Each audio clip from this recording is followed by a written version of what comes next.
pledge allegiance to the flag of the United States of America and to the republic for which it stands, one nation under God, indivisible, with liberty and justice for all. Thank you. The next item is acknowledgement of our new BZA member. This is the first time for Jocelyn. So, okay, Mr. Dale, could I ask you to give a formal introduction? Well, sure. Jocelyn Henshaw, welcome aboard. Our newest board member replacing Andy Patel, who is now serving as the deputy mayor during for the next few months until there's a change of administration. So we want to welcome and thank Jocelyn for joining the Board of Zoning Appeals. Yes, welcome. Now, if we could have attendance taken, Mr. Dale, can you do that?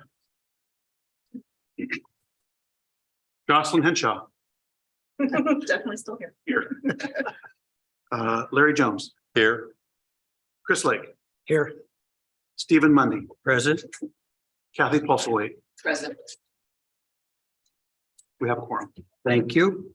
The next items are approval of the July and August minutes of the BZA meetings. The July minutes are in your package, as were the August. The July minutes were complete, as you all know. The August meeting was not because of lack of quorum.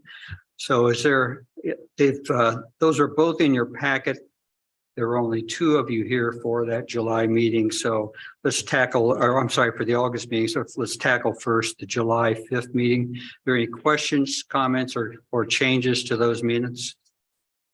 Hearing none, is there a motion to approve? So moved. Thank you, Mr. Lake. Is there a second? Second. Thank you, Mrs. Postaway. All in favor, please indicate by saying aye. Aye. With same sign, they're approved. The August minutes are there. Only two of you were present. There was no business conducted other than roll call, and there was a lack of a quorum.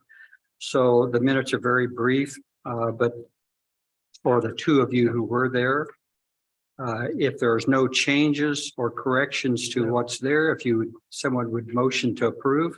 So moved. Thank you, Mr. Lake. Is there a second? Second. Thank you, Mrs. Postaway. Those in favor, please indicate by saying aye. Aye. Thank you. They are approved as well.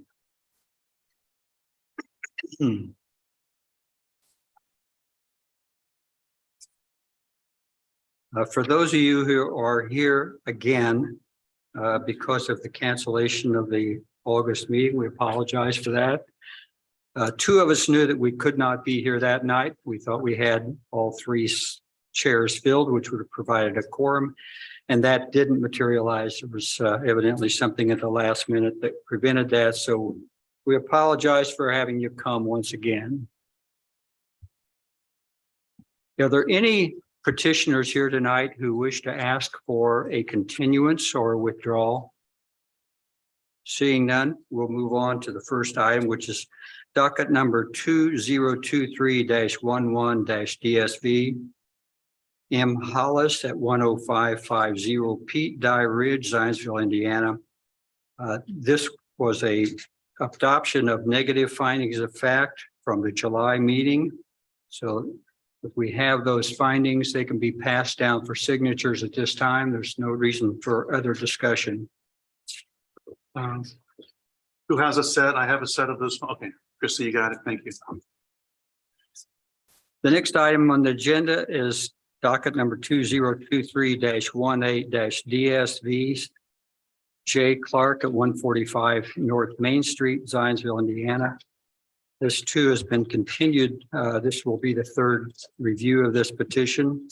It's a petition for development standard variance to provide for an indoor paver patio, which exceeds the allowable lot coverage from 37 to 43.86%, and a fence that exceeds the maximum height of 6 feet to 7 feet 5 inches in the urban village residential zoning district, RV. Mr. Dale, could we have the staff report? Yes, good evening, everybody. This petition is a request to construct a 600 square foot outdoor paver patio in the rear yard of the property. These improvements with the existing improvements would bring the total lot coverage to 43.86%. The current zoning allows for up to 35% with a 2% bonus for a total of 37%. Therefore, the petitioner is requesting an increase in lot coverage from 37% to 43.86. There's already installed wood fence.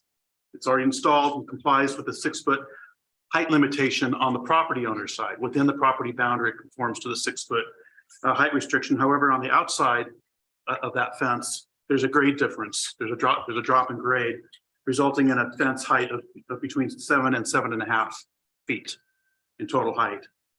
The petitioner has placed block base along the areas to help drainage runoff at the base of the fence. And with the grade changes on the property, staff understands why they need this variance. Because it does conform to the 6-foot height restriction on the inside of the property. But because of the changing grade, there is a hardship or practical difficulty with meeting that 6-foot height limitation outside the property boundary.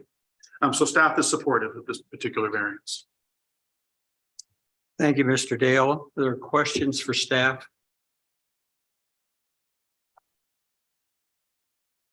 You may recall that the petitioner provided, I think, an engineering report for drainage to the board at a previous meeting.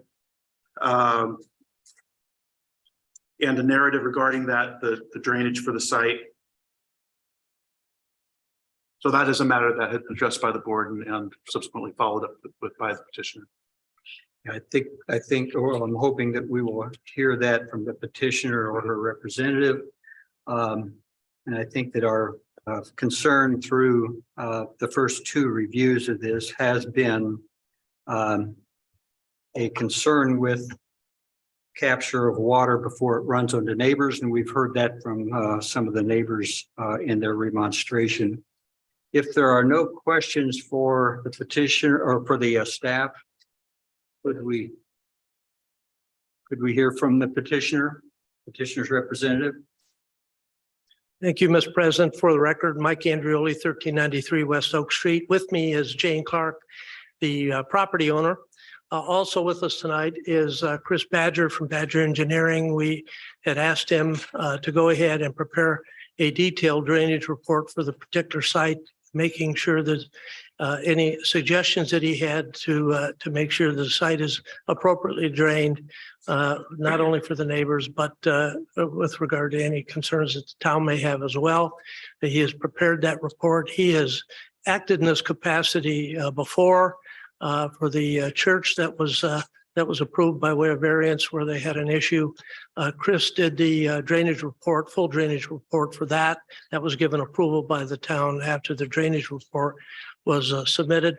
As you'll recall, we had a better understanding of what the board needed as far as the drainage report after the July meeting, and we engaged Mr. Badger to do that. He's here to answer any questions, explain the report, but in full, it provides for water storage on site. We're going to be moving some of the downspouts into a much larger well pit that will store the water and meter the water out, which essentially will act as a retention system on site. We think it really is a state of the art that will be implemented.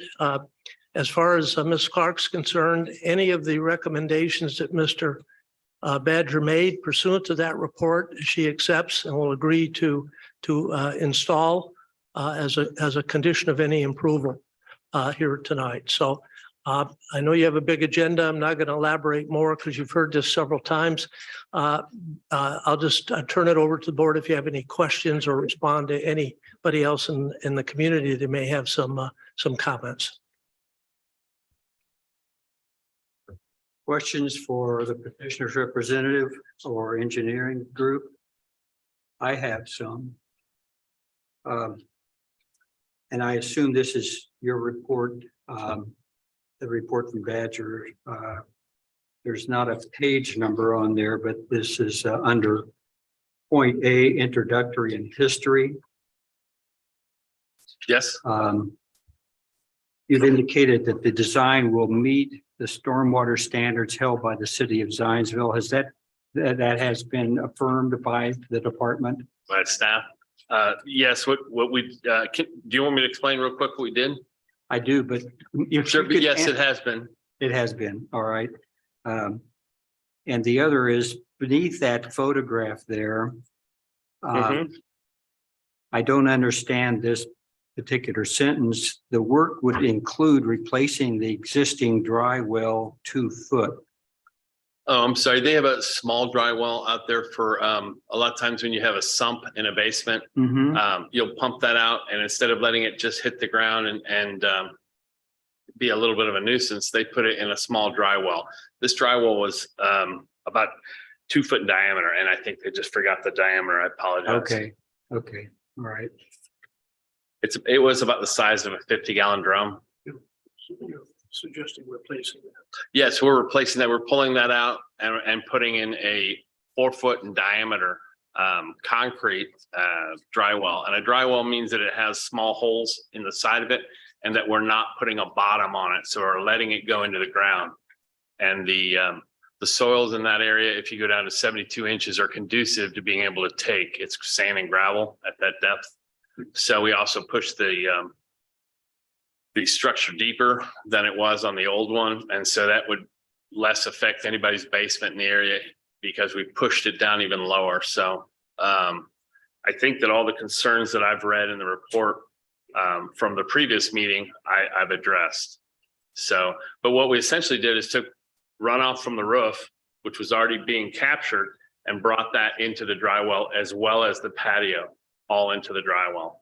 And so we made an equivalent area of the roof and put that in for the size of the patio, but we still took the patio too. So essentially we're about 2 times the area that we needed to cover. So we've well over designed it, but it picked up all that rain in the back. Everything that was towards any roof that was towards the patio area that she's talking about adding was picked up. And that was like 900 something square feet. And I think our patio was 500 square feet. So, but we are picking up the patio as well. We just thought that was a better way to handle it so that we're picking up some of the existing drainage as well. But if there's any other questions, I'd be happy to go over it. Larry, I do have a question. It's not for the engineer, however, it's for the petitioner. And my understanding is that you purchased this lot. It was the previous house was already had already been demolished at the time you purchased this lot. After you purchased it, did you go into the planning office and talk with them about what the restrictions and the ordinances were for this particular piece of property? I hired a builder that handled that for me. So do you know if your builder went in and talked with the folks in the planning office? They're not here, but yes, they told me they did.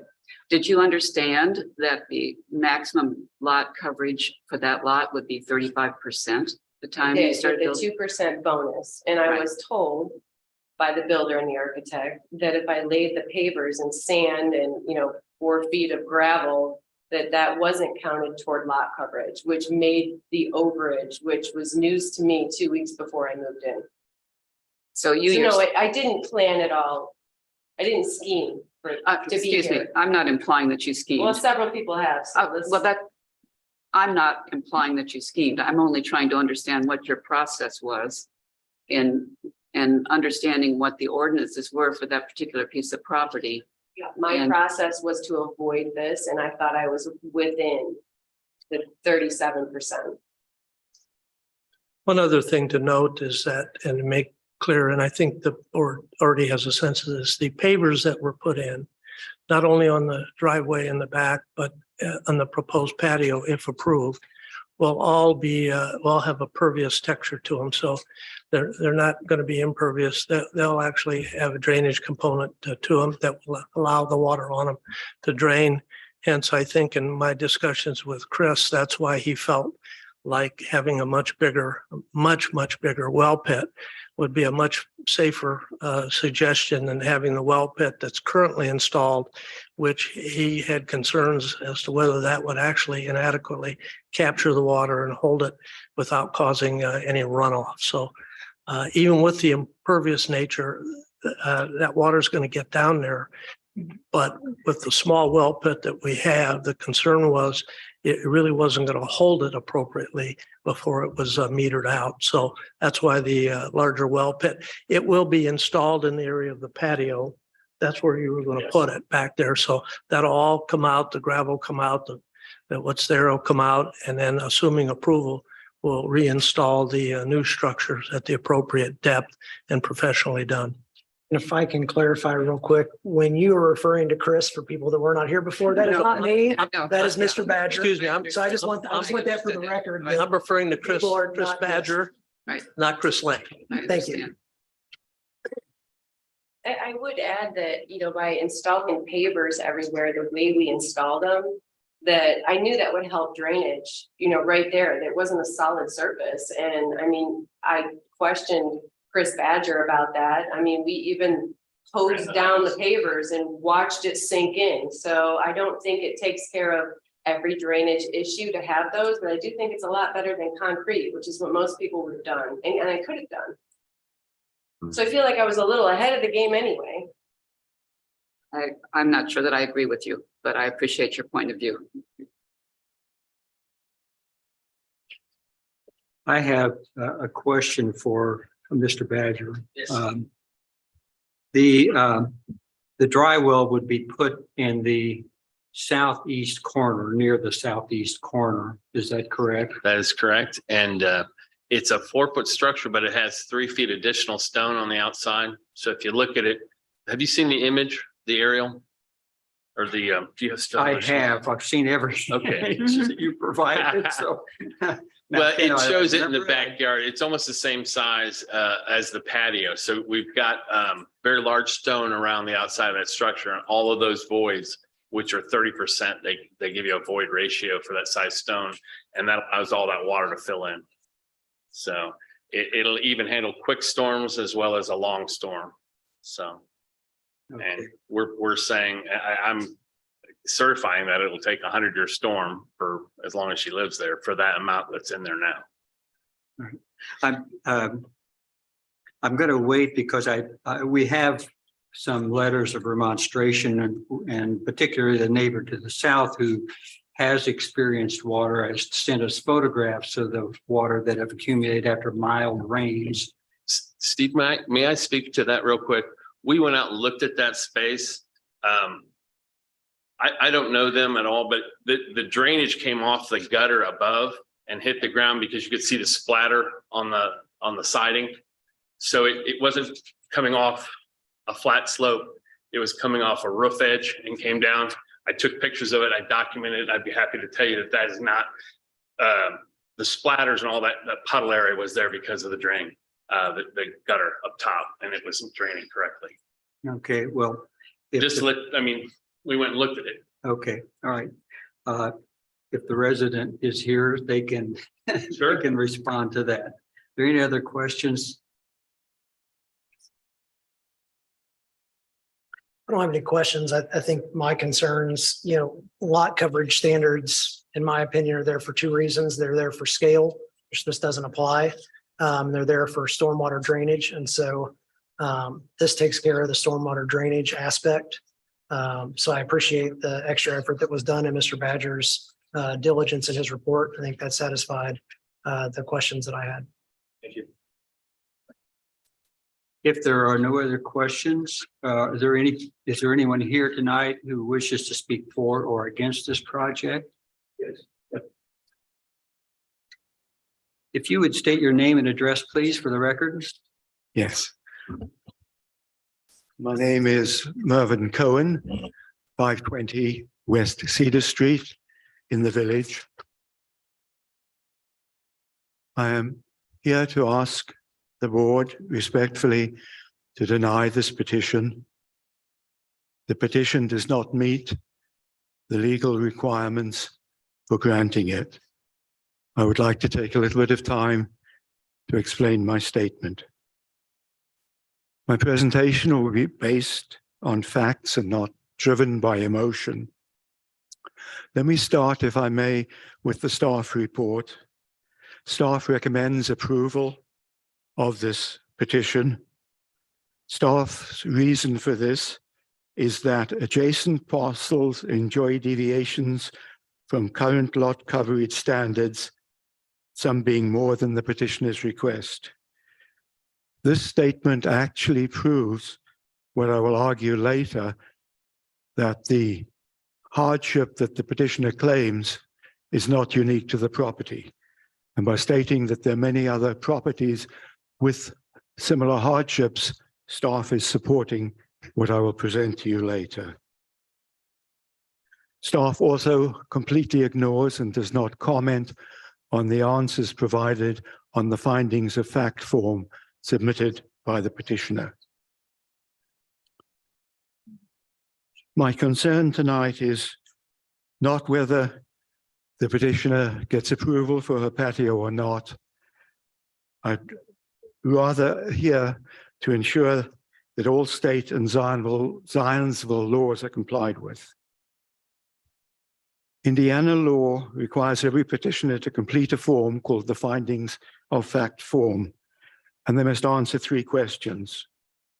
My concern tonight is with the answer provided by the petitioner to question 3 on the findings of fact form on page 11 of the petition. This question states, strict application of the terms of the zoning ordinance will result in unnecessary hardship in the use of the property because the petitioner is required to complete this sentence and provide evidence that they will suffer unnecessary hardship if the petition is denied by this zoning board. The petitioner needs to explain and provide evidence in her answer why she would suffer unnecessary hardship in the use of her property if the petition is denied. She does not provide this evidence. By law, the petitioner can only claim hardship if the hardship is unique to the property and does not apply to the neighborhood as well. Additionally, the hardship cannot be a personal desire and nor can it be self-created. Your acceptance of the petitioner's answer to question 3 on the findings of fact form would violate state and Zionsville laws that require a valid answer. The petitioner's answers do not meet the legal requirements for claiming the hardship if the petition is denied. Let me explain. Firstly, the petitioner's claim of hardship is not unique to her property. I've already talked about that. An example of what would qualify as a unique hardship might be a pond on the property, requiring the home to be built closer to the boundary than permitted. The petitioner is also not permitted to complain the right to the variance if the hardship has been self-created or if the patio is a self-preference.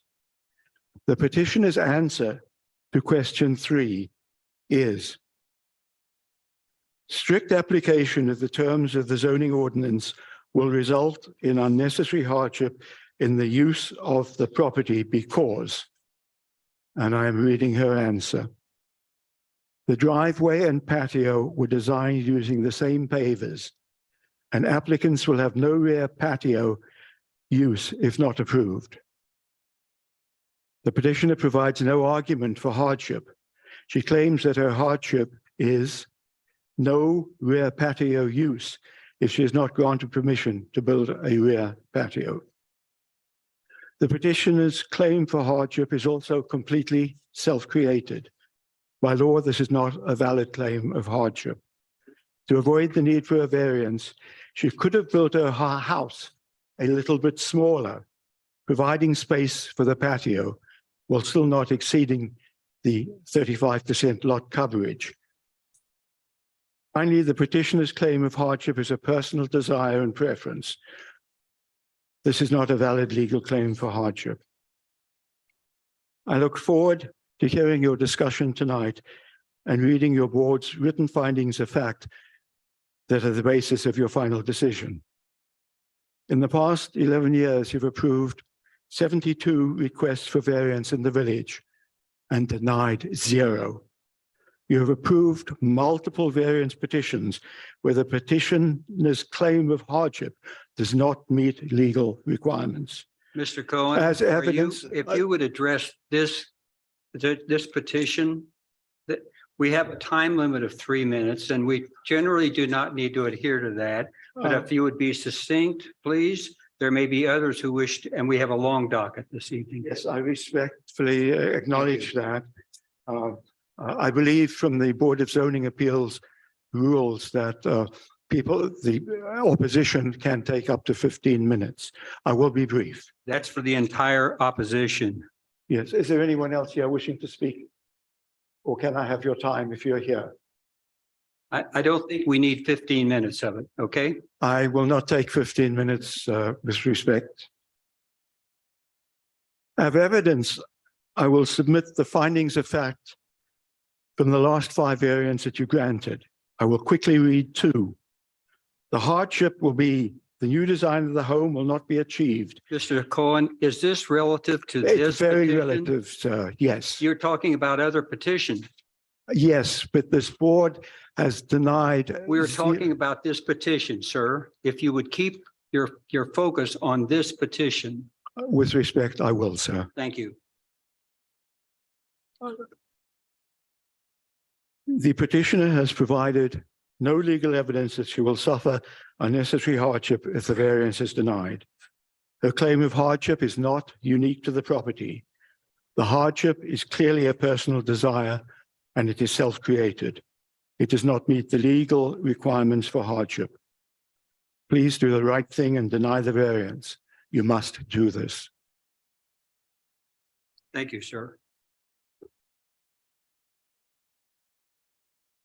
Are there any other parties here this evening that wish to speak for or against this petition? Yes, ma'am.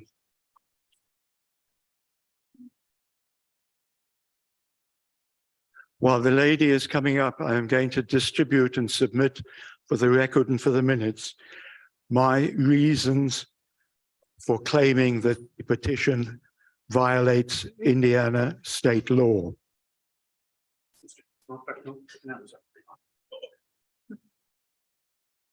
If you would give us your name and address, please. I'm Marcia Keith, 7808 North Shiloh Road, Unionville, Indiana. I'm the daughter of Juanita Keith, who owns the home at 135 North Main. And I've looked at the proposed changes, and that sounds very good to me. I still have a bit of a question about where, I don't know that that will keep water from the back corner from the alley going around to Mother's renter's garage. He has submitted pictures. I don't have them in front of me right now that shows the water that came up to the bottom of the garage door. His garage was closed, so at that time, water did not get in. But that seems to be a function of the raised grade of maybe even really the alley in that back corner where they adjoin.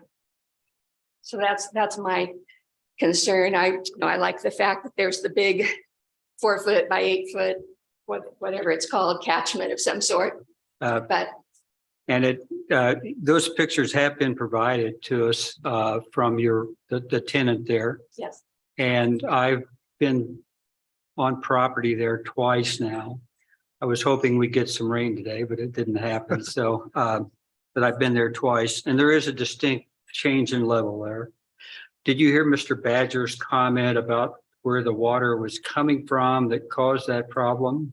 I think he was talking about midway through the narrow walkway, not right at the back. Uh-huh. I think that was what he was referring to.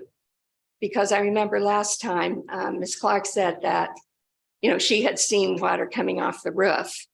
And, I don't know whether there's a backed up gutter or something there, but the water that was coming toward his garage was, coming back further and from the alley area. Mm-hmm. So if I could comment on that, I think Mr. Jones at one point had mentioned, as did I, that it does appear that the alley grade was increased slightly in that area, which I don't think necessarily pertains to this petition. I think it's a DPW issue to reach out and try and address, because that's city property, the alley.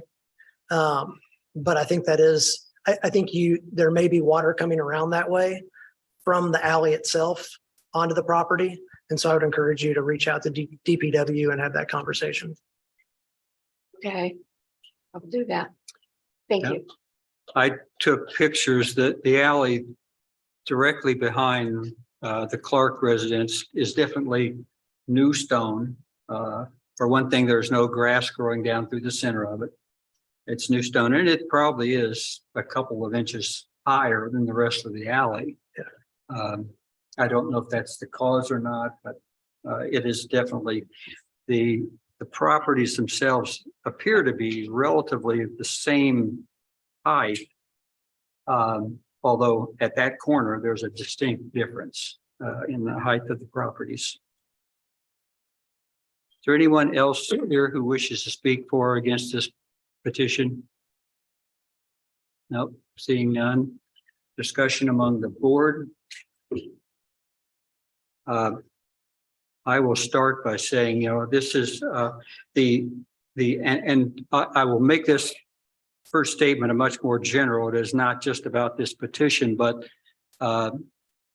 Cohen's comment about the stated finding of fact in question number 3, which is the undue hardship or unnecessary hardship if it is denied, is not answered well.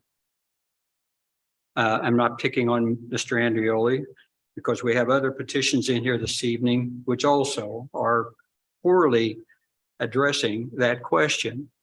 That hardship has got to be one, and it is not defined. We do not have a definition for a hardship for what we must consider, but we have in at least one more petition this evening, we have a completely unacceptable response to that question. And all of you were briefed by Dan Taylor, our regular attorney, on the meeting that we had 2 weeks ago with the resident who raised objection to the approval of some of the petitions in the village, and that finding of fact did not represent a true hardship in the case of question number 3, and didn't, in some cases, didn't adequately answer other questions as well. We generally have 3 criteria that must be met for most requests, and the petitioner who is perhaps filing their first and maybe only petition they'll ever file have not answered the question. And as a board, I think we need to take into account, and I believe that we do, we wrestle through that mentally ourselves and decide that they didn't do a good job of answering. But in fact, after you've heard the case presented, you know that it is met. It's just that they did a poor job of providing us with an answer. And so as a board, we need to be more attentive to that. And Council Taylor suggested that we incorporate into the motion that we file for approval or denial that we have reviewed the criteria that must be met, and so state that in the motion. Now,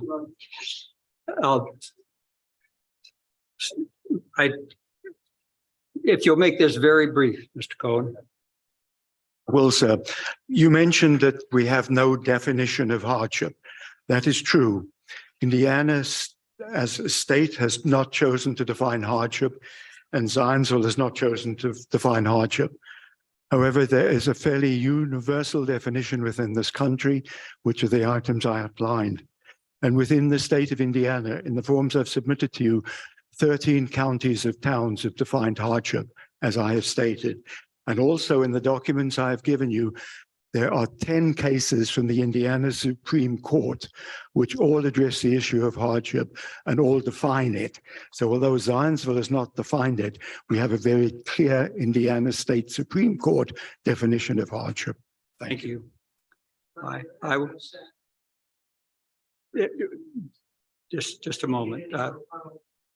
Just a moment, Mr. Andreoli. First of all, let me read for you what has been suggested by our council, and that with relevance to this fact. All relevant factors which taken together indicate the properly the property cannot reasonably put to conforming use because of limitations imposed by the ordinance. We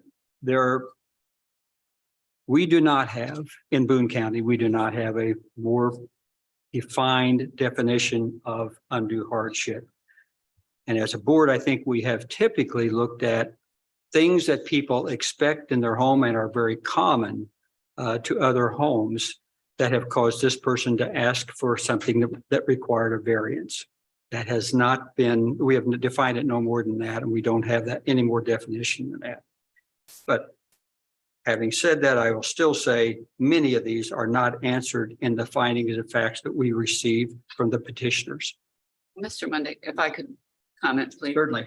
I think in the last few months, we have seen a predominance of petitions, which are very much in the ilk of this particular one that we're discussing right now, which is property owners who have started to build their property. Suddenly they are unaware of the setbacks, or they're unaware of the other rules and restrictions that apply to that piece of property until they come up against it. And then they come before the BZA hoping to get a variance so that they can continue.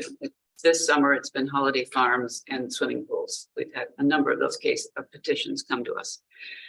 In this particular petition, starting with essentially what I would call a blank slate in the middle of the village, this property owner had the opportunity to understand what the ordinances were going to be and appreciate that they were probably going to be a little bit more stringent in the heart of the village than they might be in another area in an outlying place, part of Zionsville.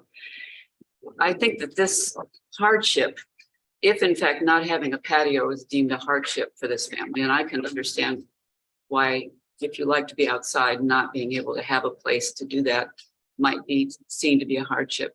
But that could have been taken into consideration at the time the house was planned, and then there would have been no issue. So I don't believe that ignorance or lack of diligence with regard to the ordinances equals a hardship, in my view. And I think if we begin to I don't want to say reward, but excuse these particular this lack of diligence, then I think the ordinances suddenly have no meaning, because people will say, well, I didn't know, so please give me a variance so I can do this. Well, the ordinances need to have some teeth, or the people that live, the neighbors, need to be able to rely that the ordinances are going to have some teeth, I guess that's what I'm trying to say. So I would not vote to approve this particular petition. My vote would be to deny it on those grounds. Thank you. A couple items. Item one, and we're not really addressing it, is something that internally the town needs to address with their inspections, is this changing of grade. Last man in builds high on the hill. We haven't really addressed it. There's nothing in what is being presented that allows us to really address it, but it is something the town and the inspectors need to get on the front end as these projects are being done. The fence issue is really a site development issue, in that they raise the site, they raise the sidewalk. We, as members of the BZA, and I was schooled on last meeting or the meeting before, are not allowed to actually go out and do our own private inspections of sites and make any of these statements as this board operates. So it's off. But what I think we can weigh in on is, one, town of Zionsville is founded somewhere in the 1800s. So this 35%, the zoning code and all that kind of stuff is kind of basically arbitrarily created, set, and there was a certain date it was enacted, and we work around it. So this line about other residences in a house having similar overages of the 35% is something we take into effect. Secondly, what we're talking about in this specific case is not a overage on the mass or the scale of the residence, but the amount of site development. And even that, we talk about the fact that the driveways don't get included, blah, blah, blah, blah, blah. Specifically to this case, when it comes down to finding of fact number 3, we are holding the homeowner to the strict application of the 35% lot coverage. We have no ability within, once again, this staff and even in the town rules to weigh in on it. But the fact that we have then requested the homeowner to go out and invest in and install and have an engineer design a stormwater retention system, and Zionsville, the town of, I can't speak to the rest of it, benefits from, if you know, once again, I'm not a soils engineer, but I know enough that as I read through it, once you get down 6 to 8 feet, you've hit a bed of gravel that'll take away about anything that ever hits it. My point is, this findings of fact number 3 that Mr. Cohen is going on doesn't apply to this variance because they are meeting the strict application of it, but to exceed the lot coverage for their surface area, they are providing an offset in the form of the subsoil, subsurface retention. And it is not the stuff that was in previously, the little French stains down the side weren't cutting it. This is a system designed to take not only on the water that would be the drainage issues might be caused by additional patio area, but it's also picking up additional water off the house. So there's actually a net benefit to the house, the property, and the area by the installation of this. So when it comes to whether or not we're meeting the findings of fact, yes, the homeowner has met the findings of fact because we have done a strict application of the 35% lot coverage, and they have provided a means to offset their overage. Does that make any sense? I believe so. Okay. Not sure. You're not sure? Okay. Yeah, and I will voice my feelings about this, and that is that, Larry, much of what you said is the way I feel. I think that we have routinely approved overages on lot coverage, and when there is a drainage issue, it must be addressed, and we have told the petitioner that they will have to address it. We've had several of these which have come in that have gone to extensive means, much like this is being proposed, to meet the requirement of the drainage, which will be lost due to some additional coverage. The other thing this petitioner has put in, and I'm not sure it registered, but she has a paver driveway. It could be concrete because we don't count that. So she gets no credit for that. She has a paver walk out to the sidewalk. She gets no, that could have been concrete. So she has done some things in the construction of the home that have assisted in drainage to begin with.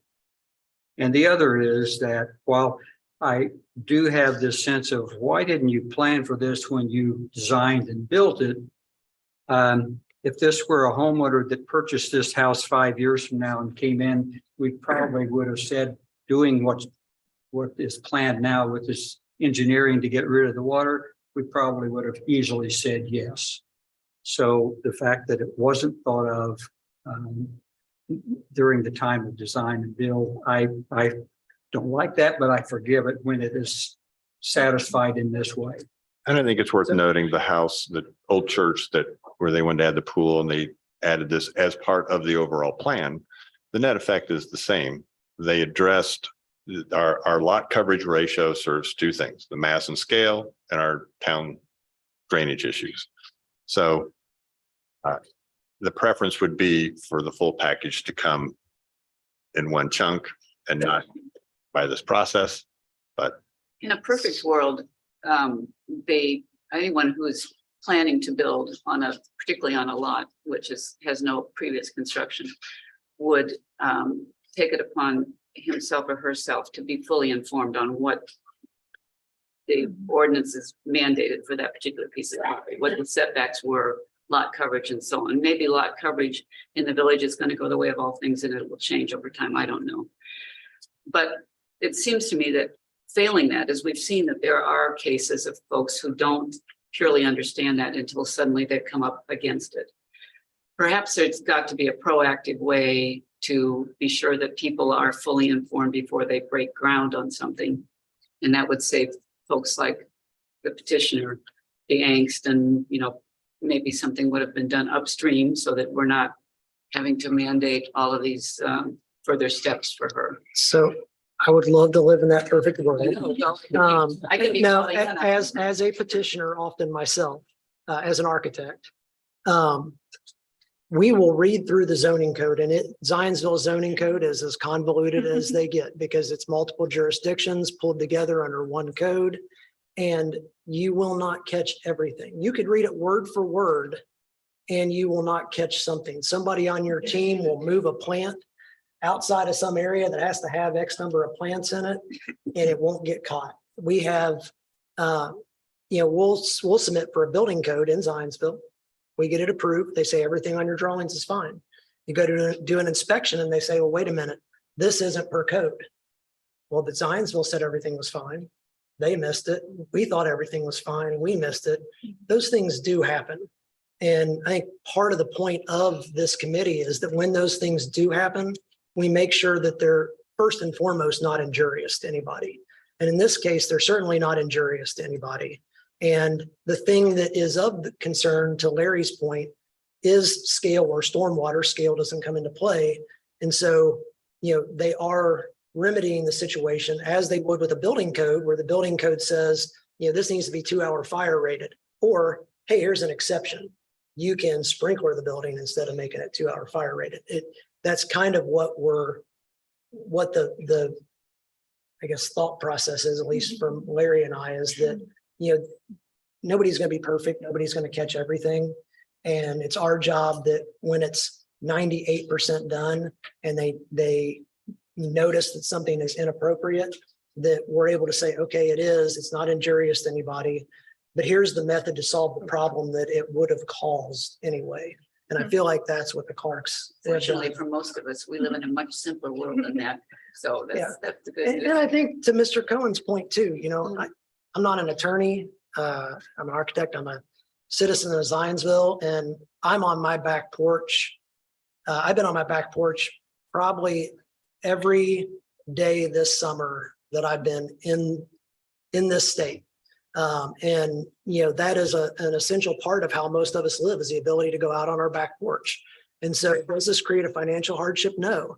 Does it create a hardship to just simply enjoy your life? I feel it does. And so, I can come down on the side of strict interpretation of somebody's interpretation, not even necessarily Zionsville's interpretation, or I can have a little bit of sympathy and leniency. And so, I feel like I'm on the other side of that issue. If in fact in future there continue to be drainage problems, will there be some way to stipulate that those would continue to be addressed if they are ongoing? That is a very question. I heard Mr. Badger say he would certify, and I don't know exactly what that means, Mr. Badger, but I've thought the same thing. What if the water that had accumulated at the south neighbor continued? What remedy is there in that for that neighbor? Well, And if you will address that at the podium, please. I carry $1 million of liability, Badger Engineering does. So if there is something we've done wrong, we'll get it right.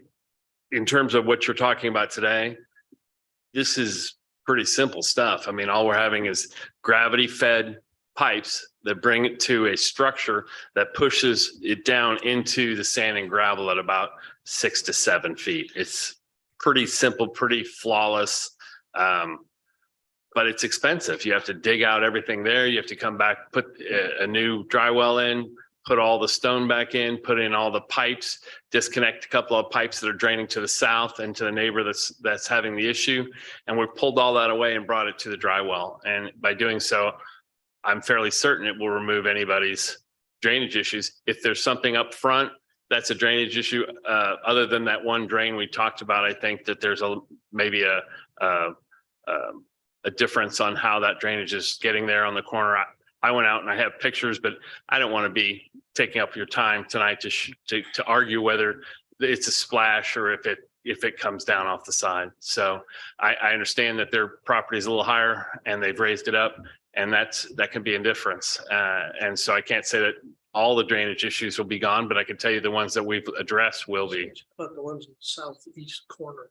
The southeast corner, everything from the fence drains to the dry well now. So there's nothing going to the south, but there is a slight 1.5 foot of slope of where the height is. And that's why the measuring of the fence measured 7 foot on one side and 6 foot on the other because of that foot. So just to clarify, a portion of the water that was going into those perforated drain tiles down the edge of the property are now being directed back into the storm, the Dry well. the dry well. Mr. President, may I be given 30 seconds for some rebuttal, since I was not allowed when Mr. Cohen raised his opposition for the first time? The clock is ticking.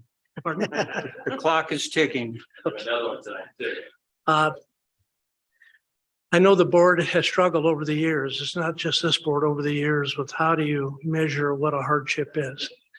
I was here at the July meeting where you approved a variance up on Main Street for a patio for a young couple that did not offer any more information on a hardship than we had. In fact, the hardship that we were suggesting may or may not be self-induced, but I think it was well intended on my client that she listened to the builder and didn't believe the pervious pavers would count. Also, the fence was the appropriate height on her side, not the other. I'm still not sure whether that's a correct interpretation under the ordinances, and probably do not believe that they are. But in an effort to try to resolve the thing, since we needed a variance anyway, the wonderful thing about the variance process is if it's denied, this well does not go in. Arguably, it's a benefit to the property itself, and it's a benefit to the neighborhood. The variance process from development standards and anything before this board allows you to vet those issues appropriately and require what you've required in this situation, a full and complete drainage plan with a solution that a certified engineer believes will work for the surrounding neighbors and for the property. That's a benefit to the town of Zionsville because of the negotiating ability that you have when these petitions come before you. I'm not sure it answers the question with regard to hardship, which is always a struggle, but if our findings are not appropriate, the findings can always be added or amended or changed at the next meeting. Well, so here's a But I question. think the intent was there. Do we want to have these findings of fact modified at this time as part of this presentation? Can they read into the minutes revised findings of fact? Excellent question. We had a little discussion of that with the council that we have this evening. And if they are being changed, we either need to read those in the motion or defer the finding of facts for the month until they are put into a form which is legitimately addressing that point. So the issue is the findings of fact for number 3. Well, I believe that what Mr. Lake stated is what we have all used as some barometer of hardship, in that having no back porch or no rear patio to go to is considered a hardship by some of us. Now, hardship may be a stronger term for others, but I think that we have worked through a number of things that in that very same way, where we've all wrestled with it in our own minds and making our decision and finding that does meet it. I guess, and where I'm going is on number 3 is, so to say it is a strict application of the terms of the zoning ordinance will not result in an unnecessary hardship in the use of the property because a offset in the form of dry well is being provided. Oh, well, yeah, we've never used that. I think, again, that's part of our conclusion, what we reach as a board, but it is not something we've written in the findings of fact. And I would just like to also submit that while we are discussing this, we have held the petitioner hostage apparently for something like the last 2 or 3 months, not able to do one thing or the other. So I think probably, and the petitioner would be appreciative of us Of a conclusion, making a but- decision sometime. So But do we clean up the findings of fact yeah, at the moment? And do we do it or does the petitioner do it? I think that it is the petitioner's responsibility to provide us with a finding of fact that we can rely upon. When it comes to a denial, we do change, we write the finding as fact to support the decision we've made. But when we approve, we have relied upon the findings of fact. From the So petitioner. in broad general terms, if any petitioner provides an offset for the hardship that the strict application would create, do we then consider that as part of the?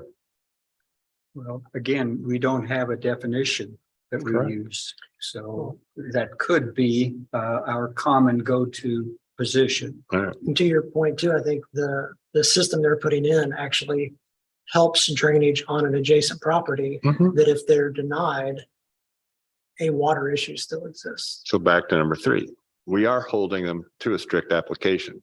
Yeah. But they are providing the offset. Yeah, we could probably beat this horse a little So- further.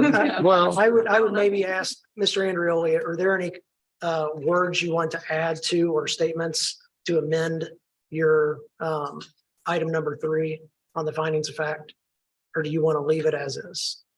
I think it's appropriate the way it is. I think Larry. Microphone. Just to Larry's question, if it's the I think petitioner it's that amends appropriate. it. I think it's appropriate the way it is. I think Larry had enunciated some thoughts that I happen to concur with, and we don't always concur on things, but I happen to concur with in this situation. The other thing is, these are not my findings of fact. These are the board's findings of fact. If you want this to be approved, you can adopt the findings of fact in any manner you want to in order to get your approval. That's why it's so important in order to have these matters that you first do the right thing. What is the right thing? What's the appropriate thing? What's the thing that's going to be best for the citizens of Zionsville? You can always tailor your findings of fact to those particular decisions. And they're not my findings. They're just proposed findings, just like the application was a proposed application that we filed and that we've changed. Again, this is really the first time we've heard about this after 2 meetings when we were talking about drainage and we went out and did what you asked us to do. Well, Mr. Andreoli, your 30 seconds or your watch is running very, very slow. But let me point out that the findings of fact here state that the driveway and patio were designed using the same pavers and applicant will have no rear patio if not approved. Now, I don't believe that staff nor the board wrote that. And now, so can you make this brief? These are proposed findings and From you, from the Me? petitioner. I understand, but ultimately the findings of fact themselves are the board's findings. If you bring us junk, what are we going to do with it? You bring us a lousy finding of fact, you haven't stated it. We have to devise that ourselves and that's. Then That is a I will try to revise that. Well, and it's, I'm not picking on you because we have more tonight that are the same way. So fine enough. I'm going to respond to one more thing. But I That is would the suggest, couple that you mentioned that we approved an expansion of their lot coverage, they had no drainage issue in that area. Therefore, we did not have to go through what we have with your petition. So you're talking about chalk and cheese. well, what's been customary with the. You don't need to respond to that, please. We've spent enough time on this part of it, okay? Yes, sir. Thank you. so Mr. Cohen, if you'll make this brief, please. Well, Mr. I'll Cohen make doesn't it need as to brief speak. as I can. I understand we've taken a lot of time. Yes, public comment. Yeah. He's not a. You've got petitioner. 30 seconds and these are real I- 30 seconds. According to your rules of procedure and operations published or revised in March 2023, I have 5 minutes to respond to his response. You had your 5 minutes. No, I was originally allowed 15 minutes. No, according I'm to your sorry, rules. you're not allowed. And we were limiting this to this petition. Okay, Which I is will be already very open for brief. Public comment. I would love the petitioner to get her patio. I would love anyone who wants a swimming pool to get a swimming pool. This board is a legal entity appointed under the rules, not of Zionsville, the rules This of the is not state of about this Indiana. petition. Mr. Let me Cohen. finish. You better there- hurry it. You have to obey the law. What Mr. Jones is saying, let's be nice guys. Zionsville benefits from having That better is not about drainage. this But petition. you Please cannot be please nice take your guys. seat. You have to obey the Mr. law Cohen, if and you be would take your tough. seat, please. We've heard from you and you're not addressing this petition. Thank you. I am addressing the petition. I'm responding to your desire to grant the petition because the drainage in Zionsville is Mr. Cohen, improved. You are That violates the disruptive at this law. point. Please take your seat. All right, let's ask, so. I'm in a Please can the unique minutes position. record that I Mr. was Cohen, interrupted please and sit not down. permitted to Mr. finish? Cohen,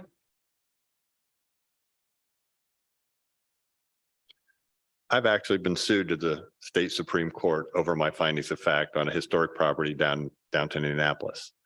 And where the lawsuit went is I got approval by IHPC. There was a request for it to be appealed. That got turned down.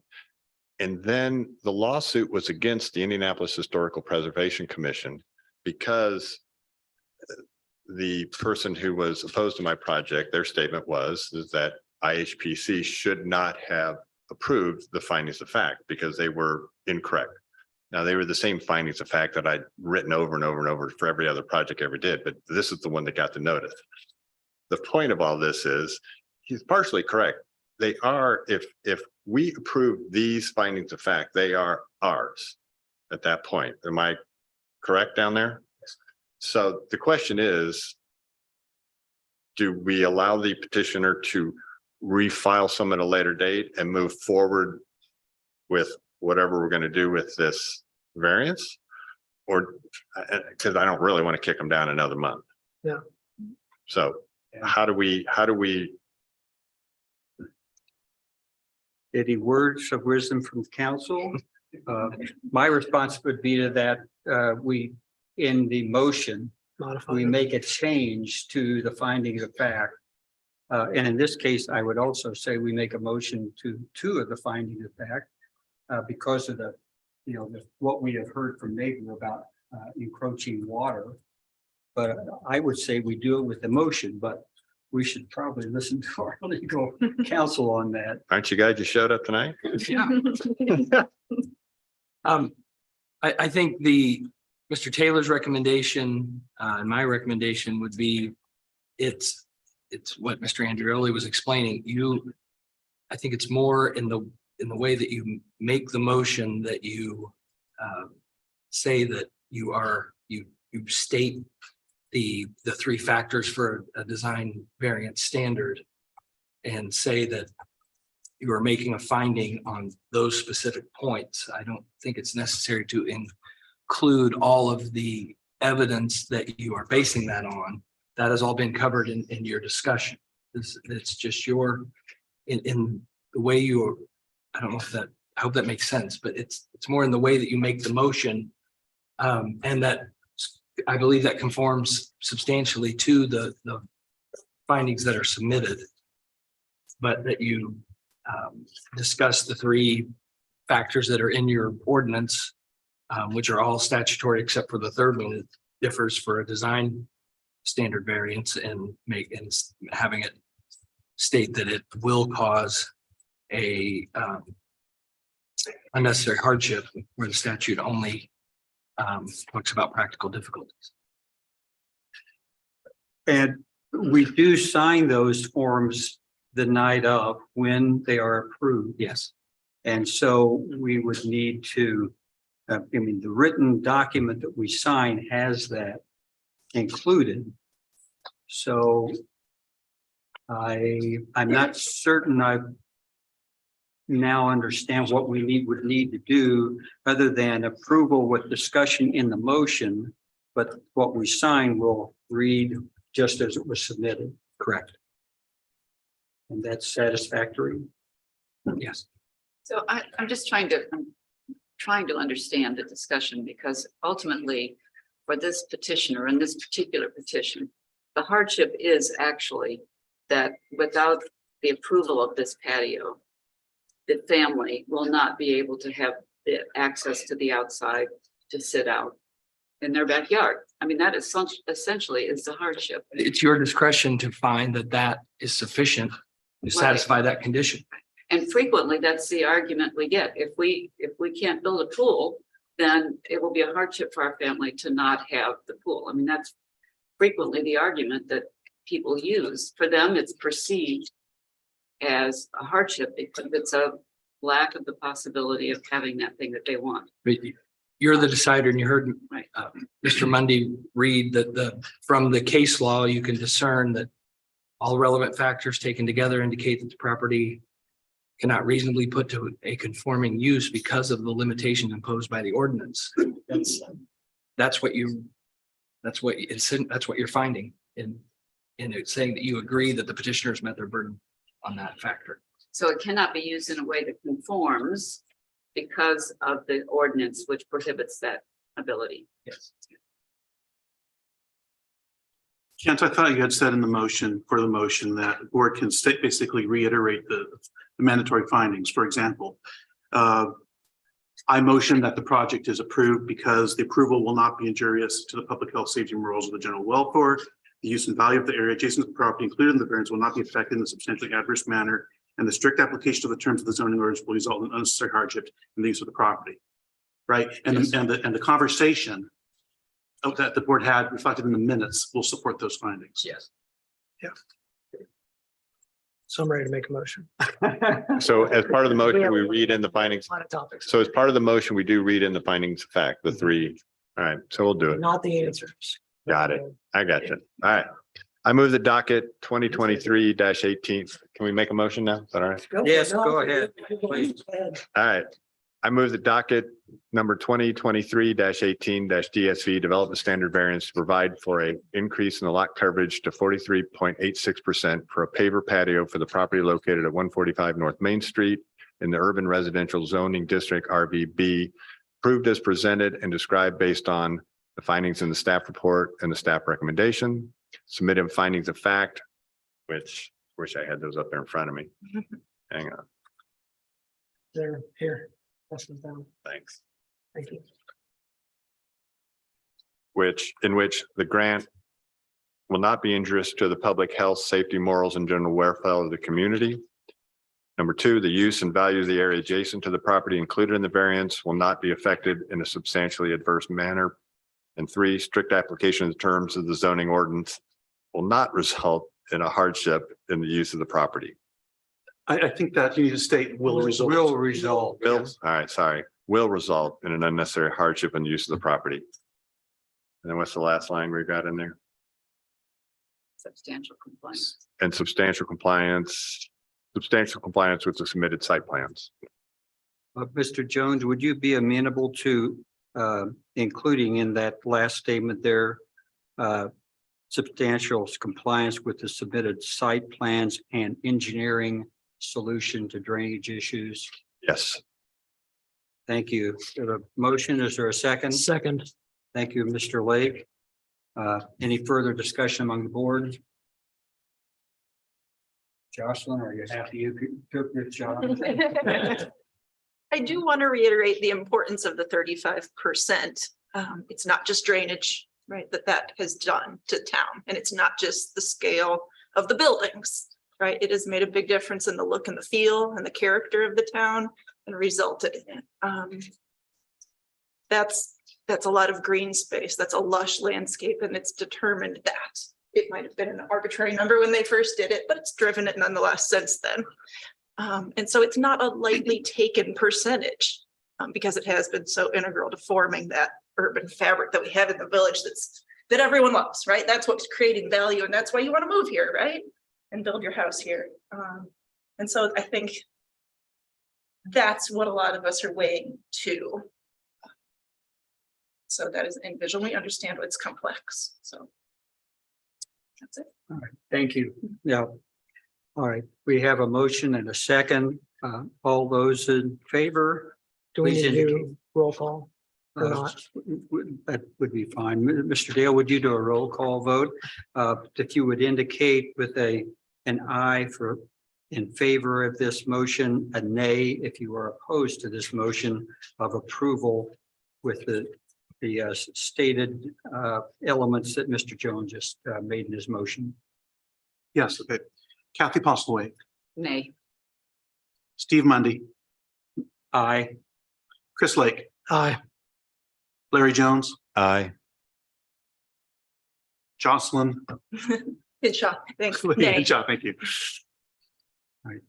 3-2. nay. Okay, nay. Yes. So there's 2 nays and 3. The Yes. vote is 3-2. So the petition is approved. We've got variance number 2. And oh, yes, that's right. There is a second variance, which is the fence. It got very little discussion, but we do need a motion on the second variance. Paperback. Oh. You've got one in your packet from today, by the way. All right, variance number 2, I move that docket number 2023-18-DSV development standards variance to provide for a deviation of the fence height to be a maximum of 7 foot 5 inches for the property located at 145 North Main Street in the Urban Residential Village Zoning District RV be approved as presented and described based on the findings and the staff report and staff recommendations, the submitted findings of fact, which in our opinion, this project will not be injurious to the public health, safety, morals, or general welfare of the community, that the use of the area adjacent to the property included in the variance will not be substantially adversely affected in any manner, and that strict application of the zoning terms of the zoning ordinance will result in unnecessary hardship in the property. And I would note that by definition of grade in our zoning ordinance, I believe that this is not necessarily necessary. And then also that this is in substantial, this variance be in substantial compliance with the submitted site plans. Thank you, Mr. Lake. Is there a second? Second. Thank you, Mr. Jones. All those in favor, let's do a roll call as well, if you would. Roll call vote if you are in favor of approval for this variance. This motion indicate by aye. If you are opposed, indicate by a nay. Larry Jones, Aye. Chris Lake, Aye. Jocelyn Henshaw, Aye.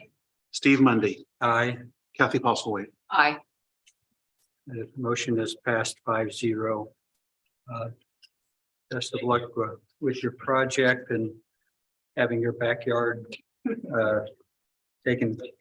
changed entirely.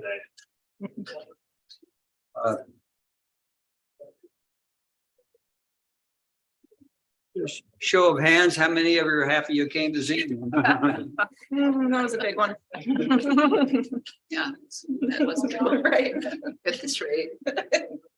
The next item on the docket is docket number 2023-24-DSV, Zionsville Presbyterian Church, 4775 West 160. This is a continuation from the August meeting. It's a petition for development standard variance to provide for 2 freestanding signs located within the 10-foot setback from proposed right-of-way in the Urban Office Business Zoning District, BO, and in the Urban Michigan Overlay District, MRO. And I will recuse myself from this petition. So Mr. Jones, if you would. So I have to recuse myself as well as they're a client of ours. Okay, well, Mr. So you and I Mr. Lake get to and go to the myself will hallway. both recuse ourselves from this. It will require all 3 of you to agree. Give me that, yeah. You left me some notes up there to read off there, didn't you? I did not. You didn't? No. Here, I'll give you. Yeah. I hate and just that's the order right Oh. there. Isn't that the- So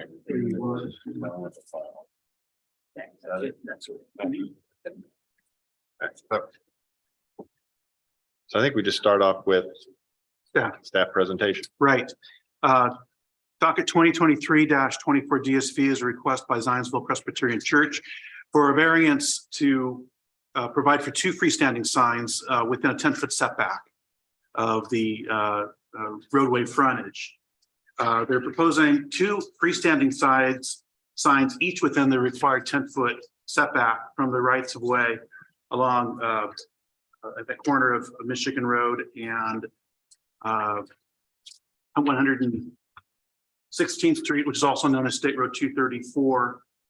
The first is an existing sign at that along 116th Street, which is just outside of the NDOT right-of-way. Second sign that is proposed is along North Michigan Road. That's a proposed sign, also to be located outside the NDOT right-of-way, but placed on an existing retaining wall. So they're asking for two signs, variance in front setback variance request for those 2 signs.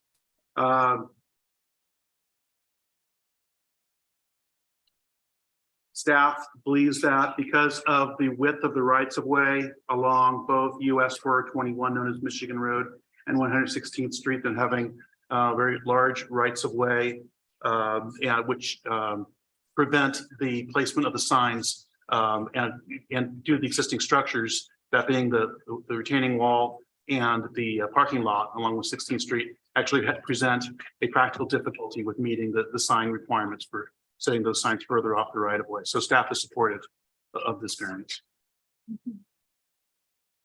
Any board questions? Plan to see the distance.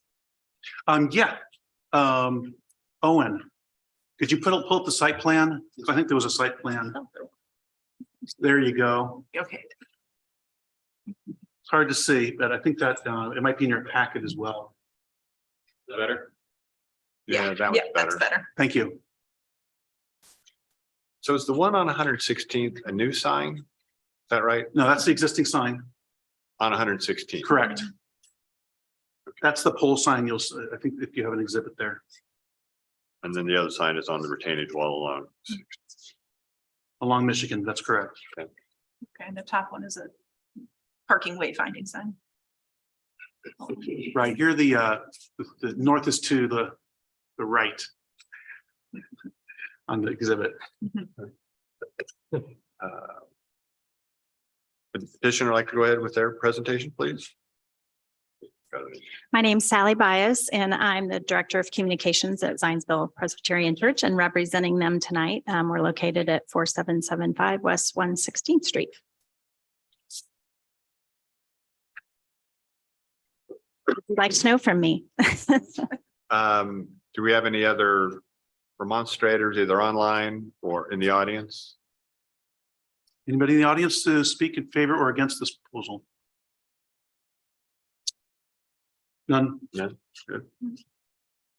Do the rest of us have any other questions, concerns, comments? Do you want to explain why you feel you need those 2 signs? What was the thought process behind it? We worked with Image 360 to come around and put signs, new signage around the building. And they came and actually got approval for the sign that went in on 116th Street initially.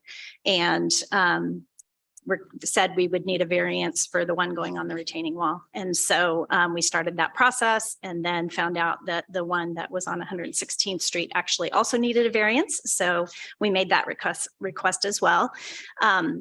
Just that, these signs are part of a large, plan. And so we would like to be able to put the name of our building on that retaining wall. The name of our church on that retaining wall.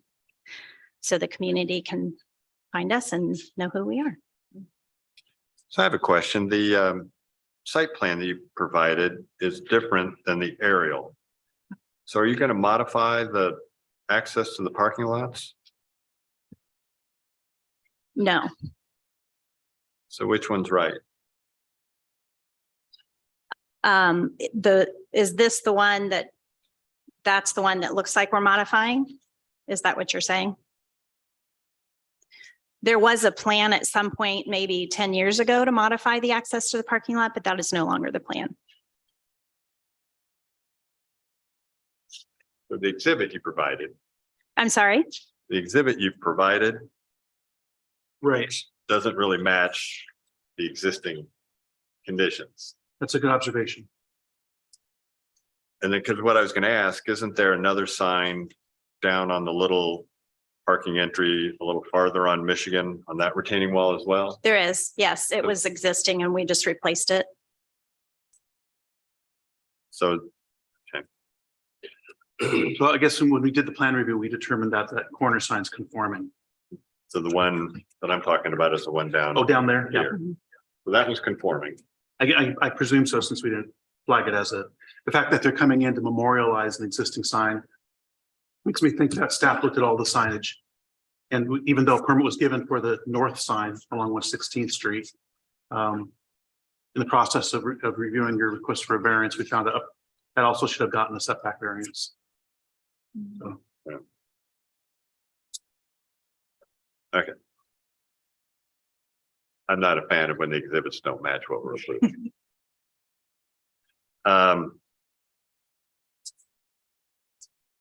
But it's fairly simple. There's an existing retaining wall out there that's getting a sign. And then Correct. there's a wayfinding sign for the parking lot so, all right. correct. You hoping for a motion? Yes. Okay, I move the docket number 2023-24- DSV Development Standards Variance for 2 freestanding signs located within the 10-foot setback from proposed right-of-way at the property located at 4775 West 116th Street, Zionsville, in the Urban Office Business Zoning District B-O, and in the Urban Michigan Road Overlay District MRO, be approved as presented and described based on the findings in the staff report and staff recommendations, submitted finding of fact, which are the grant will not be injurious to the public health, safety, morals, and general welfare of the community. The use or value of the area adjacent to the property included in the variance will not be affected in a substantially adverse manner. The need for the variance arises from some condition peculiar to the property involved, and the condition is due to the general conditions of the neighborhood. Are you reading the right thing? The strict application of the terms of the zoning ordinance does constitute an unusual and unnecessary hardship if applied to the property for which the variance is sought, and substantial compliance with the submitted site plan. Is that right? There we go. All right. Should we do a roll call as usual? Just might as well. Just need a second. Oh, we need a second. Second. Larry Jones, Aye. Jocelyn Henshaw, Aye. Kathy Postlewaite. Aye. I'm good. Calling back Thank in. Your petition's been approved. Thank you very much. I got out of order. Yeah, Steve, I was running the meeting. We got to real quick.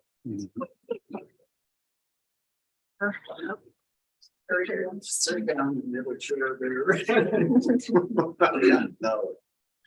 I dodged that bullet.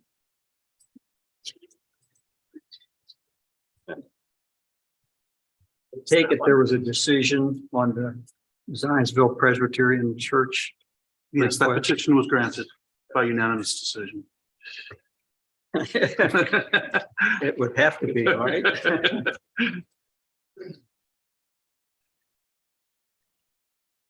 The next item on the agenda is docket 2023-26-DSV staff report. R. Strickland at 4616 St. John Circle, Zionsville, Indiana. This too is automatically continued from the August meeting. There's a petition for development standard variance to provide for an in-ground pool which exceeds the lot coverage 20% to 30% in the urban single-family residential zone district RSF2.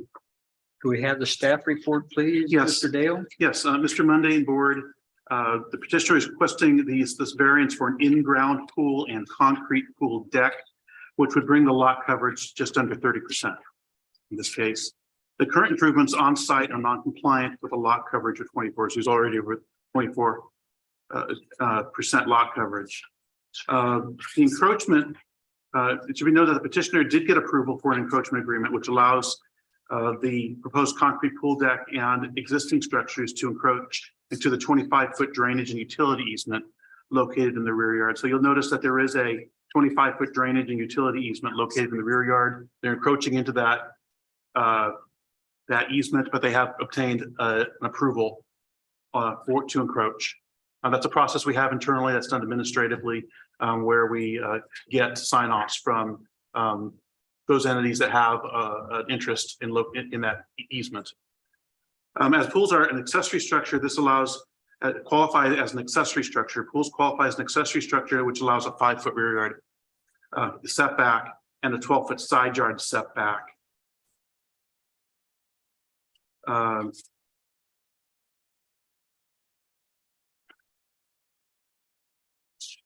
So in this case, staff is supportive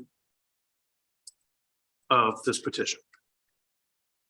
Thank you, Mr. Dale. Is there any questions for staff? I have a question.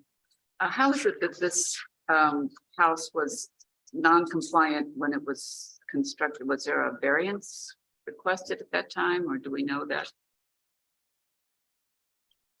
I don't know the answer to that question. Can I answer that question? Well, you can in just a moment.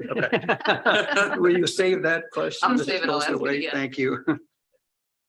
Any other questions from staff? Hearing none. Could the petitioner then answer that question and perhaps others and give us their description on what they're proposing to do here? Absolutely. Rob Strickland, 4616 St. John Circle. Thanks for hearing me. I'll be very short, unlike the first one. Very simply, been here 16 years and in Zionsville, this is my second house. And to answer your question, that was my question when we bought this house. After purchasing this house, we received a document after purchasing it that when this neighborhood was built, and it was in the Boone County and not in Zionsville County. So after doing extensive research, I'm on the HOA board, which has already been approved. We have our own architectural review committee, which has already been approved. Come to find out, and to answer someone, I think it was Larry's question earlier on, when you move to Zionsville, you don't get anything that says you have a lot ratio. Again, this is my second house in Zionsville, and you either ask for permission or you are here with the rest of us. So I'm doing the latter. So in moving into this house, we found out that the house, most houses in Button Down Farm were built at capacity. Come to find out with the previous gal who used to work here, whose last day was last month when the meeting was over. So come to find out that as you can see on the screen here, when we moved in, that there was a 25-foot setback. So I went before the board and asked for a variance to have what was already built. Nothing that we have done, and all aerial approval, all aerial pictures can prove that we have done nothing to the house. So everything was done prior to us moving in. So it was the burden of the current homeowner to get this stuff approved. So when asking for the pool, and to Larry's point about the reason of why, I have 5 kids. So I have 15 years of kids asking me why we can't have a pool. That is my argument of, I don't know a good answer. So I'm sure I was that person that didn't know a good answer for number 3 on filling this document out. So I apologize for that. So as you can see, we're wanting to put it, this is reverse. So that is the northwest corner. If you were to go back to the previous screen real fast, sorry. Yep, thank you. Dan Luter owns 7.5 acres behind me, and there is a 400-foot ravine of pure woods, so there is no runoff. And this board has already approved my next door neighbor to the direct west, which is the driveway you see on the left side of your screen, approved at 28%. And I understand, and I'm sorry, in the document, it says 30%. We're asking for 29.9. I do not want to encroach on the 30% because I know once we hit 30, we will have neighbors that will want to take liberties and go above and beyond that. So being the vice president of our homeowners, we're keeping it at 29.9. Okay. Are there Thank any other you. questions? Yeah, I have a question and a comment. The question is, on your submission, you had indicated we showed two options. The pool installer showed two options. I only saw one. There should have only been one. We had multiple renderings going through. So when we went through, when we found out we had to go through the appeal process for the existing structure because it was in the 25-foot setback right there. So as you can see, there's already a patio that we found out and part of our deck. So when the house was built, again, liberties were taken by the builder when this was taken, and it was not approved by Zionsville. So when we had that done, the first rendering, we did not have the pool in there. And it was informed to me, if you're going to ask for a variance to ask for concrete patio and part of your deck already in the 25-foot easement, you might as well ask for your pool. So I wouldn't have to have this closest to my house. Okay. So All right. I apologize if there is the rendering you see here is the correct rendering. Okay, that's the only one we've got. That is the one and only. Yeah, okay. All right. The comment is that I live in a development, it was the same way. It was developed under Boone County. And I was lucky enough to be on the homeowners board when it was first formed. And we had a neighbor that wished to put in a pool, and we found out we had the same problem. The town actually kind of helped us with that, saying that is probably not a zoning that they would use, and they changed it, but it was the same thing. It was 20% coverage with lot coverage at that time. So and the county does not care about that, at least not to that extent. Yeah. And so we have behind that 25-foot easement there is a steep grade going down, and where you see the 257, that is going back to the back of Button Down Farms. Dan Luter owns. Again, there's an acre behind me that jets down to the old rail line that Abraham Lincoln went on, which is the power lines. From there, it drops additional 50 feet, and there's a creek back there. So if there's any concerns in regards to drainage, there is none. All right, thank you. Any other questions for the petitioner? I think we have a new definition for hardship. If this gets denied, you have 5 kids at your houses. All right, thank you. Is there anyone here that wishes to speak for or against this petition? Nope, seeing none. Any further questions from the board? I would just note that the shape of the lot in particular makes it challenging as well. So there is a legitimate hardship based on the shape and configuration of the property. It is very atypical. Thank you. That's very helpful. Finance. Do we have, I failed to ask, but is there anyone online who wishes to participate in this? No. Do we have anyone online?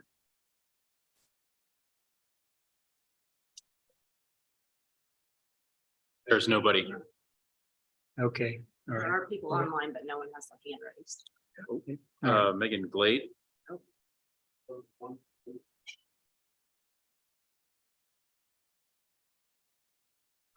There's one person online, or there's one person who has a question or a comment? There is one person online. They do not have their hand raised. So Oh. they don't need to speak. Okay, thank you.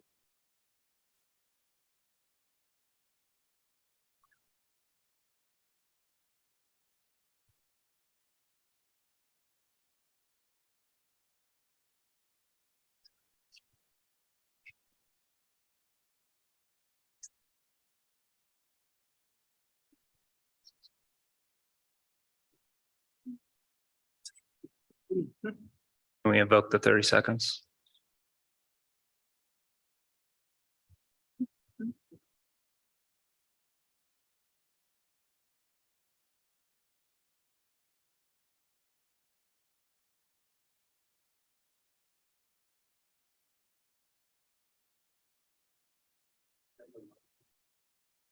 Again, you have your mic muted. If you could unmute.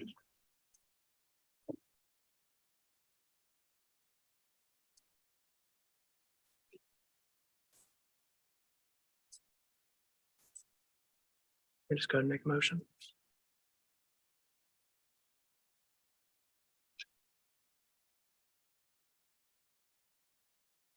Are we certain that they wish to have their hand raised? They had their hand raised, They did have. but I believe Megan, if you can't figure out the mic situation, we'll give you a minute, but if you can't figure it out, we are going to unpromote you from panelists.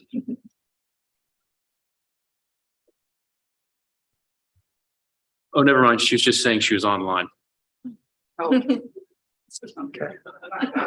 So, in that case, Thanks, Megan. Let's move on. can I make a motion? Yes. Yes. Is there a motion? I move the docket number 2023-26 DSV Development Standards Variance to provide for an increase in lot coverage to 29.99% for an in-ground swimming pool and concrete pool deck at 4616 St. John Circle in the urban single-family residential zoning district R-SF-2 be approved as presented and described based on the findings and staff report and staff recommendation. Submitted findings of fact, to which we do not believe this project to be injurious to the public health, safety, morals, or general welfare of the community. We do not believe that the use or value of the area adjacent to the property included in the variance will be affected in a substantially adverse manner. And we believe that the strict application of the zoning terms of the zoning ordinance will result in unnecessary hardship in the use of the property. And then also substantial compliance with the submitted site plans. Thank you, Mr. Lake. Is there a second? Second. Thank you, Mrs. Postawait. All those in favor, please indicate by saying aye. Aye. Opposed, same sign. Motion carries. Thank you.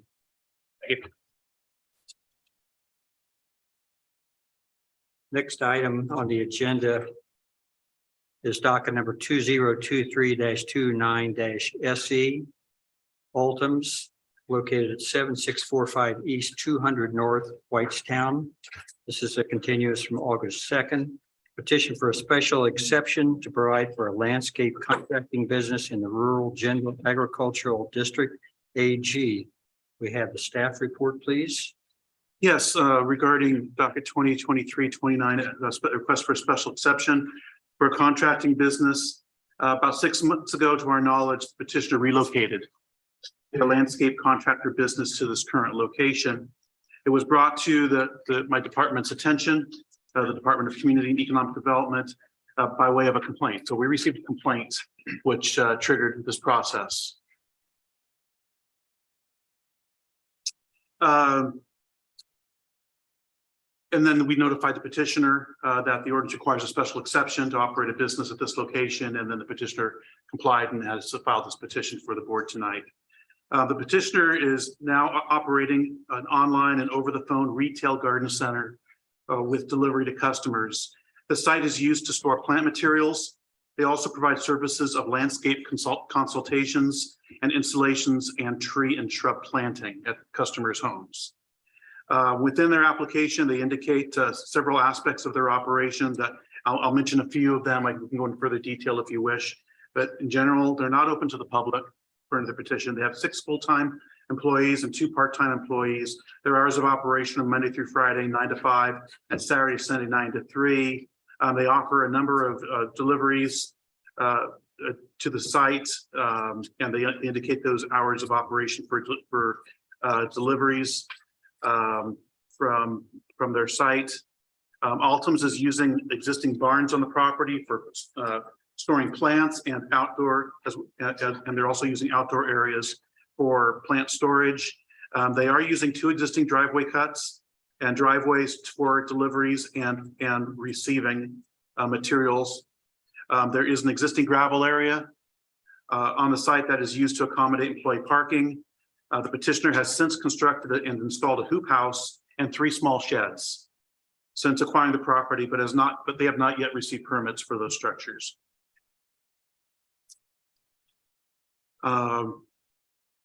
Based on the petitioner's operation plan, they intend to perpetuate an established use on the property that represents a limited presence of residential, commercial, and agricultural development at this location.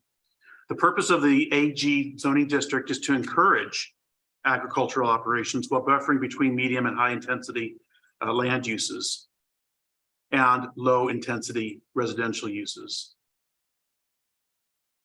General agricultural uses are not intended to include intensive agricultural uses such as confined feeding. So this zoning district is not intended for more intensive agricultural uses such as confined feeding. Further, given the seasonal operation and low intensity pattern of the use, the proposed request is similar and complementary to the AG zoning district. Staff's position is conditionally favorable, subject to the following 3 items: the filing of a development plan, because this is a commercial use. That our zoning ordinance would require a development plan approval by the Plan Commission. That's one condition, number 1. Number 2, that the owner operator record a commitment stating that the operations of the business be restricted to the activities referenced within their operations plan, as included in Exhibit 3 of your report, which specifically refer to the number of deliveries to and from the site. The location of deliveries must be on private property, not on in the public right of way. And thirdly, acknowledgement that this petition would be voided and a new BZA petition would be filed should the operations intensify beyond the provisions of Exhibit 3. And then the third condition is that this approval would run only with the current property owners and not in perpetuity with land. In other words, if the BZA were to grant this special exception, then this approval would run only with the current petitioner or the current owner. It would not be transferable to a subsequent owner. If a subsequent owner wanted, in other words, if the subsequent owner wanted to take over the operation, they would have to come back to the board and request this under their special exception. Thank you. Any questions for staff? Am I right? This is the 3rd time we've seen this business come before us. That it was previously granted. I believe They were looking at doing seasonal sales. But then they also On 421. petitioned to have actually set up a business, did they not, on farther north off Michigan? that's Road? correct. Yeah, South of 32? yeah, and that never happened. That never, well, it happened at least because I know I bought some plants there, so. Well, they had the outdoor storage. They did not build the. Oh, They came for us the first time was just for seasonal sales. The Right. second time was for a physical building and continuation of seasonal sales. Right. Also would like to note that we did receive a letter of remonstrance from Larry and Raina Fedor. Yes. And that was included in our packet. Great. So, any other questions for staff? Nope. Hearing none, would the petitioners like to provide us with additional information, and what do you think we need to know to make a decision? Kirk Gibson, 7645 East 200 North. As many of you know, this will be our 3rd time seeing you. Altum's originally was at 11335 North Michigan Road, and we, due to circumstances, had to close and find a new location. So we moved further north to Finley Creek, where we tried to build a physical location that never came to fruition. So we moved further north and bought a property, which is shown on screen. And we are just trying to keep a small family business going. And we agree to all the terms that you guys would like us to do. Questions for the petitioner? I have a few. Sure. I guess what the staff has indicated is that there was no permit for the the sheds that are there in the hoop house. And were you unaware or didn't care or all of the above? Well, the sheds, so originally was the hoop house, which we constructed as a temporary structure, which we thought we did not need a permit for. We were informed later on that we were wrong. The sheds came at a later point in time. And at that point in time, we had already gotten the notice that we were in violation, and I was notified to just hold on to apply for permits until a later point in time when we had come in front of you guys. Okay. So yeah, we are aware that we did not get the permits correctly. Negligence and ignorance probably played a little bit of a role into that. So I have a question. You say that you are not open to the public, and I'm curious. So you have plants that you're selling to members of the public. They never come to your place to look at the plants? No, it's all online and with pictures and photographs, or we take the plants to their house. So they never come to check your stock to No. see what they're purchasing? Some people can find us on Google and then they found us that way, but they're not, because of the restrictions that they're not allowed to. And so your hours of your operation are purely meant to be the hours at which you are there taking phone orders Just or employees, whatever. unloading, making containers. So the deliveries that are described here, are they ever done by way of semi-trailer We trucks? can sometimes on occasion, when we get a bigger grower who supplies to other places, they will drop out there because we don't have a gravel drive, so we go out there and meet them with a either a Bobcat or we don't have a Bobcat anymore, we have a BZA Forklift, more or less. basically, that offloads it there and brings it on. How frequently does that happen? Once a week during the spring, Yeah. April and May. We've had maybe one in June, none in July, none in August, one in September. It's very seasonal. So in spring and fall, we will have some. Yeah, but we buy mostly from, I try to buy from local growers, so it's a box truck that's making a delivery, but when we get some grower from Michigan, they have many other material drops on there, so it is a semi. Will you be doing Christmas trees and other types of things around the It's yet to be holidays? determined, because we don't have a public place, so we don't have a place to have Christmas trees to sell Currently. currently, yeah. And the deliveries, those done in large trucks, 18 wheelers, do you have accommodations that will allow them? Because one of the complaints was offloading in the right of way. Currently, we do not have accommodations, but we have been in talks of how to accommodate them going forward. Well, we've also talked about not having them, Right. but there's also farm trucks that are going up and down the road too, and when we offload them, it's maybe a half an hour, maybe an hour. We're working to minimize the amount of 18 wheelers that are Right, coming, if not eliminate them entirely. And if we feel that we can't do that, we are looking into building a delivery ramp or driveway for them to pull in, unload on the property, and then back out and leave safely. Is somebody residing at that property? Are one of you residing there? I'm not full-time residing there, but I will be shortly. So it'll serve as your residence as well. Correct. Residence and home office. Any other questions from the board? So this property, so there was the house and the office, production barn, and then two other storage buildings. Those were what they're there originally. Yes, Yes. And so what was this originally used for? it was just a farm. I mean, there's some people here demonstrating that we bought it from, so they can answer that question. And then, of course, the farm fields got sold off and the house got left behind. Right. So it wasn't, so when was the last time this was serving a producing farm? We don't have that answer. So you purchased this with the idea that you were going to be putting your business there? Is that? We were purchasing this to continue our business because we had no place to go and we had clients that wanted our product. And so I was like, okay, it's an agriculturally zoned area, so that way we at least could receive product and make containers and deliver to our customers. Also, I was looking for a house. So, yeah. So, Yeah, because I was done with them living in me. yeah. So Mike, this property is zoned agricultural. But not, I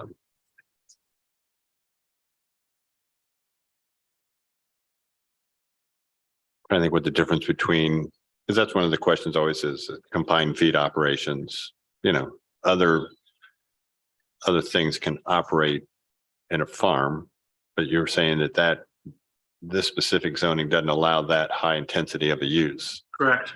So how intense of a use would a farmer be able to use this property for? I presume, I'm not familiar with the zone code, but agricultural zone typically allows crop production. growing of farm fields. What about, other than confined field operation, cattle, sheep, chickens? Yeah. I'm not certain. I'm not certain. If you look at exhibit 2, you can see that there are fields Surrounded. surrounded by fields, which I would say at the time the picture was taken, has been harvested. I think part of it is the distinction between less than 20 acres and more than 20 acres. And more than 20 acres, they can have all the buildings they want. Yeah, Less than 20, then they're restricted. but probably at some point, this parcel was part of a larger. It's a remainder of what was probably a large farming operation. Any other questions? Hearing none, is there anyone here or online who wishes to speak for or against this petition? Yes, sir. You would come to the podium and give us your name and address, please.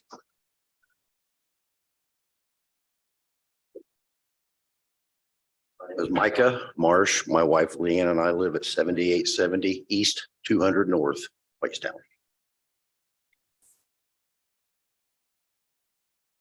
You had mentioned that you got one letter from Larry and Rena Fedor. Did you receive the ones from John and Lori Sands and from Micah and Leanne Marsh? We have, we have the Fedor's letter. And then there were a couple, I think, that signed.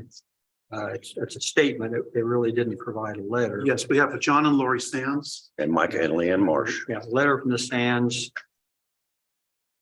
And then Micah and Leanne Marsh. Yes. So is everybody aware of those letters? Yes, Everybody's seen them? mhm. yes, Are you aware of the videos that have been photos that were sent in? yes. Okay. I had things lined up for last week, but for last month, but didn't quite get there. So I went ahead and sent my letter in as a letter versus a statement.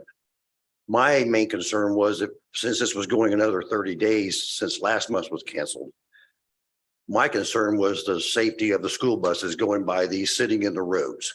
Because this is not only Zionsville's road, this is Sheridan School District's road also. And you're not just talking about the children that live on 200 North, but you're also talking about children that live maybe on Ratsburg Road further away. So there's other children involved, just not who just lives on that road.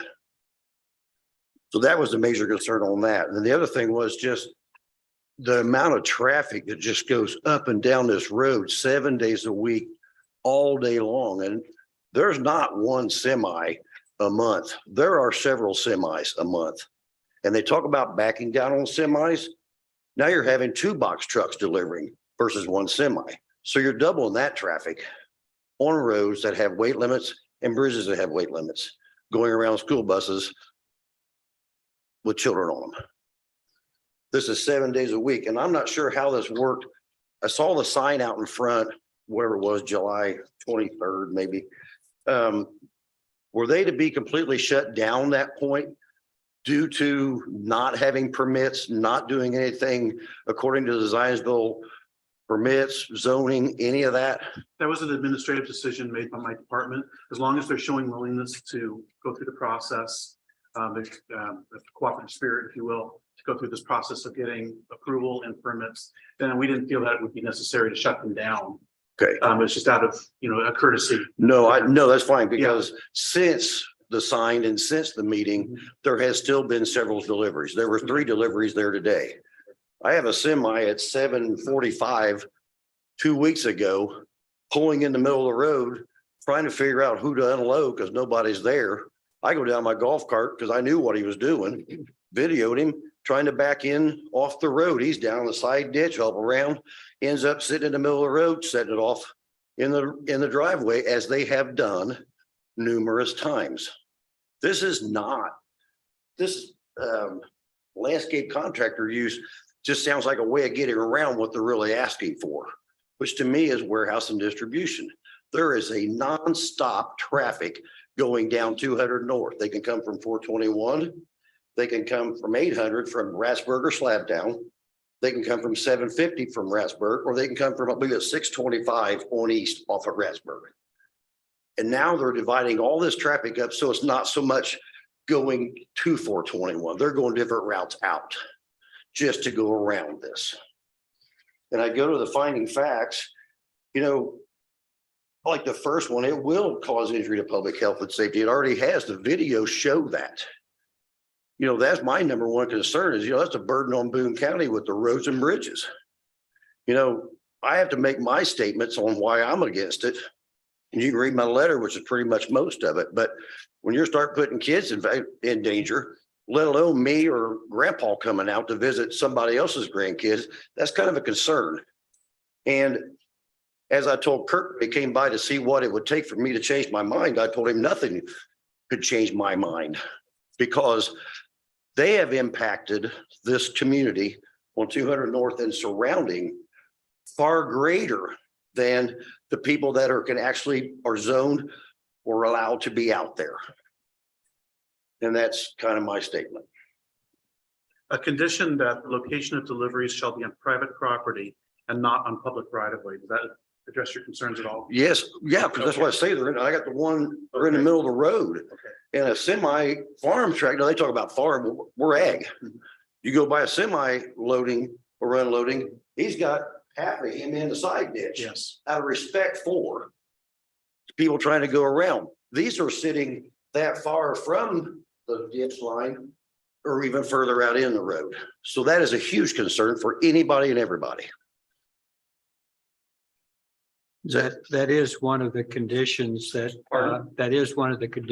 have been stated in the staff report that would be required, that they have to move off-road in order to. Right, because I've got like 3 more videos of semis since the last meeting sitting in the road unloading, plus box trucks going in and out of there.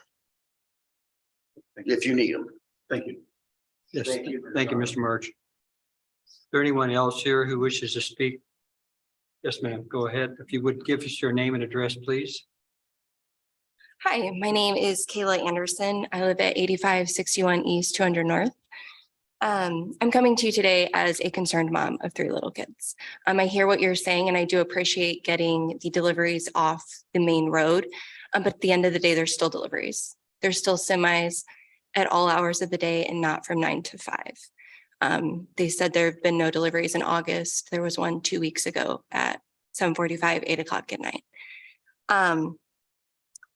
These deliveries far exceed the amount that is in the statement that they provided to you, especially given our delivery based. They say there's nobody coming on property, but it is a small neighborhood of people that live here. I know all of the cars that go up and down our road. There are cars frequently, especially in busy season. They drive very slow because they are not frequent drivers of gravel road. They are there for a few minutes and they leave.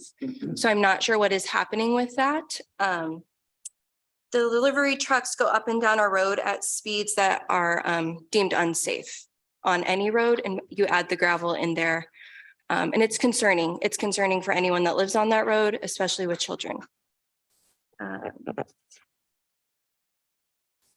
Since the District 1 representative, Brian Traylor, had no idea this business was functioning at this property, and he lives relatively close to this property, I'm curious as to why the hoop house didn't get a permit. I know they say it is temporary, but it's been there since they have lived here and been functioning. I think this is all just an unfortunate circumstance that could have been avoided if they would have gone about it the right way of getting the permits, asking for approval before it all started. They bought this property, like they said, knowing that they wanted to do this. So I'm unsure as to why they didn't stand before you before purchasing it to ask if that was even a possibility. With all the things that have taken place already, I'm nervous as to what could happen with this business as it continues, even with, getting the deliveries off the road. Well, what's the scale here? They say they're going to maybe build a delivery ramp. Okay. So now how many more deliveries are we going to have and who's holding them to that? Thank you for hearing me. You mentioned the speed of vehicles. So what's the speed limit on the roads there? Do you know? So my daughter, who is 7, asks me that regularly. So I do believe there used to be, and they've lived there much longer than I have, a sign that used to say 40. So it's fallen off several times. So it is supposed to be 40, but now you add big box trucks. I'm thankful that the farmers that do farm around there are mindful of that. They do go very slow. And plus they know we have kids, so they go exceptionally slow. So yes, it is, I believe 40. I am not sure. I know that the sheriff would be providing security there. Do you know if they are aware of your concerns about speeding? And I mean, that's not something we enforce, obviously. But, yeah, I think I was just trying to see what parameters are going to be set for this, or what this is going to turn into. And then from there, I mean, I will hold those concerns highly. Are you seeing large semi-tractor trailer traffic associated with this business? Yes, Okay. and large box trucks frequently, yes. any other questions? Nope. Thank you. Anyone else here who wishes to speak for or against this petition?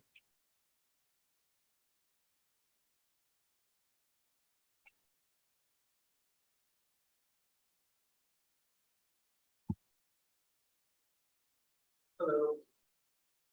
John Sands, 7949 East 200 North, Whitestown. I'm a neighbor of the Marshes and two doors down from the Alton's business. Kathy, is it? Yes. Postulate. Yeah. You inferred a critical statement on an earlier case. I'd just like to restate it. We don't ask for permission to work within the zoning laws. We expect forgiveness. We're building a home downtown Zionsville on a slab, clean sheet. Yeah, I would have expected them to ask for permission as well and know what they're getting into. So that's where we are in this case. We've approached it this way. We knew going into it, the purchase of the home, the purchase of the property, what its use was recommended for or zoned for. And now we're asking for forgiveness after we've broken multiple zoning laws, right? The tractor trailers coming up and down the road are many. The video that Mr. Marsh explained, I saw the same thing. Guy unloaded a truck in the street, moved the product from the truck into the street, into the yard. He really didn't even know where he was or where he was going. It's kind of weird. And then ultimately, I echo what my neighbor to the east had stated as well. We don't know what's coming. So if we go into a property like this and we take a stance and say, this is what we've got, I don't know what it's going to be like in 6 months. I don't know what it's going to be like in a year. So, where does it end? We don't ask for permission. We ask for forgiveness after we break the law. So I ask you guys, where does that really end? Where do we draw the line? So, thanks for the time. Any questions for Mr. Sands? Nope. Anyone else here who wishes to speak on this petition? Nope. To the petitioners, would you like to explain anything that you heard that you think needs explaining?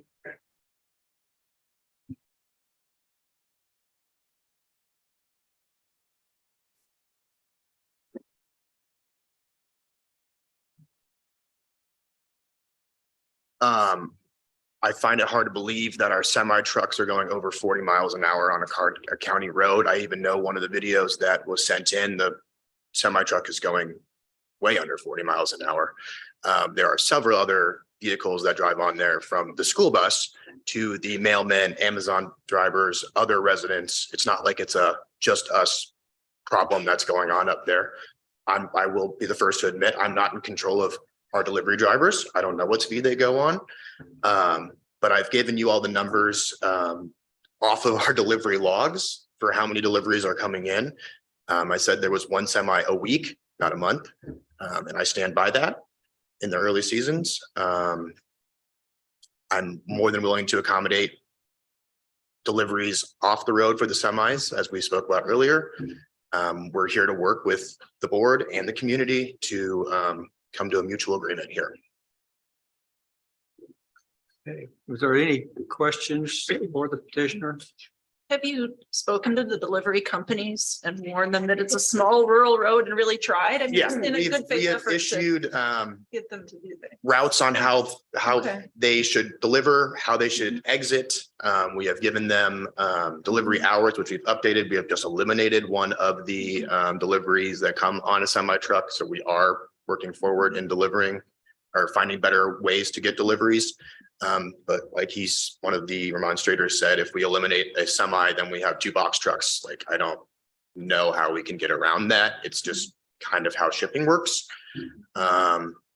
We have definitely not blocked the road of a school bus, but I do know that that can happen. I understand that risk. Yeah. And the other part is, what sometimes when and there's not many semis that, I mean, they have rotating drivers. I mean, if you unloaded a semi anywhere, you're not sure what language they're speaking. You know, most of our local drivers are very attuned to what we're doing, and they're farmers themselves, they're growers. So they're attuned to that. There might be a random semi that may be from a driver that's unfamiliar where they're going, because it's very difficult to get drivers these days. So, you know, we try the best we can, but it's not like there's semis rolling in 5 a day.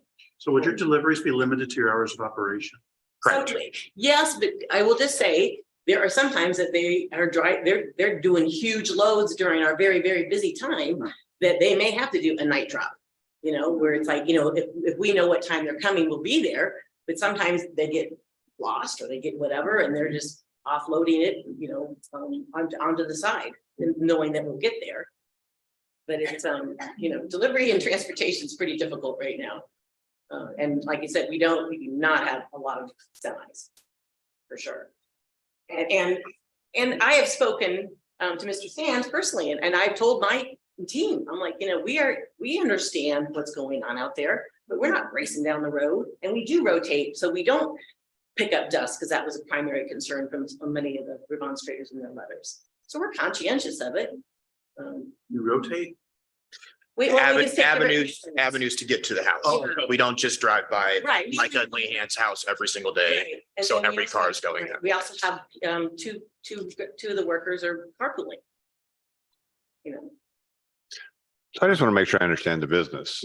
So there's greenhouses, growers throughout the Midwest that are bringing you product that you've selected from them. And then you take those in. Are any of the buildings set up with lighting? Is it? No. Yes, the Well, production barn has lighting in it, sorry. but that Okay. was set up It before. was already- But we are not using that As a for growing. growing. That is a production facility where we create pots for your front porch, where we take the flowers from the growers and make our own creations, and then we sell Okay. them, grow them and sell them. So you take the bulk and then you're reprocessing and repacking into display pieces or Containers. pots or containers. Correct. And then does your product go direct through consumers, or Direct to the consumers. so people can buy whatever? And so you've got your other smaller fleet of vehicles that then We have- deliver over the course of the day. Correct. Do you have any plants that you would sell to be put in the yard, for example, or flower beds? Or are you only talking about pots? No, we have trees and shrubs as well. Okay. Trees, shrubs, perennials. It's, if you've ever been to our garden center or even our pop-up shop, it's the same thing we've been doing for 60 years. We've just scaled down immensely, and we are just trying to be like an Amazon of, I guess I don't even say that, a small scale to your door delivery, because we know that they don't want the general population up there or general public up there. So we eliminated that. And it's difficult to find property to have a seasonal business. So really, my personal thing is, we are a seasonal business. There is nothing going on in January and February and March. May is busy, April and May is busy, June not so much, July and August, not, you know, but and particularly this year with the weather, the way it's been so dry. And then it's a little bit in fall and a little bit in Christmas. So, and they, from an expansion standpoint, you know. 0. Yeah, I mean, you know. We have 6 full-time staff, and I'm the only male. Not that that's anything against women, and I know what they can do, but they're 55-year-old women, and it's not easy to find anybody that wants to work. So I'm gonna get you out of that hole. Thank you. It's gonna help you out here. Yeah. It's still, as much as we think of this as agricultural, it's still residential essentially. Right. And as a person myself who lives in sort of a rural area, it's no less irritating having that kind of traffic driving by your house, even if you have 15 acres around you and the road is right in front of you, than it is, Change is hard. anywhere. But Well- the Amazon driver also goes up and down more than it used to before because people are ordering online.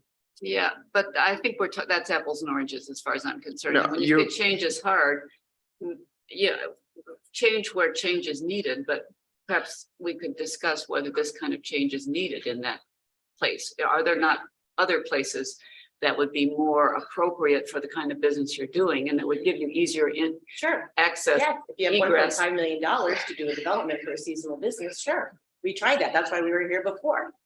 And we did, and all the things that were required because of the easements and we had to rezone and all that stuff. It was not feasible for us to accumulate those expenses to have any return on a business. I mean, so this is what we came to, He came back from being out west. I said, hey, I need some help going on. And we're just trying to make, things work. And we still want to be close to the community that we've been serving for 60 years. I mean, we lost half our customers when we just moved up to Finley Creek because it was too far. So we lost half our customer base and half of our income. So we even moved further and we'll bring it to you. So I mean, we can keep going, but then we won't make it. To me, what's interesting about this is if they had a lot that they were growing flowers on site, then the harvesting those flowers on the land, taking them into production, repackaging them and shipping them out would fall completely within the realm of their zoning. Am I off base? My understanding is that a farmer, not in our zoning code, they can sell what they grow. They can sell what they grow. Yeah. But the issue is the delivery aspect of this. Yeah. And that's really what we're talking about. Because if it weren't for the deliveries, they would have the right to send as many cars and vehicles in and out of this property as they wanted to on a daily basis. It would be a farming operation. Be a farming operation. But really, it's just the issue that since they get their primary product via wholesale, via semi, then everything after that is just. And agricultural uses involve heavy machinery. All right, that's what I'm saying. Yeah. I appreciate all the comments about the kids and all that stuff, but I'm imagining when they're planting in the spring and they're harvesting in the fall, there's a lot of big vehicles out there up and down those roads at all hours. So I'm not saying this in support of this petition, but the frustration I have is that if somebody wants to build residential in farmland, we get beat up because it should stay farmland. And when we get somebody that wants to farm in farmland, where there's a house, we get beat up because it should stay a house. Right. I feel like the agricultural areas in this town, like we can't win. The last person to buy a 2-acre lot off of an 80-acre farm doesn't want to allow anybody else to buy a 2-acre lot on an 80-acre farm. They want to be the last person ever to buy a 2-acre lot. And so we get a ton of remonstrance. And again, this is not relative necessarily to this petition, but it's something that Zionsville has to come to terms with. We as a community either have to not remonstrate when somebody wants to put a house there because it's a less intense use, or we can't then turn around and remonstrate when somebody wants to farm on it and it's farmland and we don't like the number of farm trucks that are hauling grain up and down the road. But farm trucks hauling grain is a very finite period of time between. So is our season. No, we're talking about a finite with But grain trucks. If you it's got, finite but if you had like this animals finite. though, What you're they're talking raising about is- cattle. Look, what they're talking about is a much broader, longer period of time. But if you're raising cattle, you're going to have trucks monthly bringing cattle to and from the property for sale. Well, if you're operating a feedlot, maybe you are. Not a combined operation. Well, I have livestock and I can tell you, I don't have trucks coming to my place. I bring that hay into my barn once a year. And I don't have a lot of people. That's one horse. Yeah. Yeah. You have one, But- horse, one horse. So I just think. Do we have a definition of how long things need to be grown on the farm? Is there any, is any growing is growing? Okay. I think I was raised not on a farm, but in the country. There are periods during the spring, during the fall, when our roads were always busy. It was trucks, tractors, combines, you name it, it was there. I didn't live on a gravel road. but those who do have to expect a certain amount of dust. I think that they need to also expect more traffic because Amazon, UPS, FedEx, all of those are making deliveries now. They're all in box trucks. They're all running up and down the roads, and the people on gravel roads order from all those places too. It happens with or without this business. Yeah. So 200 T-bones into promontory. And once that fills in, and once they start building, We're gonna have all sorts of construction trucks going up and down 200. Yeah. Yeah. I did hear. Not that factors in this. I think it was Mr. Marsh that mentioned the semis and all of those trucks, I guess, that do cross bridges. I assume that there is some means for them to know whether or not they are over a weight limit on those roads. I don't know. I'm not in that business, but that would be a concern.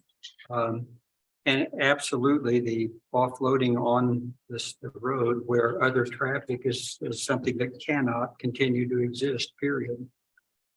And I don't think it's fair or even feasible to try to mandate what speed delivery people are going to be driving. And that includes the Amazon driver and the UPS man who comes up my driveway like it's the Indianapolis Motor Speedway.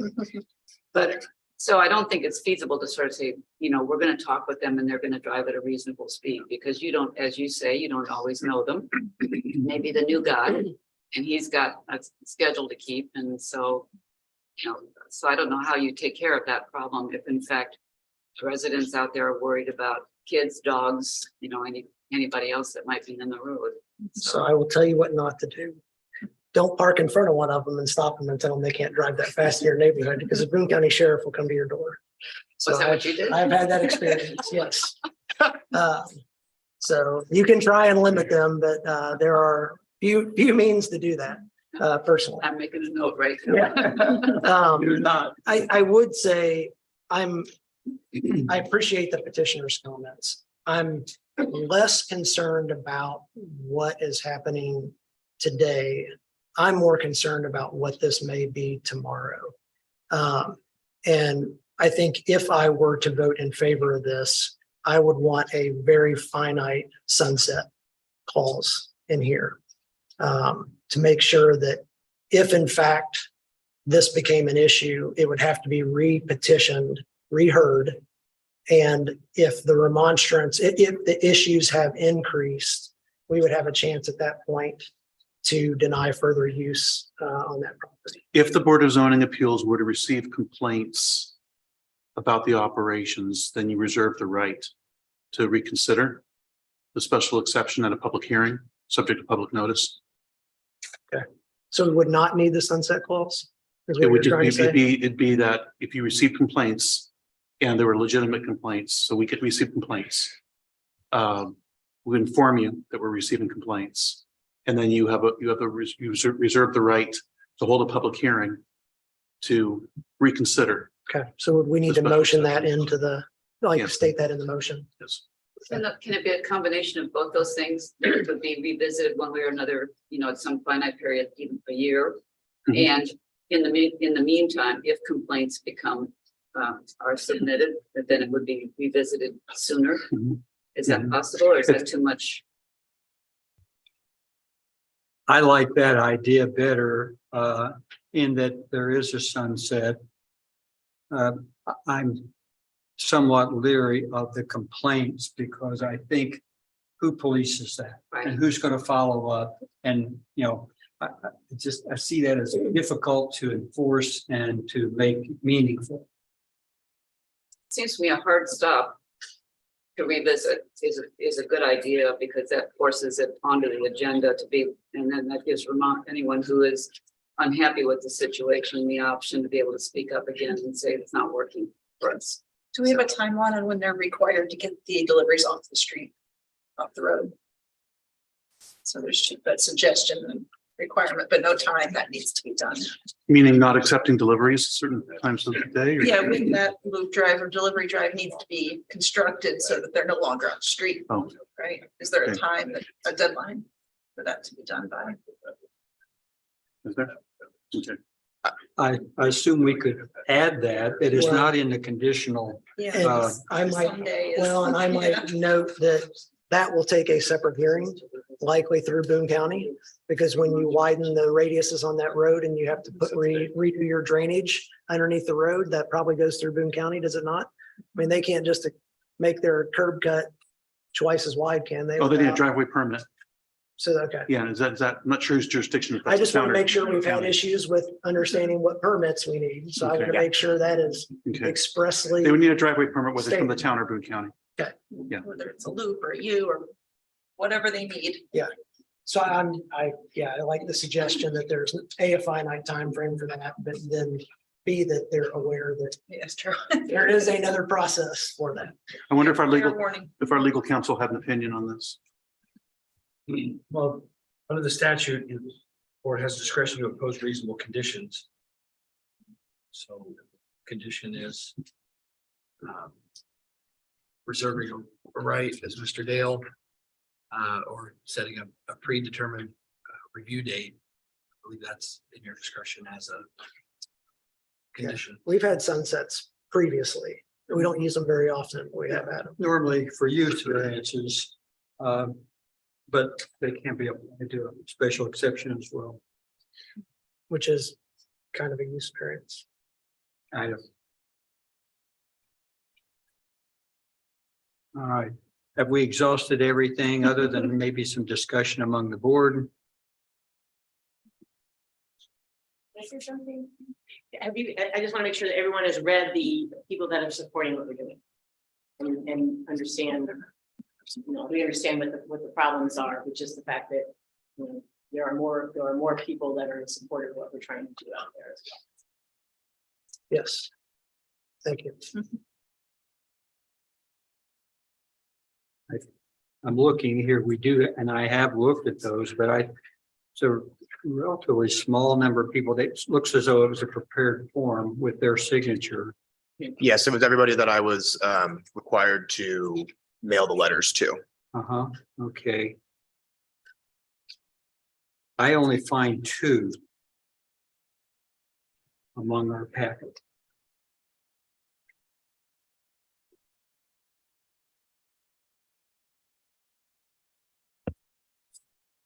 So I have exhausted that. I have another question, and that has to do with, I'm looking at the operations plan that you have submitted here.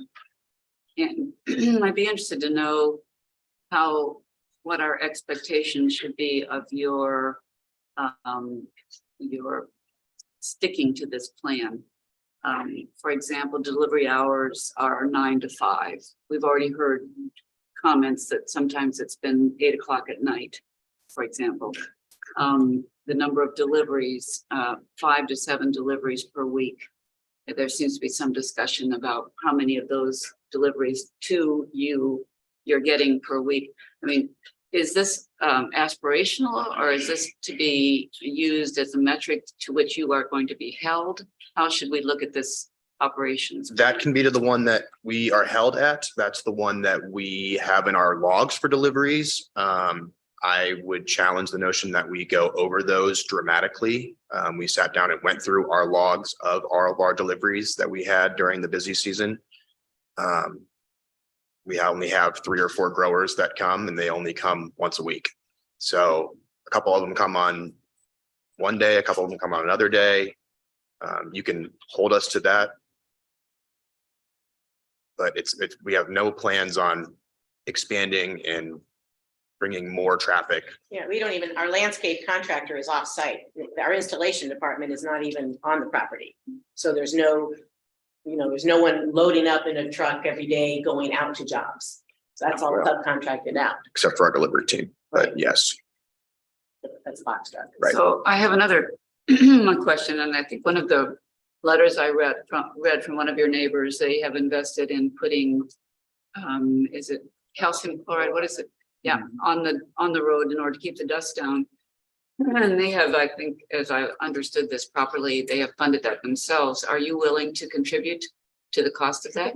No, because then you can go ask the Amazon guy and the town, you know, the. I think that's different. Personal, I think that's different because you're operating a business. It's right there. Amazon is not Sure. operating. Is it business. an elective decision to put that down, though? Is it a requirement for that to be on the gravel? I understand, but I mean, that's Yeah.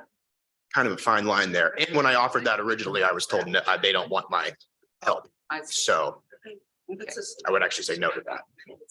Just thought I'd throw that out there.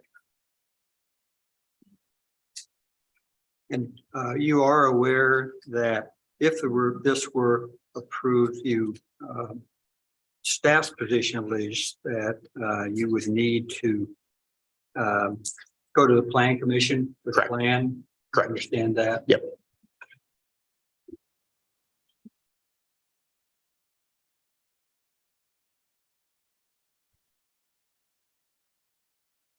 Well, time for opinions. What's a reasonable sunset?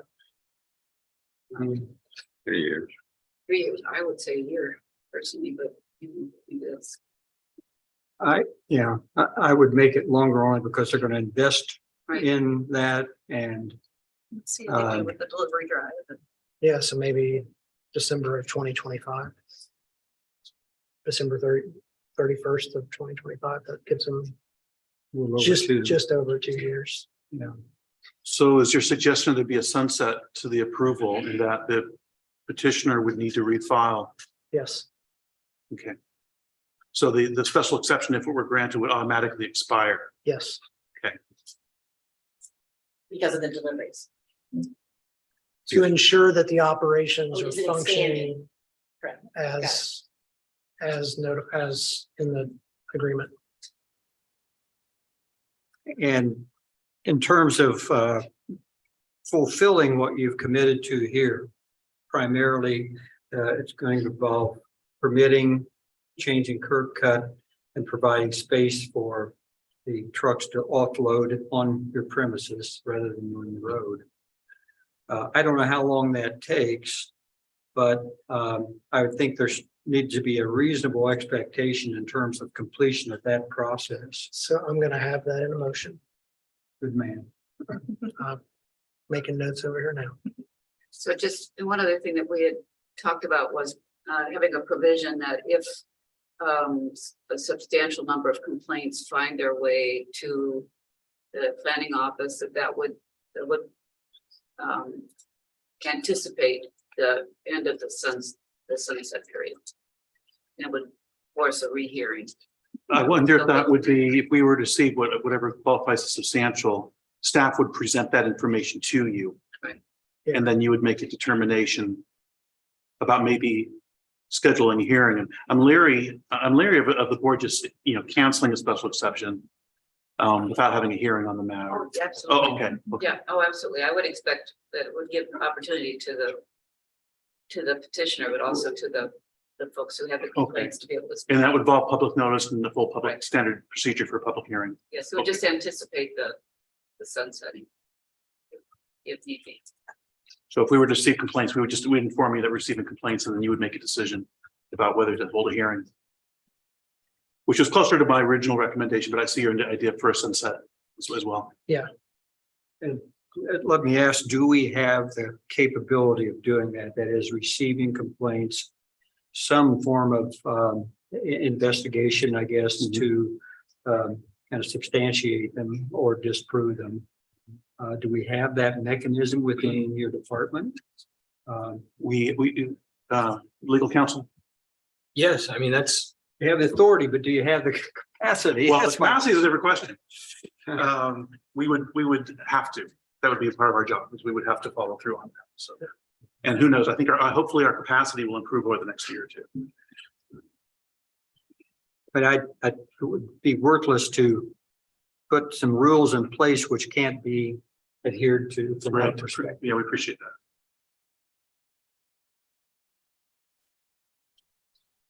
Anything further from the board? Is there a motion? So I move that docket number 2023-29-SE, a special exception petition to permit a landscape contracting business for the property located at 7645 East 200 North, Whitestown, in the Rural Agricultural Zoning District AG, be conditionally approved as presented and described based on the findings in the staff report and staff recommendations, the submitted findings of fact, that the property use will not be injurious to the public health, safety, comfort, community, moral standards, convenience, or general welfare, that the proposed use will not injure or adversely affect the adjacent area or property values therein, and the proposed use will be consistent with the character of the district land use authorized therein in the town of Zionsville comprehensive plan, that it is in substantial compliance with the submitted site plans, that filing and receiving approvals of a development plan would be heard by the Plan Commission, that a recorded commitment that operations of the business be restricted to activities referenced within the operations plan as included in this report as Exhibit 3, specifically the number of deliveries to and from the subject site. The location of deliveries shall be on private property and not on public right-of-way. An acknowledgement that this petition will be voided and a new Board of Zoning Appeals petition will be filed should operations intensify beyond the provisions of Exhibit 3. That approval only runs with the current property owners and not in perpetuity with the land. That a driveway solution for semis be remedied by April 1st of 2024 and be approved by the authority having jurisdiction. And at no time prior to that point will semis park in the public right-of-way as previously mentioned. That if complaints to staff would trigger a public hearing, that the special exception could be reheard at a public meeting, and that this special exception shall sunset on December 31st of 2025. And we say reheard and possibly revoked. Yes, we can add revoke to that. Legal. Staff would have a question. How many complaints is enough? Thank you, Mr. Lake. To answer Owen's question, what I understood the discussion to be was that you would bring the complaints to us and let us know that they exist. And then at that point, we would have to decide at what point we felt like it was enough to then require that public hearing. Understood. Did I hear that correctly? That was the longest motion. But I'd second it. Yeah, I was going to say. If you We have a second- second from Mr. Jones. Thank you, Mr. Jones. All those in favor, please indicate by saying aye. Aye. Opposed, same sign. It is unanimously approved. One further question, since we have modified that, the motion to approve. I'm turning to the council here regarding the signing of findings of fact. I guess they have not changed in most regards. But do you offer us any advice to do something different than? Well, you would have the option to have the findings redrafted for approval at your next meeting. But similar to the earlier cases, I think the motion covers it and conforms to the standard. Okay. I guess I don't see delaying the signing of finding of fact until next month to be an issue because they still have to go to the Plan Commission. The findings haven't changed. It's just the motion. That The changed. findings have not changed. You're right. It's just the motion has grown. Yeah. And that's covered by public record. True. Yeah. Okay. So I All think right, we can let's- sign them as we is. can leave it as is and proceed as usual. All right. We have unanimous approval. I would urge you to get your development plan into the Plan Commission. The other things that you're committing to in this need to be adopted as quickly as possible. And we wish you best of luck. I think it also provides you with a true incentive to be the best neighbor you can be. And hopefully your neighbors who have not been in favor of this now may have a change of mind. Thank you. Thank you. I would encourage everyone to support local small businesses so we can do all of the things that you are asking us to do to continue our business. Thank you. Thank you. So can I ask a question real quick? So you can move in. Just a minute. If you identify. Please. My name is Michael Marsh. After he speaks, maybe we have to post a 10-minute break or 5-minute break. Yeah. Okay. If you, your Hey, name quick. and address again. Marsh, 7870 East 200 North Whitestown. So there's no regard for what they not paying attention to what anybody requires them to do. So they put a loop house up without permits, and it's just, okay. I'm confused here. I had to go through a variance to get a square footage zoning for my barn. I couldn't just put it up and then ask for forgiveness later. I had to go through all the due diligence. They're just doing what they want. And okay, they'll give you 2 more years to be good neighbors. You will have to get a permit before They've already got it up. It's been up for a year and a half. Still be required to get a permit. Is that noted? It's noted. It is noted in the petition. My name's Kayla Anderson, 8561 East, 200 North. I just have a clarifying question on the delivery aspect, because the way I read it is if they are negligent on one of the things in the contract, or if there's a complaint, then we reconvene. So it says 5 to 7 deliveries during busy season. I think there's some confusion there. Are those deliveries coming in or those deliveries going out? Is that a combination? Because sometimes there's 5 to 7 deliveries a day. So I'm confused on what we're asking. The matter's been decided. Yeah, Well, I was standing here, but nobody asked if there were any I'm questions. not sure that I can define for you which are incoming, which are outgoing. Right, so I'm just confirming that it's a blanket statement of 5 to 7 deliveries, and I can confirm the details on my end of how many deliveries that is. And They already left because they can't be bothered. And I think that when they're talking about deliveries, I think they're talking about their deliveries, but they do have incoming deliveries and of course. Right, so I'm just, that is a lump sum deliveries, and me as a neighborly resident, I can be counting those. Within their application, and we can feel free to give us a call, they state the number of deliveries per week by the time of year, depending on time. Right, Deliveries to and deliveries from. and they're saying 5 to 7 a week. Deliveries to. 5 to 7 per week, March, April, and May. But there are Okay. other times frames in the year too. Okay. And please note that the staff report is online. In my letter, there's no way they're just doing 5 to 7, because there's 5 to 7 deliveries per week coming in. We've ended the public discussion, Mr. Marsh. Thank you. Next item on the agenda is docket number 2023-30-DSV. Mr. Chair. A hot 5-minute break. Oh, I'm sorry. We will take a five, it's 10 to 5 now. Well, 5-minute break. We'll take a 5-minute health break. Thank you.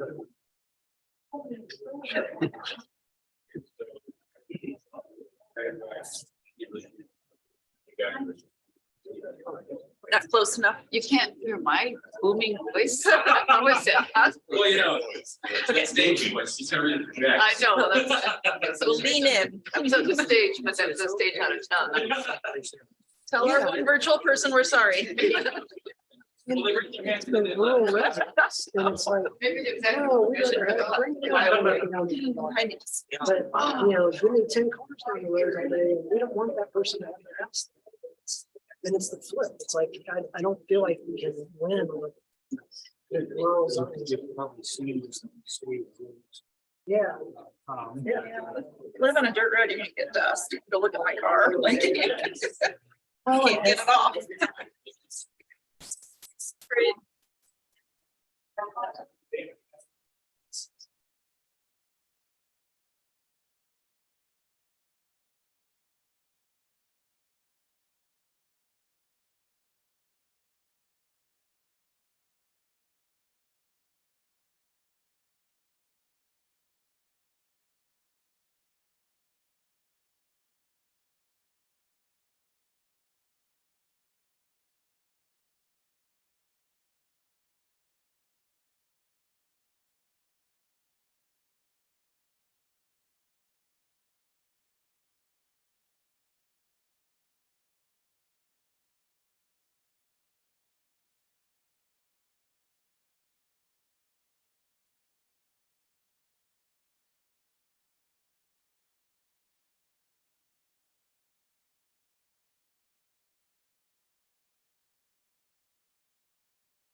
Thank you.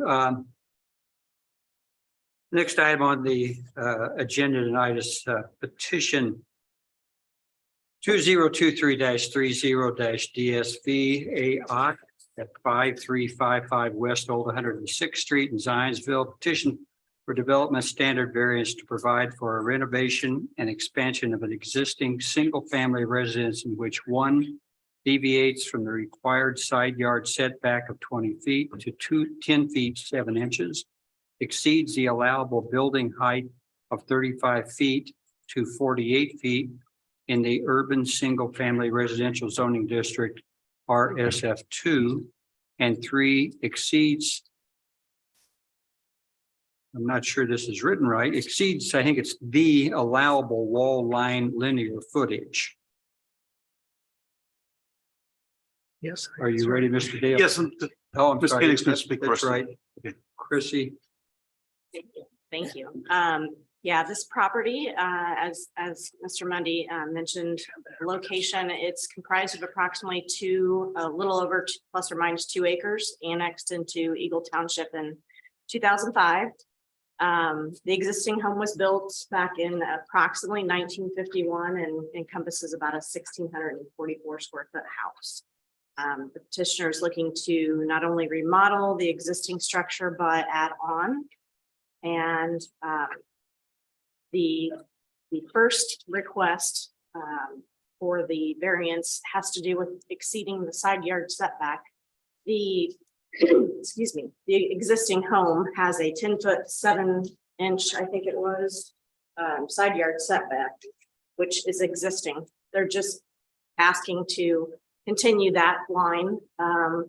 It's been in existence obviously for 50-some years, and they're asking to extend or be able to continue to use that. The second request for the height requirement is due to multiple factors. There's undulating topography. It's a heavily forested and narrow lot, and there's a basement walkout area that's not seen from 3 sides of the structure. Staff noted when we went on the site visit that the closest residential home was approximately 265 feet plus away. Those homes are to the east of the property. Excuse me, I'm sorry, those homes are to the west of the property. The uniqueness of this lot is that the other side, the west and south and north, excuse me, is surrounded with commercial businesses. You have Martin Transportation to the south. You have a contractor and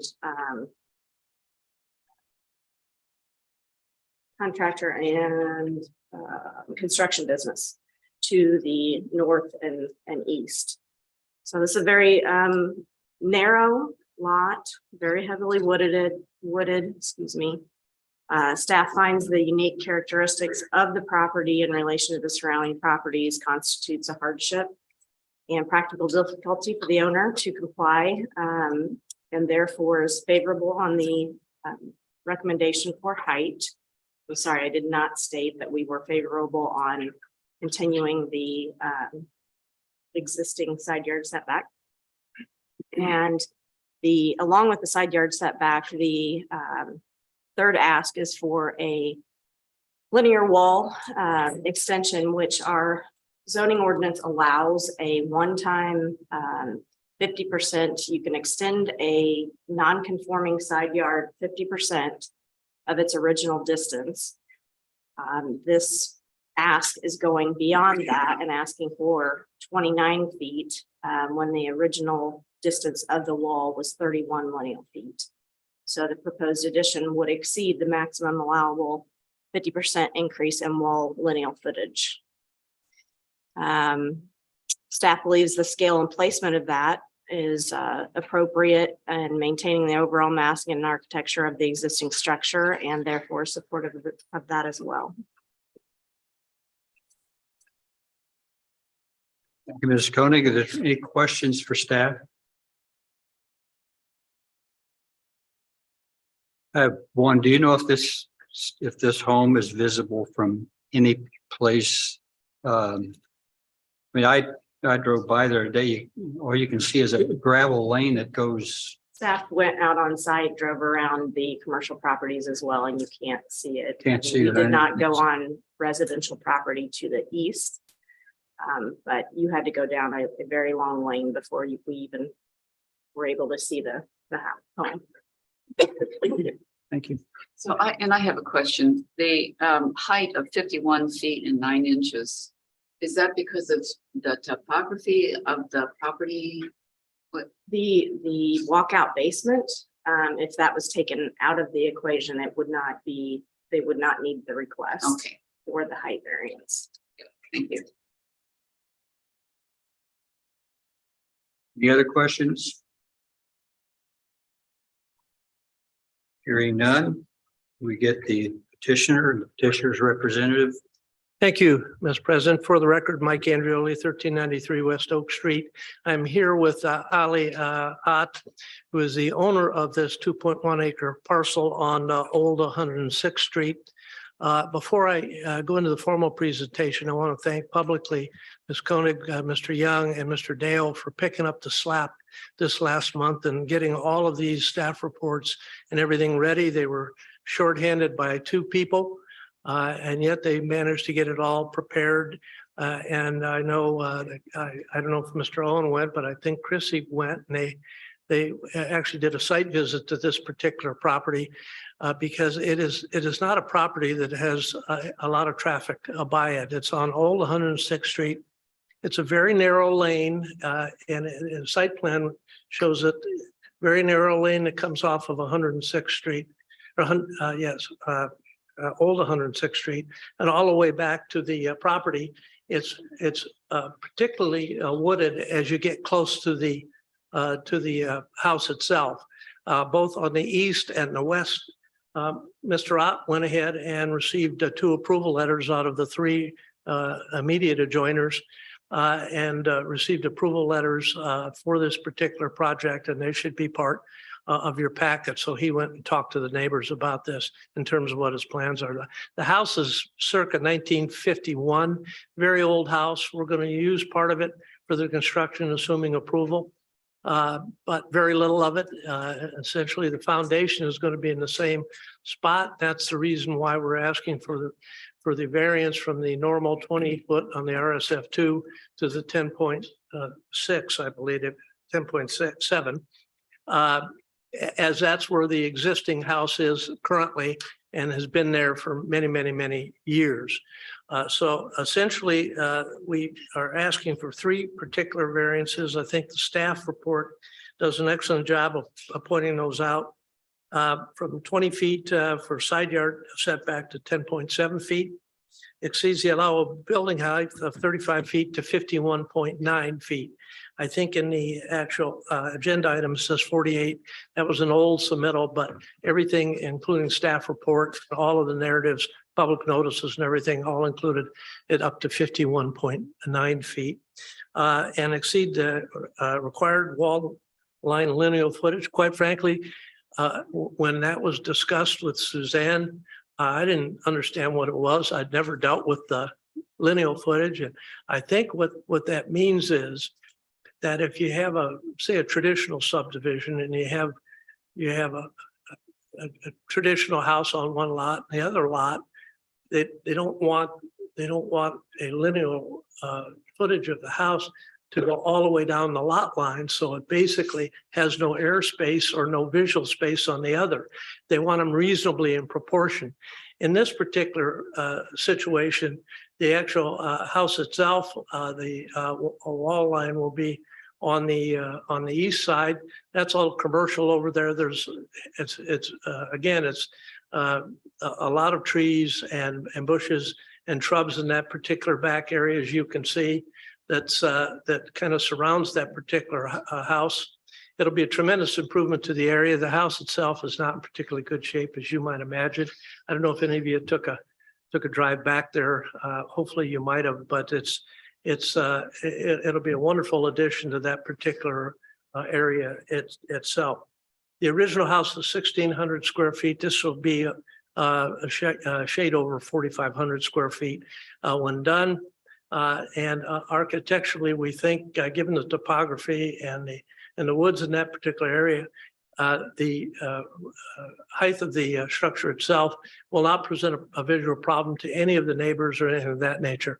Particular on the east where the commercial is with the heavy woods there.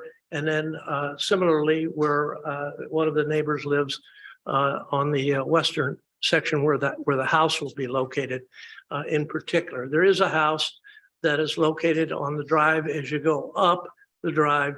There's a house to the immediately to the right. I don't know if that's being rented or it's being rented, but it's an older structure as well. But that's the closest house even to the actual road, and the rest is all essentially in woods and will be sheltered back there. So I couldn't think of a better place to locate something that would need variances as this particular property, and hopefully you'll approve it.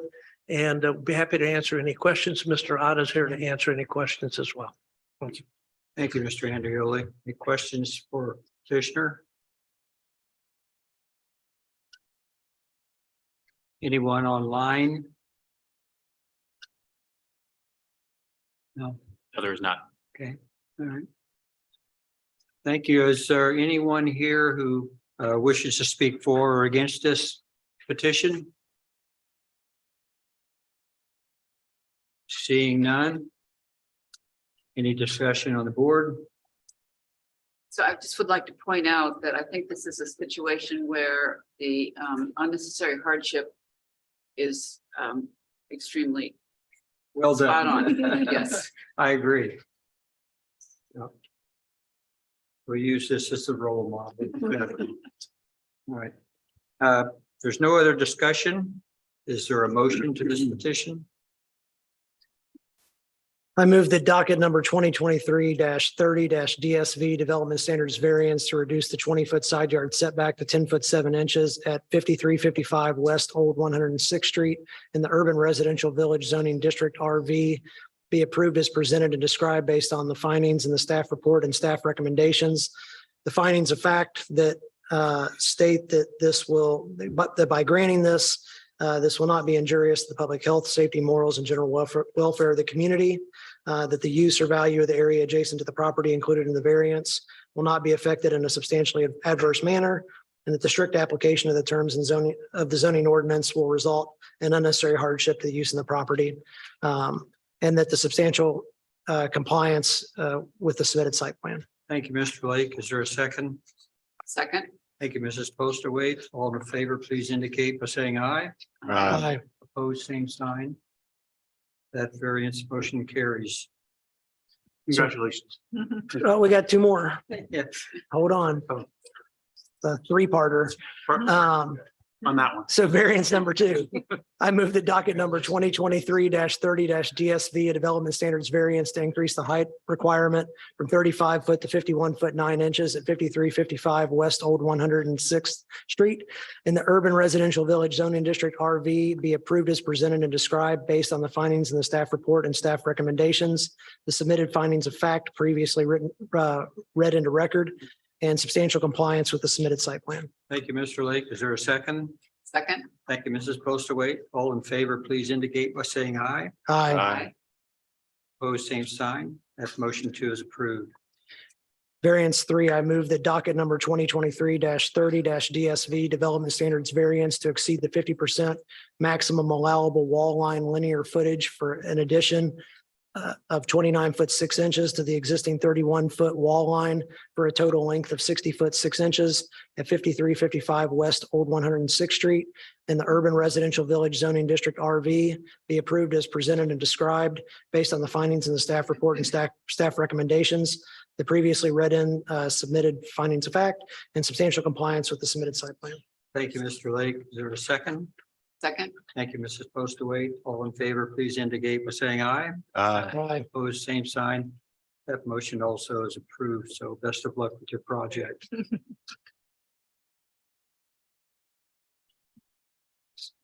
The next item on the agenda is docket number 2023-31-UVD store. at 5898 South 700 East, Whitestown, Indiana. Petition for a use variance to provide for an office for a home improvement company in the rural single-family residential zoning district R1. We get the staff report, Mrs. Yes. Koenig? Yes, subject site on the west side of 700 East between Whitestown Parkway and 525 East. I'm sorry, East 525 South. It's just under a half of an acre and has historically been used for residential single-family use. There is a home directly to the north of it as well, and those two parcels are owned by the same owner. The company before us tonight, Stoller Roofing, has leased the property with hopes to put a business in there of their home improvement. The use variance is largely looked at for the land and the comprehensive plan. In this particular situation, our 2003 comprehensive plan did not encompass this area of Eagle Township. So in lieu of that, future land use designation for the site, we look at highest and best use of the site. And the surrounding uses, you could see, can you back up on this slide? Yep, thank you. You can see that surrounding the site, we have a multitude of what I would call commercial or not-for-profit type businesses, being the fire station, the Boys and Girls Club, the Z West Middle School, soccer fields. There to the east, there's Eagle Church, and there's some apartment complexes as well. So these uses, if they were in the urban jurisdiction, would fall into the special use classifications. That's not a category that we have in the urban, or excuse me, in the rural jurisdiction. So I think that given the lack of that classification in the rural jurisdiction, that this commercial business which is limiting in its 5 full-time employees, which are 2 owners and 3 office employees. They're not intending to have any storage on the site.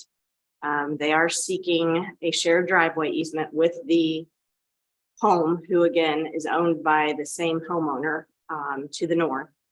If that does not work out, they have committed to putting a driveway to the south, closer to Boys and Girls Club. And there is a huge green field between those, so it wouldn't be real close, but they would remove the parking pad that's existing out on the road and put a parking area back behind. I think we have, yep, that's on the smaller slide there in color. That would be to get the traffic off of the traffic pull-in area and parking area off of the busy road there across from the fire department. The petitioner is aware of the fact that if this is approved tonight, they would need to go on to Plan Commission for their development plan approval. And I think that's any questions anyone has. No. Staff is supportive of this, given the area and the uses surrounding the property.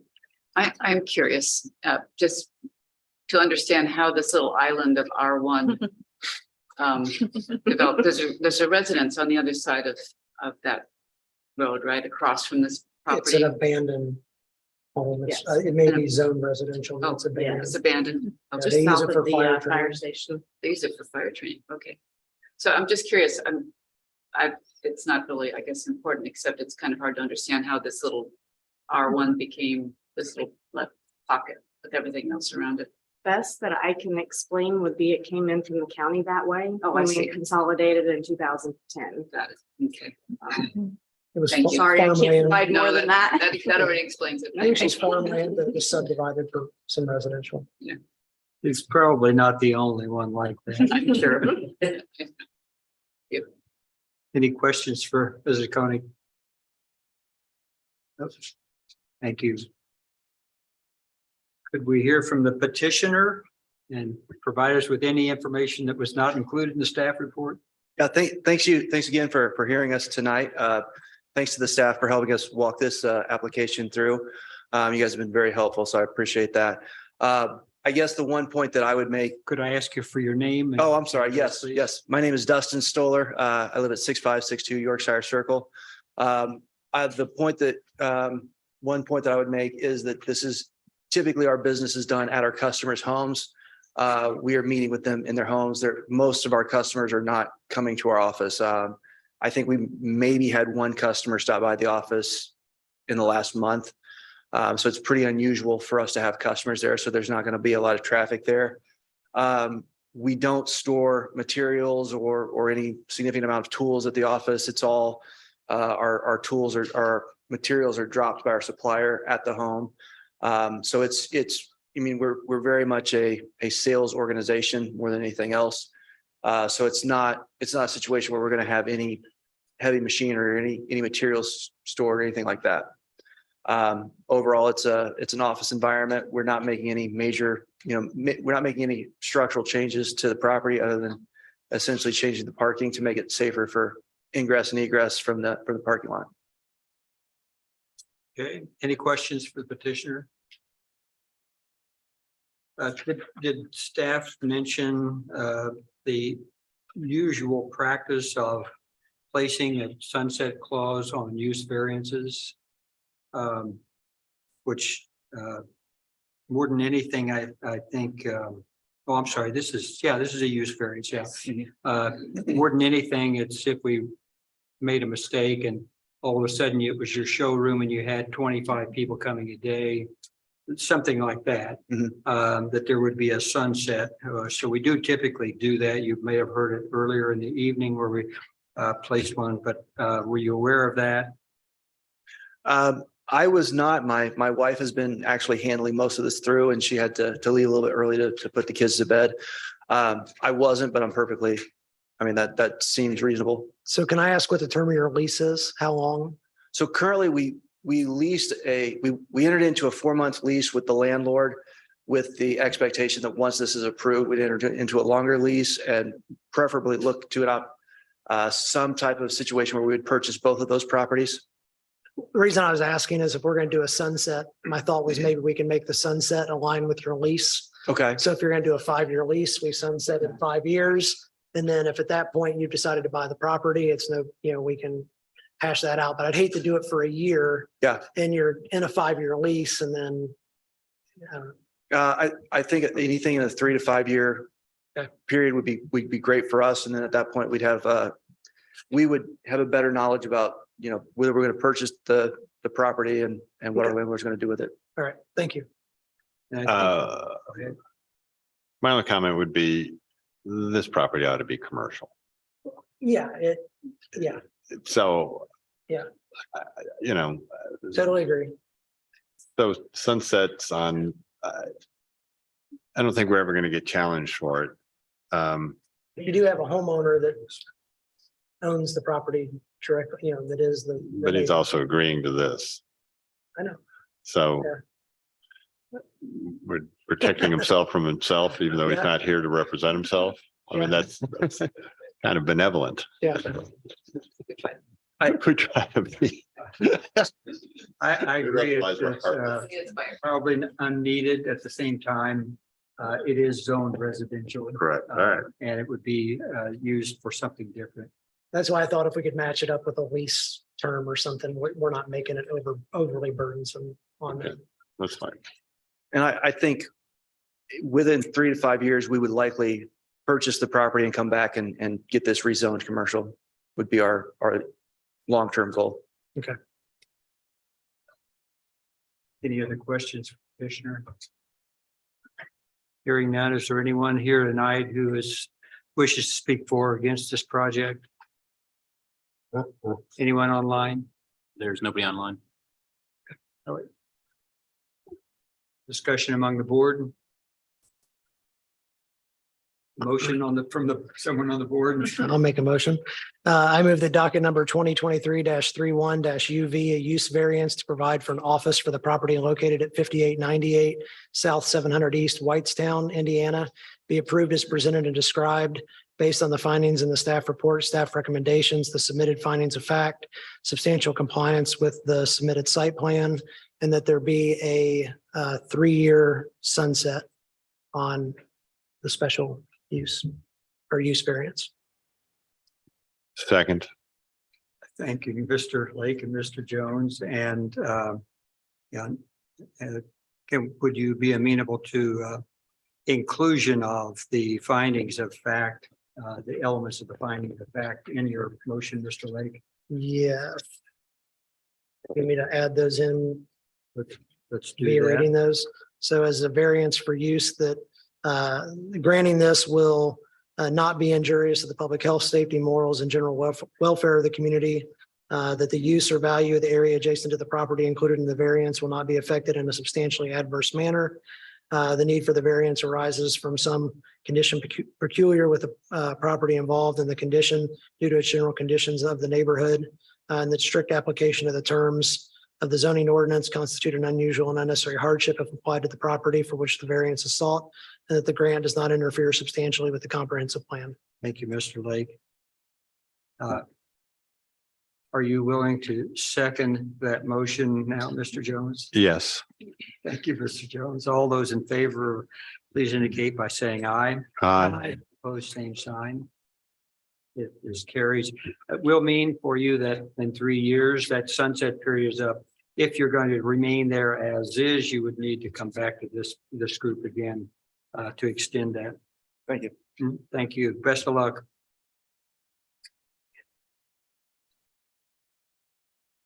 The next item on the agenda is docket number 2023-32-DSV. M. Humphrey at 65 North 700 East Whitestown. Petition for development standard variance to provide for an accessory structure which exceeds the permitted accessory square footage in the rural agricultural zoning district AG. You have the staff report, Mr. Koenig?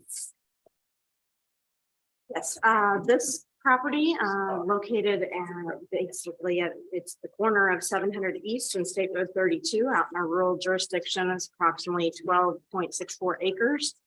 Was also consolidated into our jurisdiction in 2010. Primarily been used for residential purposes. There's a 1.5 story home and several accessory structures which were there when the current owners purchased the property. The petition is to exceed the accessory square footage that would exceed the primary, which our zoning ordinance, does not allow for. The petitioner is proposing to construct a 560 square foot barn. And that would exceed the primary structure along with the other existing roof structures that are there. That would bring it up to 9,029 square feet. That would be exceeding the primary by a total of approximately 5,531 square feet. Along with this request, the petitioner would also be, or has also petitioned our office to waive a portion of the 40-foot buffer yard that's required in the agricultural zoning. And the director was amenable to that and supportive if the neighbors signed the consent, which they did. I believe you all have that in your packet as well. In the opinion of staff, even at that, the level of square footage of roofed accessory square footage does not meet the level of hardship or practical difficulty. And therefore, we are not supportive of this as presented. Thank you, Ms. Koenig. Are there any questions for staff?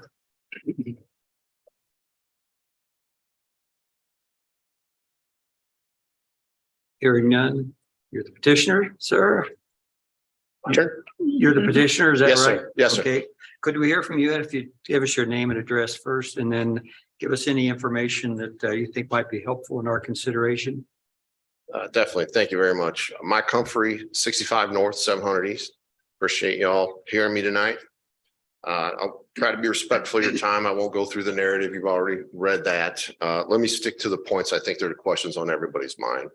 Why do you need so much square footage, and why does it need to be close to the fence, even though we've already dealt with that? So the property, as you said, it's an older property, it's farm property. I think the house was built in about 1900.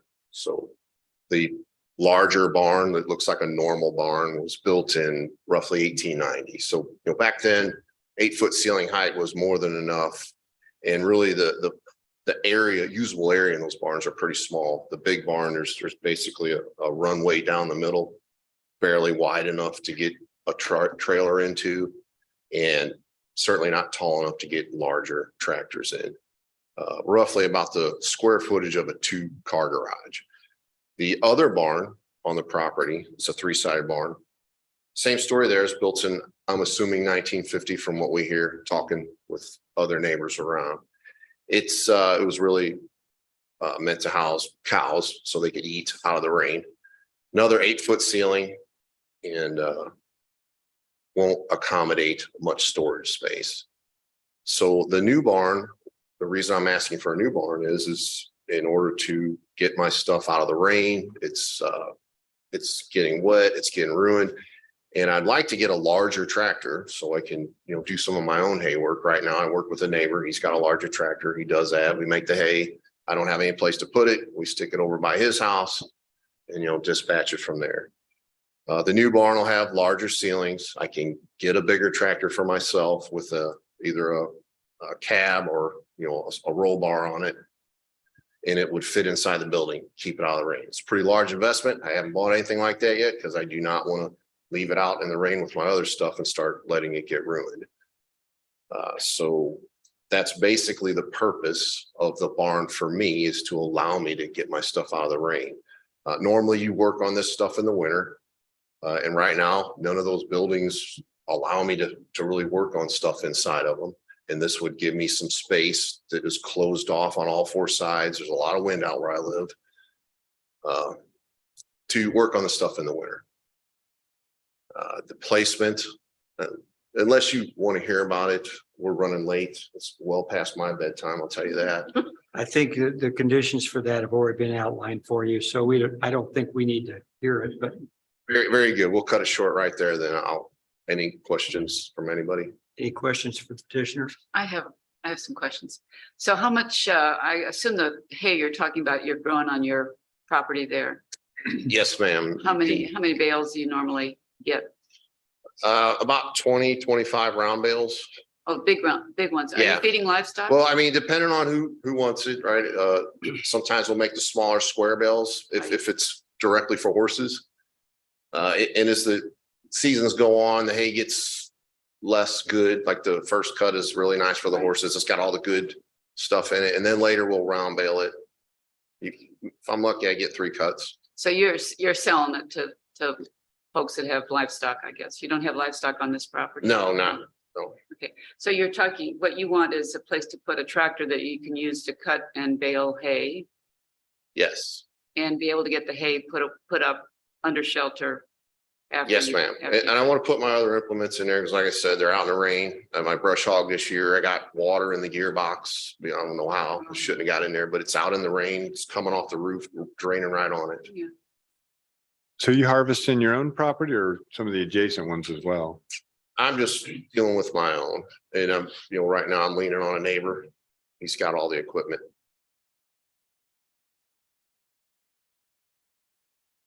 You have no animals and your crop is a single crop of hay, is that correct? Yes. I mean, I've grown corn on it and we've done some beans. The hay looks nice. Wife likes it. So, we do have chickens. I mean, that counts. So you are using some of the other buildings? Yes, sir. Chicken coop? Chickens got their own building and their own little yard they stay in. I think the staff report indicated that there was a use variance approved or may have been a special exception for one of the barns there for events. Yes, the original barn in 1890, got a lot of character, very nice. We had visions of doing a wedding barn. And we went through the process and worked through it, but by the time we got to the end of it, and looking at the market, the business case really faded by the time we got to the end of the process. A lot of other barns open up. That's a very fickle industry, and the money it would have took to close the deal on that, it wasn't a good risk, and we decided against it. So now we just got a really good looking barn. So when you bought the property, were all the other accessory structures already there? Yes, sir. Okay. Yeah, that's part of the reason we bought it. It's kind of, Okay. it was the dream farm. Everybody had something. So you got a pool, believe it or not, an in-ground pool and a farm in the middle of an agricultural zone. Yeah. But yeah, it was a special place for us. One thing staff would mention is the, back in 2015, when you see that use variance, you also see the subsequent number of a development standards variance. At the time, we went back and researched. At the time, staff suggested that if they were going to ask for a use variance, they go ahead and ask for development standards just to memorialize, there's the word, thank you, memorialize the existing buildings that were there. So they were not asking to get the buildings, they were already in existence, and staff just wanted to memorialize that. Okay. Yes, thank you for that. Then I'll go back. If there ain't no other questions for the petitioner, I guess I'd like to hear a little bit more from staff as to the lack of support for the additional barn. I think Is there? I can weigh in on that. It's our position that there's nothing unique or unusual about the property that presents a practical difficulty with using it for its intended use. So that's why generally we're not supporting the variance. There's no hardship associated with using the property as it's intended. Property can be used with barns, with the existing barns certainly, but to 5,000 square feet over the larger than the primary structure, when the accessory structure is supposed to be less than the square footage of the primary. We just didn't find a practical difficulty or hardship associated with this. Okay, thank you. So is it fair to say that when, and I don't know when Mr. Humphrey purchased this property, but is it fair to say that this was already non-conforming at the time he purchased it, with the barns being cumulatively larger than the square footage? Yes, that's fair to say. Yes. So I think I sympathize with his problem, having myself worried about where to put hay. So I can sympathize with wanting to be able to shelter that and have the independence of having it, not having to work off your friends, leech off your friends, asking for their goodwill, and also the machinery to be undercover. It's an investment, sizable investment, farm machinery. Yeah.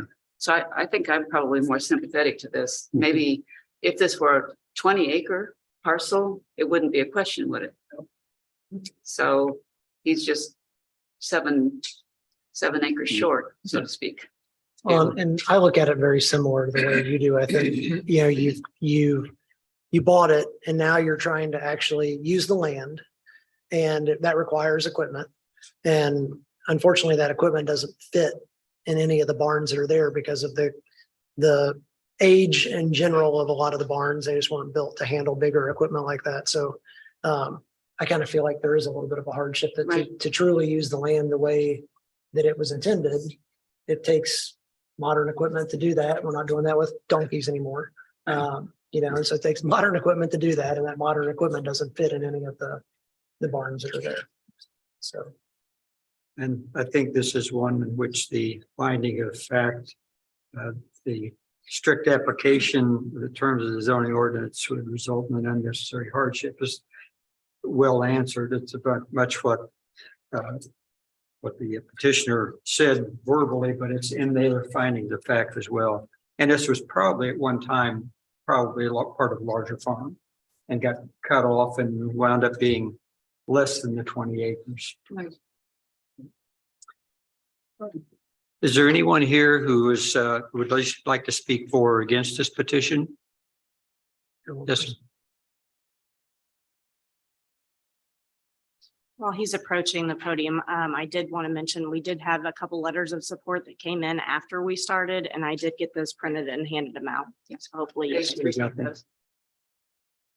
If you could state your name and address, please. Matt Alk. I live at 6851 East 32. I'm diagonal from them. I want to start by saying they're good people. They take good care of their property. It's always well kept. As far as a hardship issue, I guarantee there's a hardship issue because he's got his stuff stored in my place. So I've got a hardship. So you've got a hardship as well. Huh? I do. He's using my barn to work on his equipment because I have a covered building. On top of that, and I don't want to offend you people, but before we were zoned or annexed by Zionsville, we came under Boone County. That's when I built my barn. Boone County told me I can put up as many barns as I want as long as they don't exceed square footage of the house. We did not ask to be annexed by Zionsville. We weren't even alerted that we were being annexed. I found out a year after the fact. When I first talked to Zionsville several years ago, they told me we adopted Boone County's ordinance. Great. What happened? We went from being able to put up as many barns as we wanted to, as long as we stayed within setback and stayed within the square footage of the house. So now we're working under the sum of the outbuildings. I don't understand. We live in a rural area. The closest subdivision is miles away. There's no sewers near us, so there's not going to be any subdivisions near us. Cornfields all around us. The 20-acre rule is a stupid rule. So please consider all that. We are under 20 acres. We are rural and we do rural things. I'm going to ask for a question. You were saying that you could build as many barns as you wanted as long as you didn't exceed the square footage of your primary structure. According to Boone County I think Building what he meant Commissioner, was each building, Yeah. Each barn, none of the buildings. not the singular. cumulative total. yes. And you can just go back a few years at your own ordinances. And it distinguishes between urban and rural. And rural stated the same thing.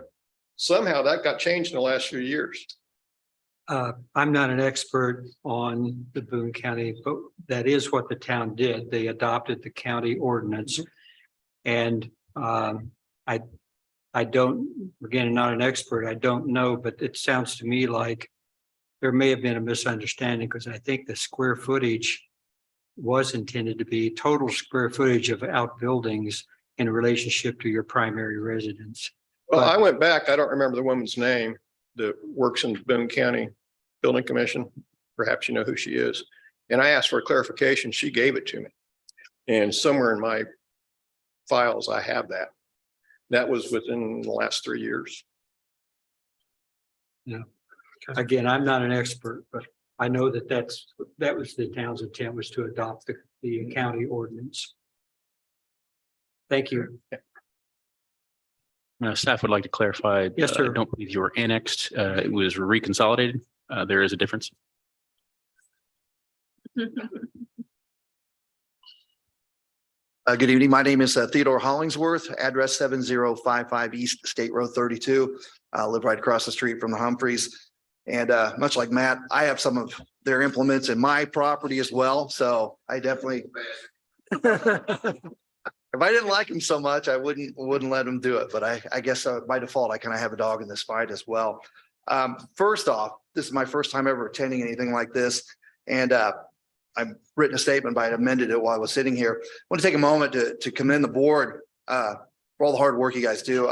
After sitting here this evening, I had no idea these meetings could become so contentious between people. No clue whatsoever. I thought these were pretty robotic, but as Mr. Lake pointed out earlier, anytime you make a ruling, somebody's happy and a whole bunch of people aren't very happy. And to sit here and do that month after month, I couldn't do it. So appreciate the hard work you do. And I know a lot of other people do as well. Back to my neighbors here, the Humphreys. Their property has been nothing but a positive impact on all of us that live up and down in this little area of State Road 32 near 700. Mr. Humphreys has worked diligently to enhance the aesthetic appeal of our little community there. And other responsible homeowners have been doing the exact same thing, and anybody that drives up and down State Road 32 there can tell you exactly how much nicer that area looks now. By granting Mr. Humphreys a variance to build this pole barn on his property, he will be able to continue to support the positive trajectory of our neighborhood. And this decision will also just reinforce us as a community's commitment to continue to develop and improve the areas we live in. And not to mention, Mr. Humphreys' efforts with what they do with the property between the barn that they told you about, the wedding barn, that's absolutely stunning to see. And all the other improvements they made just visually on our property. I can document it, help raise the property values of all of us that live in that area. No doubt in the world, this pole barn is going to help all of us, in addition to bring up some space on my property as well. So I just wanted to throw that in there, and thank you very much for your time. Thank you, Mr. Hollingsworth. Is there anyone else here who wishes to speak? I'd just like to make an additional comment. I'm also appreciative of the fact that you have chosen to not tear down a barn that was built at the end of the last century or the century before, which would have been perhaps the more expedient thing to do, because that would have allowed you a little bit more wiggle room with regard to total square footage. So I'm very appreciative of your not doing that. Thank you. And I'll make a comment. I drive by on 32 probably on average 3 times a week, and your place is spectacular. Looks great. It's this little green oasis among farm fields and pastures. So it does look wonderful. Thank you very much. All right. Anyone wish to put a motion forward? Sure. I move that docket 2023-32 DSV Development Standards Variance to provide for an accessory structure to exceed the permitted accessory square footage of the property located at 65 North 7700 East, Whitestown, Indiana, in the Rural General Agricultural Zoning District, AGB, approved as presented and described based on the findings in the staff report and the staff recommendations, submitted findings of fact, stating that the grant will not be injurious to the public health, safety, morals, and general welfare of the community. And 2, that the use and value of the area adjacent to the property included in the variance will not be affected in a substantially adverse manner. And 3, strict application of the terms of the zoning ordinance would result in an unnecessary hardship in the use of the property. And then finally, with substantial compliance with the submitted site plans. Thank you, Mr. Jones. Is there a second? Second. Thank you, Mrs. Postlewaite. All in favor, please indicate by saying aye. Aye. Opposed, same sign. The motion carries. I will mention, Mr. Humphrey, that there is a note here also for us. You're aware of it. You already indicated that the petitioner shall seek and obtain a consent to the waiver of the buffer yard setback from your neighbor. And he did, and that was already signed. You've already gotten that Yeah, done. it's done. That is. No. All right. it's been completed. Best of luck. Thank you very much. Your neighbors will really like you a lot more.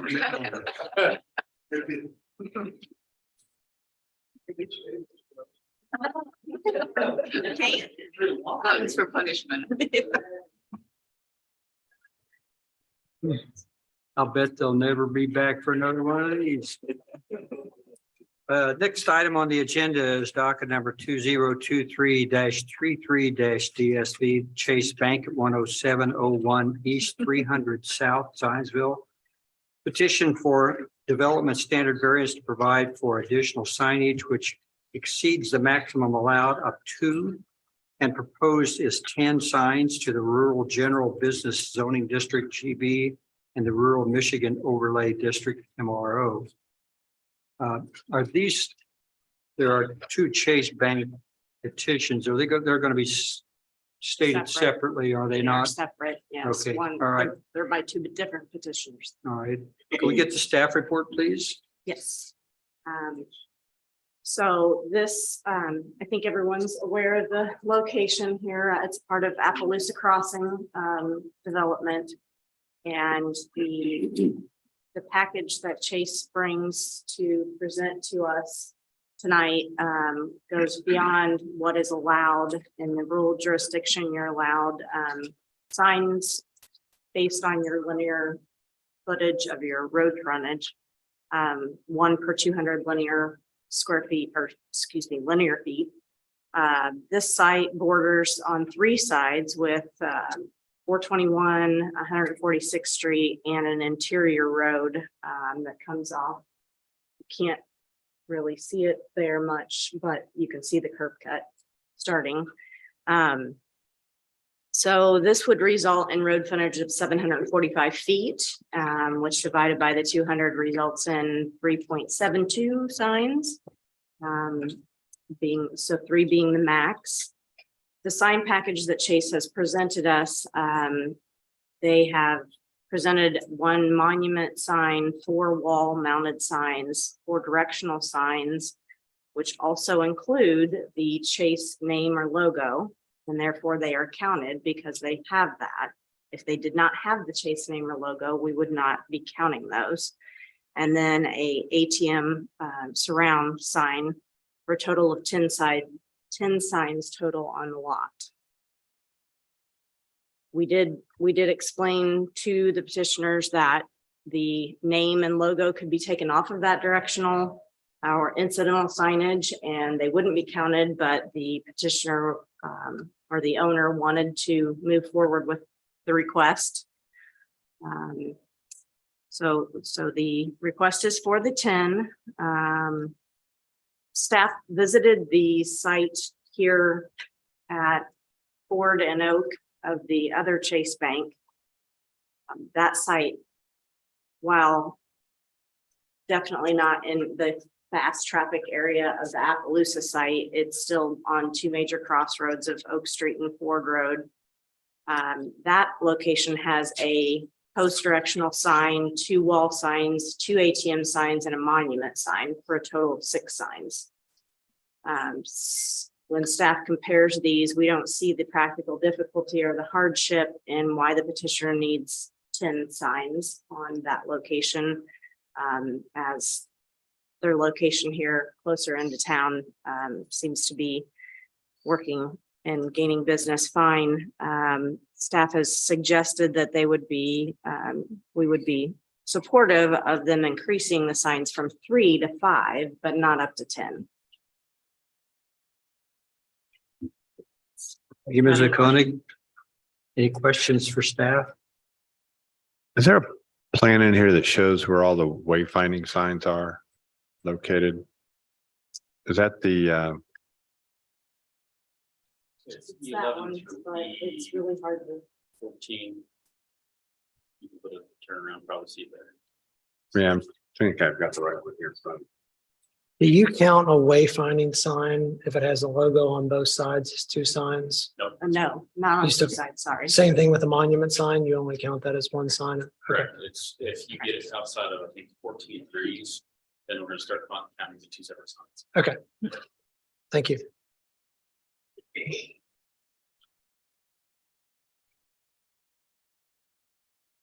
Mr. Jones, did you get your question answered?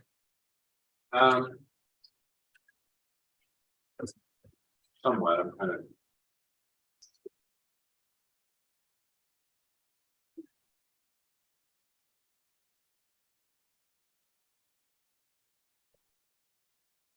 Can I ask a question?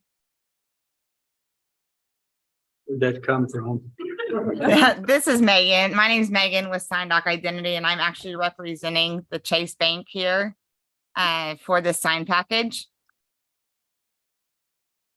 And you'd like to ask a question? Yes. Actually, I just forgot what, did she just say at the beginning that they had said that we could take the signs from 3 to 5? I think what Staff. staff's recommended that they would be willing to support the increase from 3 to 5 signs. Is that correct, Mrs. Koenig? Correct. But we could not be supportive of 10. Okay, I wasn't made aware of that from. I was told they would increase it from 2 to 3, but not that I didn't know the 3 to 5. Chase is aware. I did make it aware that if they would remove the their name and the logo off of the directionals, they would not be considered a sign. But taking it 3 to 5, I think, would make that better. Okay, well, that has been their recommendation, and then the petitioner is here and would like to make a case for 10. We have not heard yet from them. That's me. That's you? Yes. She is. Okay. She's finding us all. Sorry, I guess I didn't understand that, but are you Megan Gale? Yeah, Gale? yeah, Gatey. Okay, all right. And Megan, those, if you staff, page 3 of the staff report that was sent out under staff's position, that's where it states that staff could be supportive of increasing the total number of signs from 3 to 5. I don't think I had a chance to look at it yet. Okay. I just went over this. I was looking over this morning.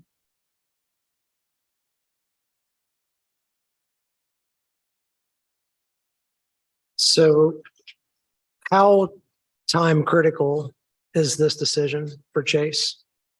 And they are wanting to open in October.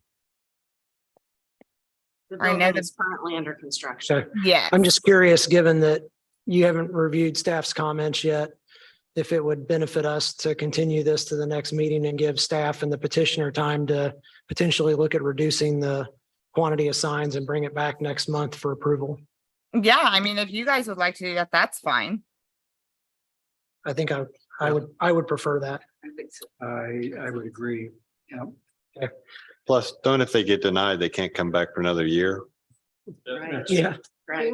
Yeah. So I think it's in their best interest in this case to get this worked out, Right. maybe a little bit more prior to coming back to us. So Doing a little studying of the staff report. Yeah. Would be good. with that being said, I guess I would move that docket number 2023-33-DSV Development Standards Variance for signage that exceeds a maximum allowed of 3 signs or 10 signs at 10701 East 300 South Zionsville be continued to the September 6th, 2023 BZA meeting. Thank you, Mr. Lake. For a second. Second. I'm not sure who was first, but I'll award that to Mr. Jones. All in favor of continuing docket 2023-33-DSB to the September 6th, 2023 BZA meeting, please indicate by saying aye. Aye. Opposed, same sign. The motion will be continued in the September 6th meeting, Just clarifying, it's gonna be till when? September 6th. I'm sorry. That's today. Yeah. That's what it said. Sorry, that's what it said on the. Coming close Continued to to being the yesterday. October, what? Who's got it? Sorry, I was reading off my document, wasn't even. Yeah. I did October, It would be 4th. October 4th. Yeah, October 4th meeting. Continue to the October 4th meeting.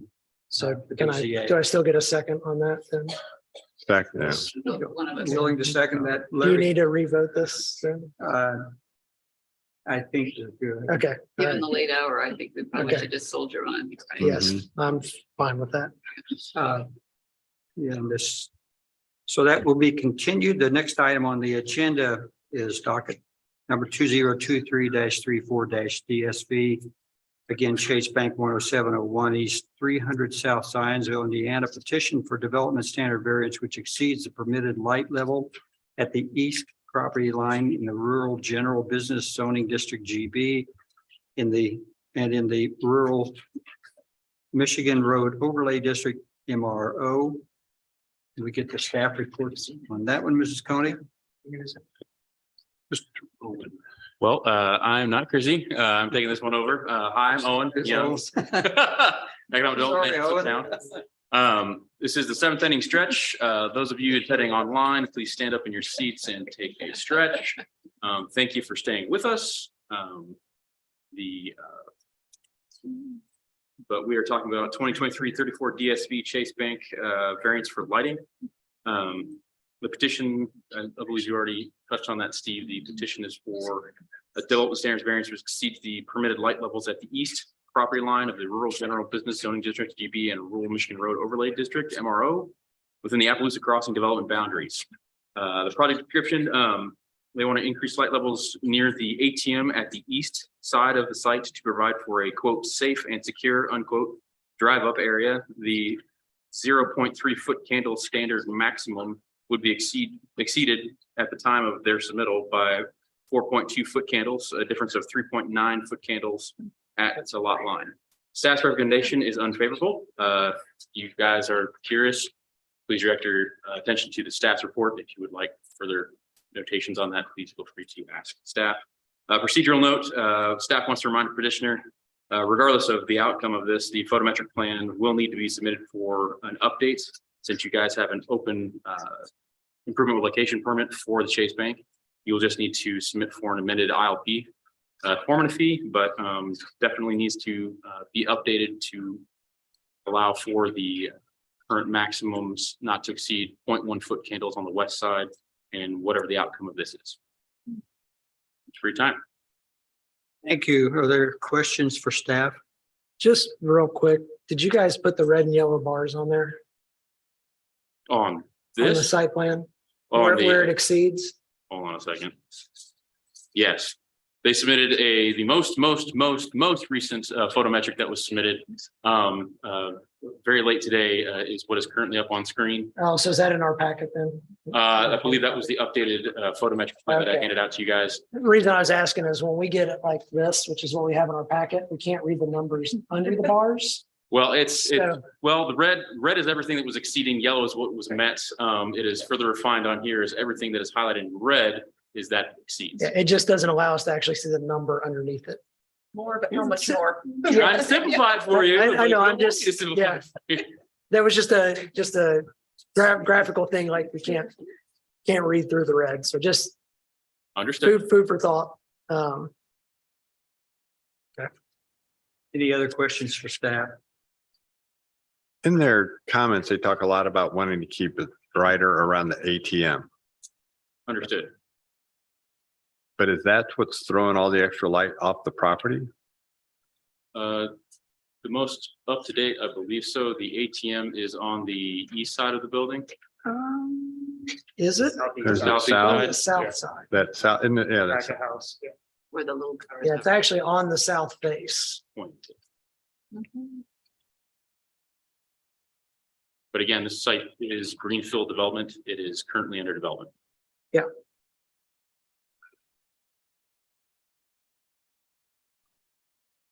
And I'm sure we'll hear this from them as well, but can you, for the layman, can you distinguish between the two different levels of light and what is common at a location of an ATM? I can't really speak to what common levels at an ATM are. I just know this is the first time that the lighting standard has ever been appealed. In recent memory and as far back as since I started working with the town, so 7 years ago, this is the first time the lighting for the MRR or lighting standards in general has been appealed. As far as light levels, I think the urban lighting standards were updated maybe 5 years ago. And again, we have not had any appeals on those either. I wonder, everything there's has another, been- I mean, we were discussing the other Chase, which is there at Ford Road and 334 Oak Street. And do we know what their lighting might be? They have a drive-through there as well, so ATM. I'm just curious. I don't think they have come through with a lighting plan under our current lighting standards, so I could not tell you. So, I guess I look at this and I'm, especially on the east side, you've got light levels actually on the drive that are around, 2.7, 3.5. And then as you get closer to the building, they actually drop. Is there a way to get more illumination? If the drive needs to be illuminated, move the lights inboard towards the back of the building so that the drive still has the same amount of light, but then the trespass off the property line is decreased because you're going, it's lowering as it goes towards the property versus now it's actually going up as it goes towards the property. At least that's the way I'm reading these numbers. Yeah. It's getting higher at the property line. As you go away from the building, it should be the reverse of that. It should be higher at the building and getting lighter as you go away. It's high at the building in the corner, but then it drops fast. Yeah, It's like just here's difficult like for a people's eyes to adjust 9.9. to have a very bright spot, and then all of a sudden it goes back. Oh, and here's a 12.5. Right, there's a spot. There's a of it weird right hot spot right here, yeah. You must have a pole light here, which we can't see, and a pole light there. Which, And why does a business that doesn't operate at night need that much light at night?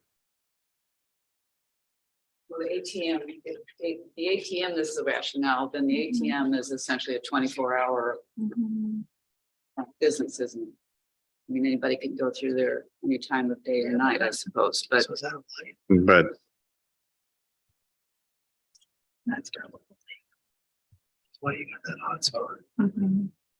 No other questions for staff. Can we hear from the petitioner and maybe we can get some of those other questions answered that way? okay, yeah. Chad, I'm going to stop sharing my screen so you can plug in. Yeah, I mean, some of these numbers are actually lower, I think, than what's on here currently. Because this one is 4.2 and it's 6.7 and 7.2 something.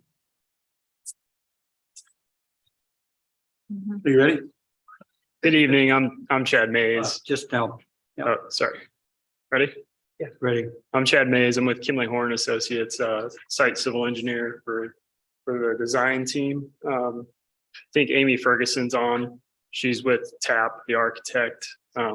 First, I'd like to start off by thanking staff. I know there's been some changes, so I appreciate your guys' coordination and effort. I know there are quite a few questions between me and the signage, so thank you guys. Thanks, Mike. So the request tonight obviously is for a lighting variance around the east side. Kind of give you a high overview. This site's currently under construction, as you guys know. It's at the southeast corner of County Road 300 and Michigan Road. To the north is Circle City Trees. To the east is more undeveloped commercial outlots that are part of Appaloosa Crossing Master Development. To the south are the shops. And to the west is kind of a vegetated tree line, pond, and single family residence. So the project's at 10701 East 300 South Zionsville. Again, it's obviously a bank on 1.13 acres. Here's the project location with the zoning, so everybody's aware. It's R2 to the west, GB rural at the project, and all throughout the Appaloosa Crossing development, and also to the north, that Circle City Trees. So the request formally is a variance to exceed the permitted light level at the east property line in the rural general business zoning district, GB, and in the rural Michigan Road Overlay District. So more specifically, the request is to exceed the east property line permitted level by 0.1 foot candles. I know Owen has seen probably 4 or 5 different photometrics, so I appreciate your patience, but that is the request. It's really the southeast. So I know the photometric has quite a bit on it, and I brought some hard copies that Mike, you're willing to pass down. Have those changed from the ones we have in our packet? So this is the most recent that I'm passing out. And Owen, as mentioned, has probably seen 3 or 4 here in the last 2 days. Okay, this is the same as mine.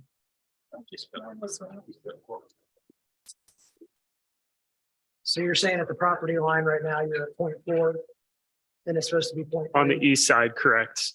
So if you refer to the slide up here, I know I don't have it highlighted on your hard copies, but on the east side, since it's commercial adjacent, it should be 0.3. No one can correct me if I'm wrong, or Chrissy, but it should be 0.3. In those little orange boxes, we're exceeding it by 0.1. So those little orange boxes is 0.4 maximum. And I know I wasn't clear with planning staff on the actual property line prior, but it is the middle of the drive because that is a private drive. So the property to the east is undeveloped currently, another commercial outlot. To the north, it is to commercial use because of Circle City trees. We are meeting the ordinance there, as well as the west, which is considered residential adjacent to it. And then to the south is also commercial. It's the shops, right? So that we are meeting it there. So the request is really for those two areas shown in orange on the screen. The confusables is that on your original photometric, it had a pink line denoting the property line, but that was drawn incorrectly then. That's correct. That's an easement line. So but I think the line work came out a little funky with the photometric vendor. So I apologize. It wasn't clear to staff at all. We also added more readings of the foot candles further east. So you can see as it gets to the other side of the easement, it's near 0. As well as I think it probably gets to 0. I'd have to go back and check, but before it even gets to East 300. Yeah, I think that's a huge difference for me. I mean, obviously you were working with the information you had at the time, so no harm, no foul there. Totally, You know, totally on our design team. Yeah. So Going from a 4.2 variance to a 0.1 variance is obviously significant in an area that obviously doesn't have or face any sort of residential on that side. To acknowledge the question, I apologize, I forget who asked it, but if you look at the screen, and I think it is on the hard copy, that circle there, that is kind of the center of it is on the south side of the building. Gotcha. Yeah. That is where the ATM is, and per Chase's safety and security standards, which all of their Chase banks follow, they have a certain foot candle they got to meet within that. And you can see it basically touches the easement line and just to the east of it. So yeah, okay. That's the purpose of it. All right. Okay. So again, thank you to staff, Owen and Chrissy. Appreciate everything you've done for us so far. So thank you to the board members for considering this. If you have any questions, let me know. And I don't know if Amy can answer, but I'll do my best. I have one question. It's a little less relevant now, but I assume that those are dusk to dawn, and since potentially from 10 o'clock at night until 9 in the morning, there may not be a car that drives up. Is it conceivable to put something on activity that would raise the level of lighting near the ATM versus something that is on, depending on the time of the year, all night long for maybe as much as 14 or 15 hours? That is something we can look into, and I'd like to give Amy a chance to answer if possible. She is probably online. Yeah, we've got her.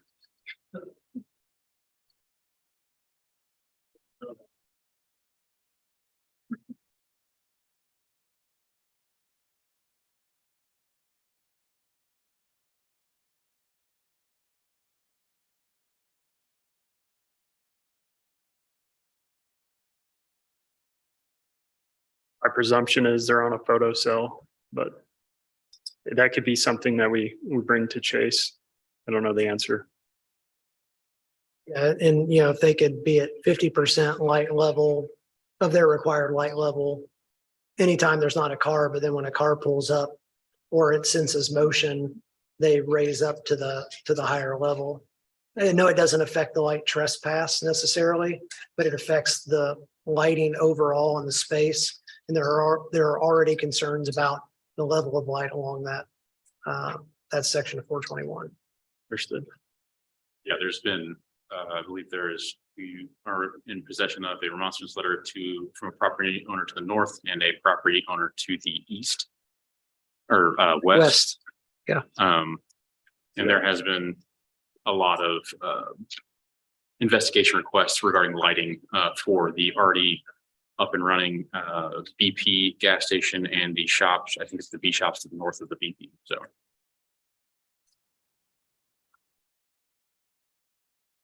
Is your person online able to address that?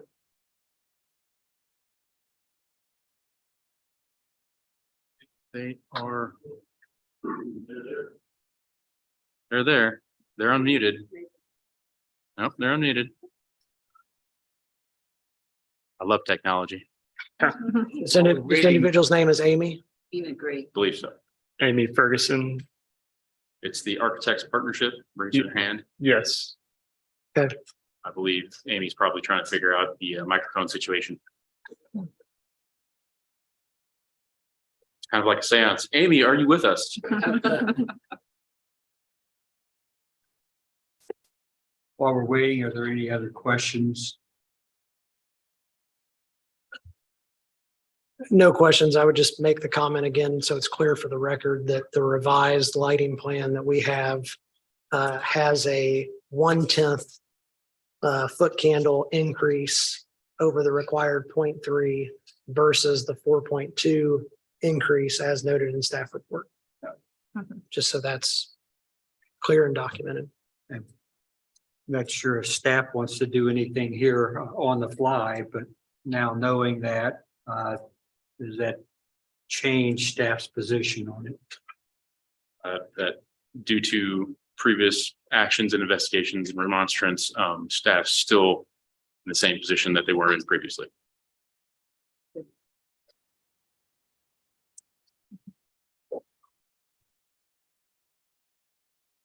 I've driven by multiple times at night.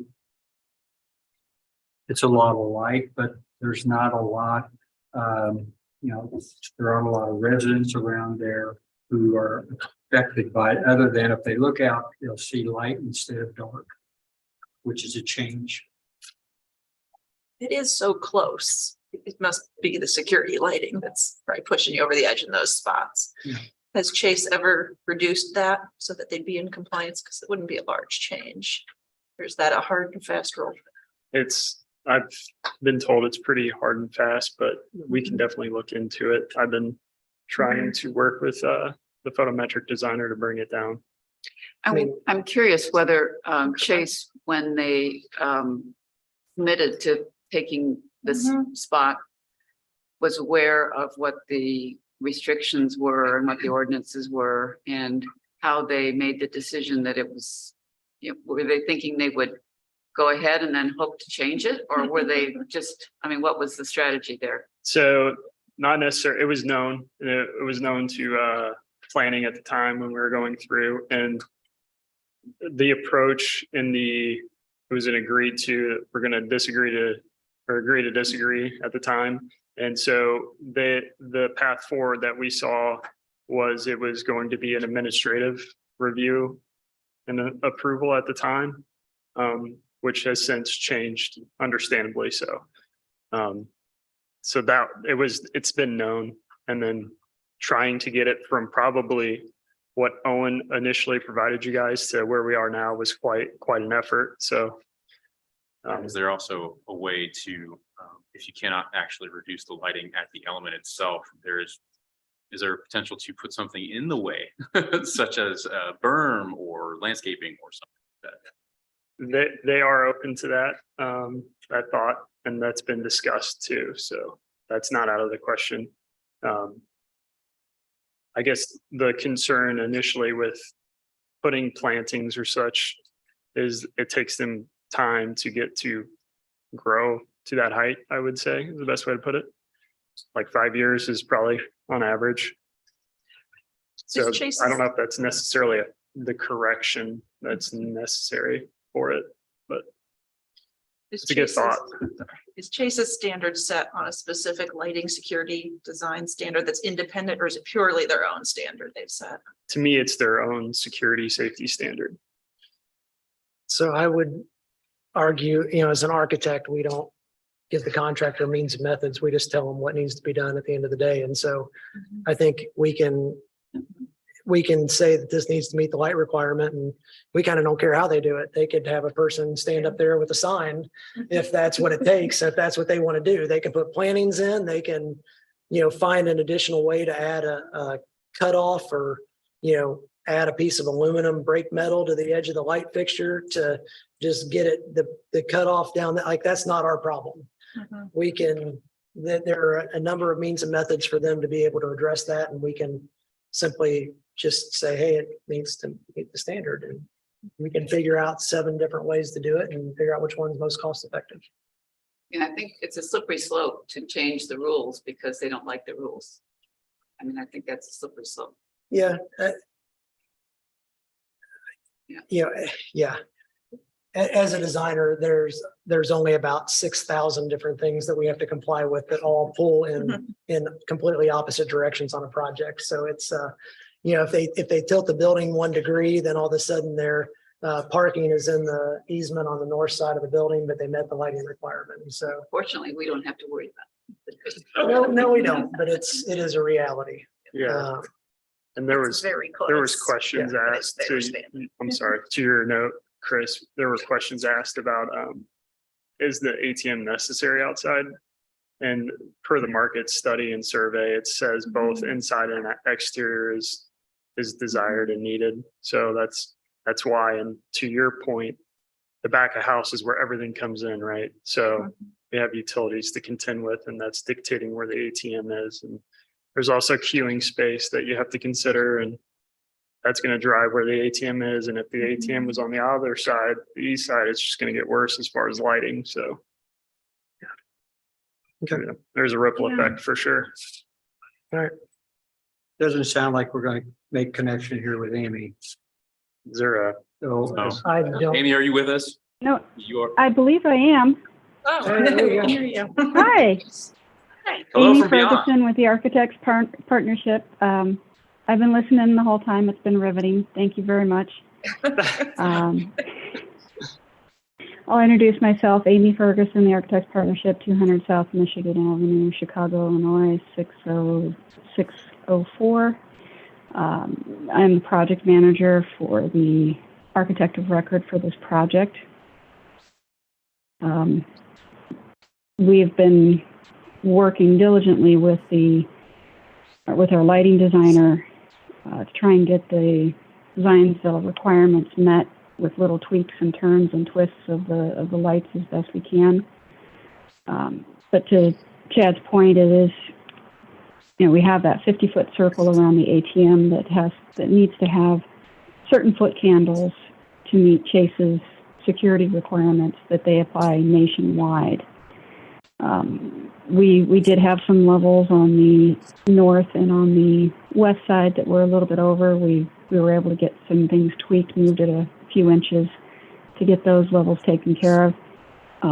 But the lighting that's along the east, where we're now at just 0.1 foot candle over, I don't think tweaking something a little bit is going to change that. It would move the foot candle overage to maybe a different spot, but it wouldn't necessarily alleviate it completely in order to maintain the required foot candles in that 50-foot radius around the ATM. Can I ask you, Amy, would Chase with their standards, is that it has to be that foot candle all the time or only while the ATM is in use? It's my understanding that it needs to be that foot candle all the time as a minimum. Okay. All right. I'm good. I'm still trying to understand if, in fact, Chase understood what our ordinances required, or what max was with regard to our ordinances, why they agreed to build on that site, realizing that, you're going to tell me that this is just one of many things that can go wrong. But I can't understand how they could know that that wasn't going to suit what they required and would still go ahead in good faith with the assumption that they were going to change. I don't really understand It's not that you don't know the thinking. you can't meet the requirements. It's that you have to spend $300,000 in design fees to get everything laid out to the point to where you realize that some small aspect doesn't work. And it's an unreasonable investment to make when you think you can reasonably comply. I mean, we have very few buildings that we design that meet every building code and every zoning code because they're meant as a best case that are applied across all different circumstances of sites. But I thought I heard, and correct me if I'm wrong, Amy, but I thought I heard you say that this standard that the town has set is below the standard that Chase requires. Is that No, right? No. no. Well, then, What I said was that Chase requires a certain minimum foot candle within a 50-foot radius of an exterior ATM. I asked her if they could dim it when there are cars okay, there. so, but that minimum that you're talking about is greater than what Zionsville stipulates, is that right? By 0.1 foot candle. Oh, so it's greater. So I think it's due to Yeah. location. It's all about location of where you would put the ATM, right? And the proximity to a property line. Yeah.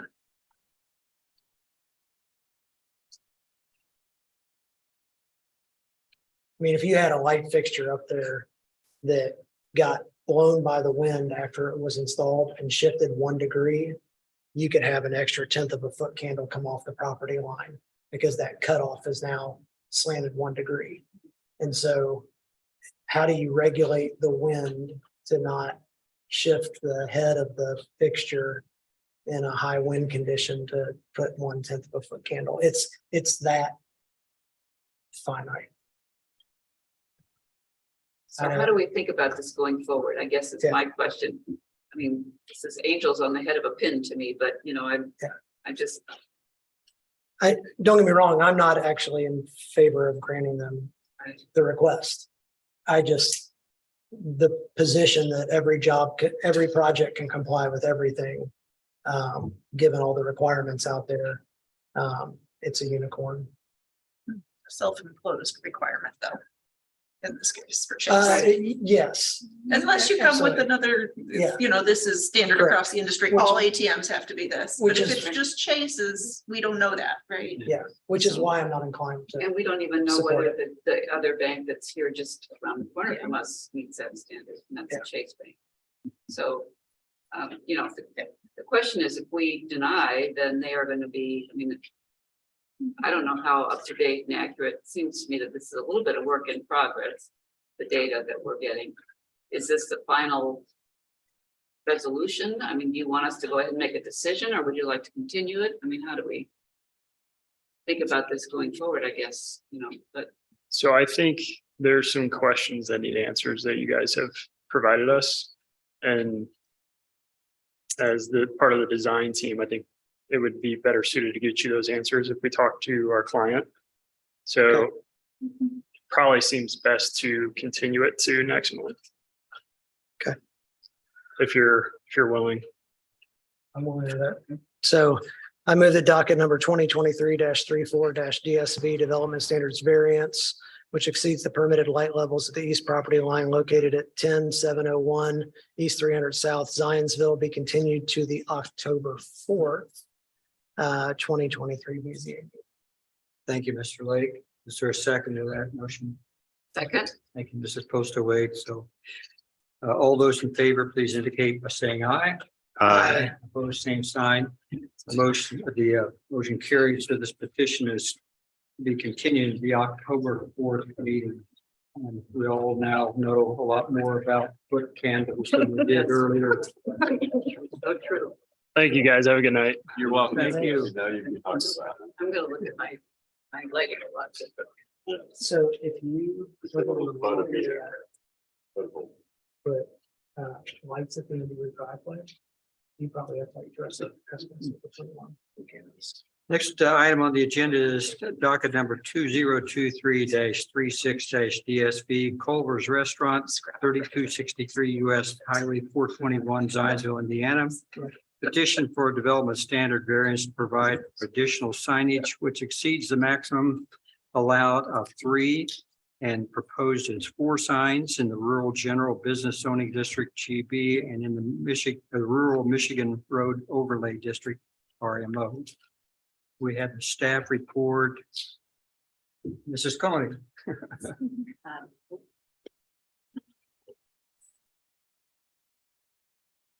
Yes, as we discussed, very similar with the Chase Bank signage. This is just south of that area, in the same development, the Appaloosa Crossing development.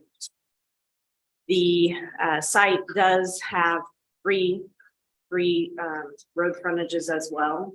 And when those are totaled up using that same rule equation of 200 linear feet of road lot, we get a result of 3.27, so allowing a maximum of 3 signs. Petitioner has asked for 1 monument sign and a total of 4 wall signs. So that exceeds by the ask exceeds the 3 that are allowed by ordinance. Again, the subject side is unique in the fact that it has the 3 sides.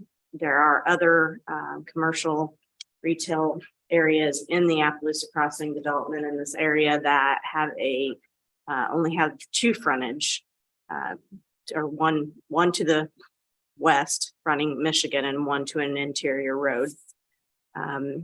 The signage on these facades would still be limited to the maximum of 15% square footage. And under staff's review, we find that the practical difficulty in the use of the property having 3 road frontages is as proposed as opposed to nearby retail sites with only 2 frontages, supports the need for the variance. Can I clarify real quick? Yes. They have 1 monument and 3 building signs, correct?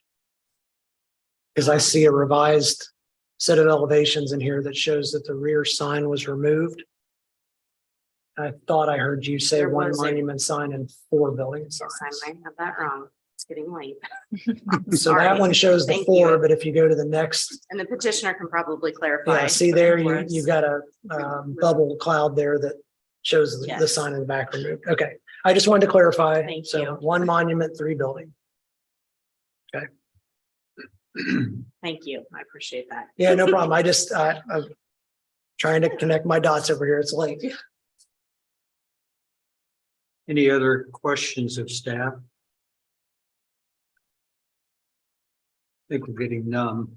I have a question. If a road's considered a private drive, it's also considered frontage?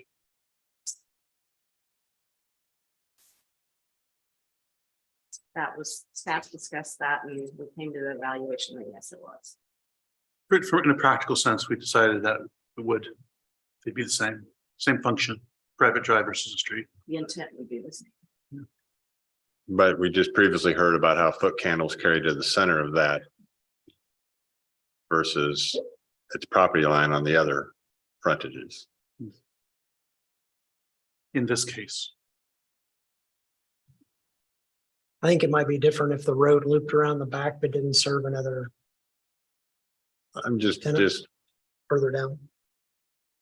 our meandering standards of a road, you know. You're just trying to keep us here later. It's just, He's absolutely. my batteries are dead on my computer, so I'm left wandering on my own terms. So, you know, you're in for a wild ride on this one.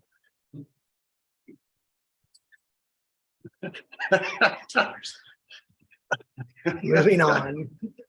Kathy's gonna ask for a new seat. Do we need to hear from the petitioner? A replacement from the Flag Commission. I would like to hear briefly from the petitioner, if that's possible. Sure. I'm not sure if I should say good evening or good night, good morning, something, but Damn near good morning. we'll keep it brief. My name is Kyle Russateritz. I'm an attorney with Denton's at 10 West Market Street, Suite 2700 in Indianapolis. I'm here on behalf of the petitioner K&J Investments 27 LLC. I am standing in lieu of my partner, Matt Price, who wisely had a conflict this evening. He saw the docket. He's no dummy. That's right. That's right. You're all familiar with Appaloosa Crossing, Matt Price as well. To reiterate, staff here requesting a petition for variance of development standards to permit an increased number of signs on the lot for 4 signs, 3 on the building and 1 monument sign in the southwest corner of the site. So Mr. Lake, thank you for that correction. The elevation that shows the bubble removal of that 4th sign on the rear elevation is the most accurate depiction of the sign package. So the zoning ordinance regulates the total number of permitted signs, whether that may be 1 or 3. The variance is still a request for additional signage for in fact. The subject site is unique that it has right-of-way frontage along 3 sides at least, right? So whether that might be private or public, given its location in Appaloosa Crossing. And I'll add that Hanoverian Street is the main point of ingress and egress on this portion of US 421. I think the BP site to the north was referenced with an earlier petition this evening. The proposed signage would still be limited to the maximum 15% of square footage. It would allow the petitioner to adequately market the intended use, the Culver's location, consistent with practices of restaurants of this type in the marketplace. I will add anecdotally, the board has approved a similar sign variance for commercial shops to the north. Generally, they've been referred to as the B shops. This would be further north along US 421 for the variance was a similar request, right? So the lineal frontage would have reduced the number of signs on the structure, but the practical signage use, the marketability of restaurant or commercial users would dictate, the marketplace would dictate that commercially speaking, signage should be on the frontage of these buildings, right? So the B shops, ultimately decision of the board was to allow individual signs by the individual tenants. So in a similar fashion, the petitioner here to allow for the necessary marketing of the Culver's restaurant provides those 3 frontage signage packages. We recognize that the rear use, so this would be the eastern wall there along Appaloosa Drive, would not have the Culver sign. I would anticipate there might be a question about the other sign packages or other signage on the development. Obviously, that was a topic of a continued petition this evening. Those other sign packages, directional signage being the most, the largest number of those don't include the Culver sign. So as we worked with staff to identify the number of signs that would qualify for needing a variance, we identified that as 4 in this evening. So we certainly appreciate staff's thorough report and their support of the requested variance. The petitioner has already received approval for its development plan and the necessary replat of the subject site.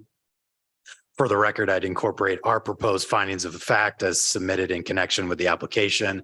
I know the board has enacted a procedure, at least for this evening, for those findings of fact, but certainly appreciate their recognition of our proposed findings. And we kindly ask that the board approve the variance as presented based on the findings in the staff report, the staff recommendation, the submitted findings of fact, and of course, substantial compliance with the submitted site plans. So I don't know if that qualified for brief, but thank you for your time. Happy to answer any questions. Thank you. Any questions for petitioner's representative? It's clear to me that Culver's has more confidence in their customers than Chase does. That they can find their way into the restaurant more easily than Chase people can find their way They're into the dealing bank. with chicken sandwiches, not cash. It is late, that's my excuse. Is there anyone here who would like to speak for or against this petition? Anyone online? No, the town's asleep by now. No, Jenny Jenkins is still online. Thank you so much for sticking with us, Jenny. She does not have any questions though. Who was listening on that question? Okay, any other discussion on the board? There a petition, or is there a motion? For the Sure. petition? I move the docket number 2023-36 DSV Development Standards variance to exceed the maximum allowed of 3 signs to 4 proposed signs for the property at 3263 South US Highway 421 in the Rural General Business GB District in the Michigan Road Overlay MRO be approved as presented and described based on the findings in the staff report and staff recommendations, the submitted findings of fact, where approving this motion will not be injurious to the public health, safety, morals, and general welfare of the community. The use or value of the area adjacent to the property included in the variance will not be affected in a substantially adverse manner, and strict application of the terms of the zoning ordinance will result in unnecessary hardship to the property and substantial compliance with the submitted site plan. Thank you, Mr. Lake. Is there a second? Second. Thank you, Mrs. Postaway. All those in favor, please indicate by saying aye. Aye. Opposed, same sign. The motion is approved. Good luck with Culver's progress. Thank you for your time. Yeah, I was thinking about it. I'd like somebody to eat a sandwich right now. The last item on the agenda is petition 2023-37 DSV. T. Gottschalk at 8802 Oak Street, Zionsville. Petition for development standard variance to provide for additional accessory structures which exceed the permitted accessory square footage, which is also utilizing shipping containers in the rural single and 2-family zoning district R2. Owen, could you get the staff report on that, please? That was project description. Petitioner is proposing to retain the 2 metal shipping cargo containers located on site. No ILP permits are on file for these site improvements. They're also seeking to retain the lean-to attached to the existing barn located on site. Again, no ILP permits are on file for the site improvement. They also want to allow for a future addition of a shed. ILP permits will be required for this future site improvement before installation. And they also want to allow for a future extension of the front porch. ILP permits will be required for this future site improvement before installation. Staff's recommendation, staff's position is favorable of the petitioner's request for accessory structures to exceed the primary structure to a maximum of 6,189 square feet, subject to substantially complying with the submitted materials and the following conditional approval. Within 30 days of the approval of this petition, complete submittal of improvement location permit for the lean-to structure currently on site and good faith effort to proceed through the permitting process to gain approval and issuance of that ILP permit, and also the removal of both existing metal shipping cargo containers from the site. Thank you. Is there any questions for staff?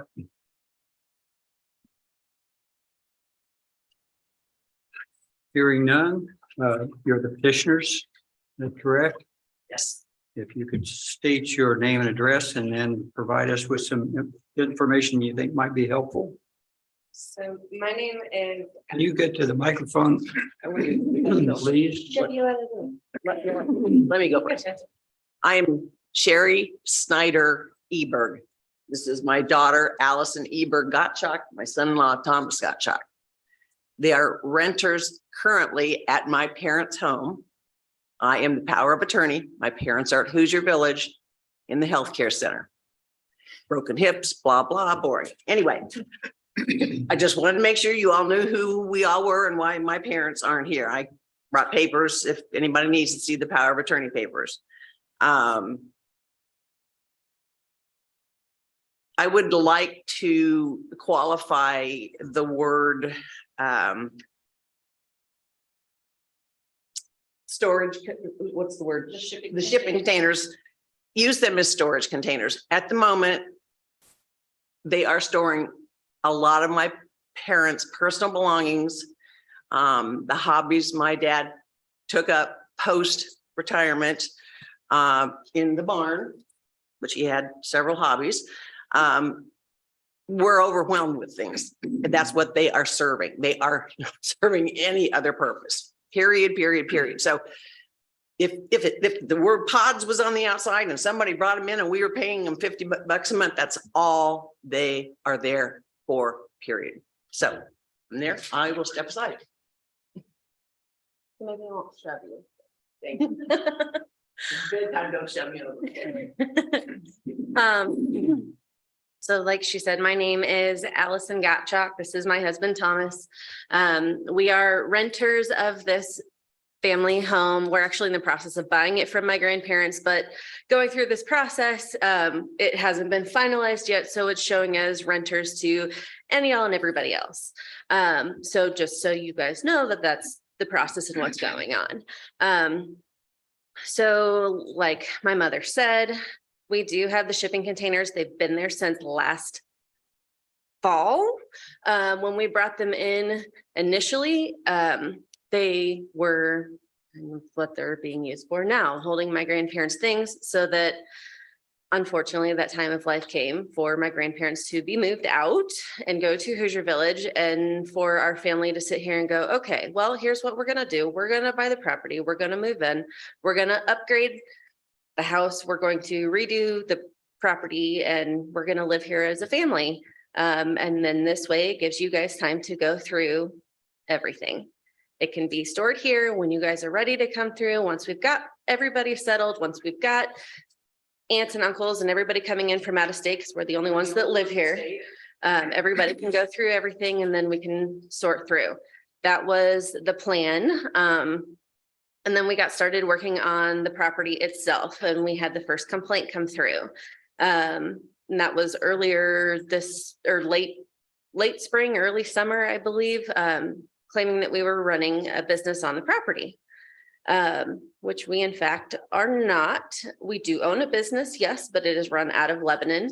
I did clarify when we had our first meeting with the staff members here that we are allowed to use our equipment from the business as long as it's not being used for business purposes. It's being used for personal purposes on our own property to, in fact, upgrade the property itself. We were incredibly clear on that.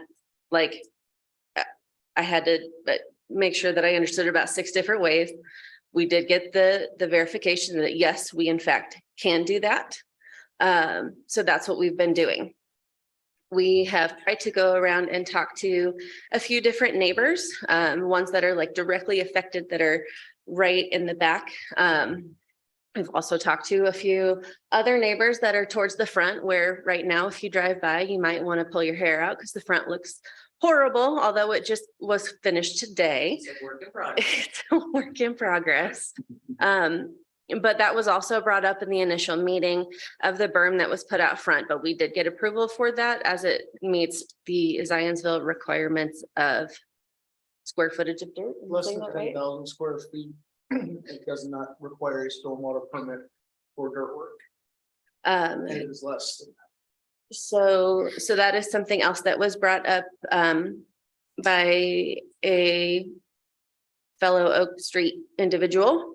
I wouldn't say neighbor because they are not close enough to even be able to see from our property, but another individual.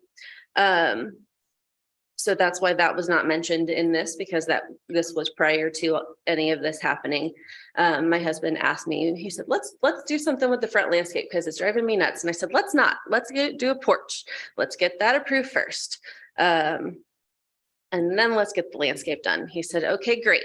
So with all of this said, and this initial issue being brought to light of we're running a business, which we're not, and we were able to prove that we were not.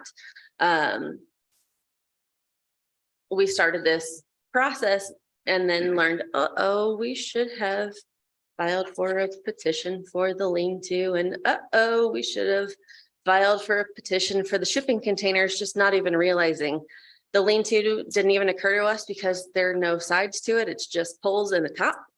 The shipping containers, again, they've been there for almost a year now. It hadn't, the thought, just because we were using them as storage pods versus like a shed, so to speak.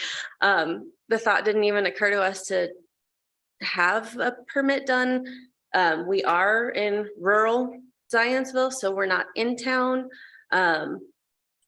It's back behind everything. When the neighbor first made the complaint, we said, okay, we completely understand they're not pretty to look at. Let's go ahead and put up a privacy fence so it runs the entire length of the back property so it cannot be seen. We have since talked to at least one of the neighbors on that line. She said, oh, thank you. It looks so much better. I don't have to see shipping containers. I have a nice fence now. So that is one thing that we've tried to do to just be good neighbors. We didn't mean to stir up issues and we didn't try and cause problems. That's not us at all. And then also we have heard from the developer who is building the neighborhood that's going to be on 2 of the 4 sides of us, which I do have a letter. I got that today. So it's not something that's been submitted, but I'd be more than happy to show you guys that they have no issue with what we are doing. In fact, they're happy to have somebody with a chunk of property right there that's been easy to work with. And It's the Old Town group for those of you. yes, Old Town is who it is, but they have 0 complaints with what we are doing. There is no privacy fence on that side, so it is completely open to them. They have seen, they have been out, they've actually been on our property because one of the trees that was on my grandparents' property, which is now what they own. One of the limbs fell and it hit the corner of the house. And so they came out and they fixed that issue. So they have been on property. They have seen everything, not just pictures. But that's ultimately what we are trying to do. So I hope that answers any questions there maybe, or if you have more, please throw them at me or us or. I'll make one comment. So the shipping containers are not visible from Oak Street at all. You cannot see them from Oak Street, no matter which way you go, no matter which direction or angle you look at. We've driven by, taken a video as we drive by, and yes, we do have videos that we have them with us, as well as pictures to show that they're not visible in any capacity. The only thing that you see is the very front part of the lean-to. You cannot see the shipping containers at all. Questions for the petitioner? What is your expected timeline for currently using the shipping containers to store family artifacts, so to speak? I would like to be able to answer that. We are spread far and wide. I'm the oldest of 5. I'm the oldest of 5, the only one in state. And that's not an easy question to answer. I'd like to give you an answer, but I really don't have a good one. We just need to be able to keep all of that stuff, a lot of it very old, and equipment like wood turning and lathing equipment, and that kind of stuff. Keep it out of the elements, and we don't have room undercover. We couldn't even put those under the lean-to because of the moisture would rust, bare metal. So we did have a structural engineer come out and also look at that because, like you asked, how long are you going to have them? And the simple answer is we don't know. But he did come out and take a look and said, if we do need a foundation, here's what we would need. I provided that to all of you a while ago, actually. So you guys should have it. If you don't, I do have that here. So in the event that they are going to be there for a while, we do have a plan in place if required to put a foundation under them to make them more stable and secure.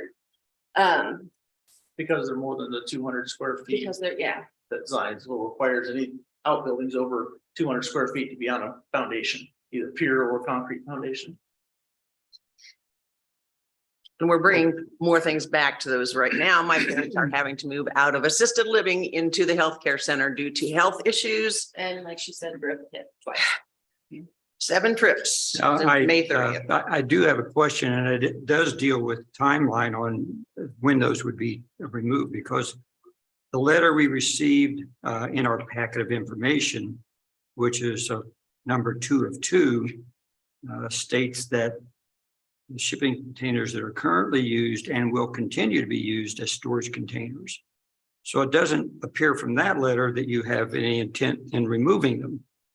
Is that? So ultimately, we do not want to remove them until everything is cleared out. We don't want to have to get rid of my grandparents' things until family can go through them. So yes, to answer your question, we are hoping to keep them. Do we have a time frame of when they would eventually disappear? I have no idea. Is it something where they could wind up staying for 5 years because nobody gets a chance to come down and go through anything? That's a good possibility. Is it something that we would love to have them off the property in 5 years? Yes, we would love to have them off the property yesterday, but realistically, they're still there. I believe if I'm interpreting staff's position on this, is that shipping containers are not something you find at residential homes on a permanent basis. You might see one there for a short time to serve as a receptacle or a bin for throwing out for a remodel, but you don't find them there on a more permanent basis.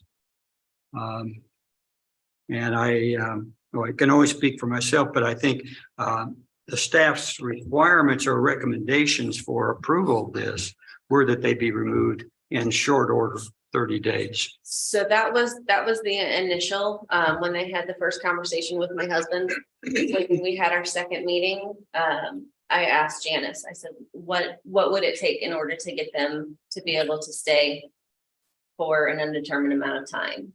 And she said, well, you would need to get an Indiana certified structural engineer to come out, which I did. We have that foundation put into place if need be, which is what was then submitted to you all. I do think, and I'm gonna throw this at you. Is it Kathy? Right? Yes. I think I'm one of those people, and I'm so sorry for the number 3. I didn't answer it initially because I didn't know how to answer it. I was told I was turning him in literally right before 4 o'clock. So I was told, just turn them in and Janice will contact you. So I'm not sure which one you have, but I did resubmit that with updated information just because I simply wasn't sure the definition of hardship and what that exactly meant. So if you don't have the revised one showing number 3 completed, please let me know. I don't know what I know what we have, but I don't know The findings of facts. I There's about 5 lines of text, yeah. 5 or 6 lines. There of is, text. okay, so you have the updated, okay. Okay, it will cost us as individuals running in the home. That sound familiar?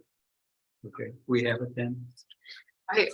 I don't believe myself that it's unreasonable for us to expect that there's a finite period of time that you should be able to deal with the furniture that you're referring to and commit to having those shipping containers gone.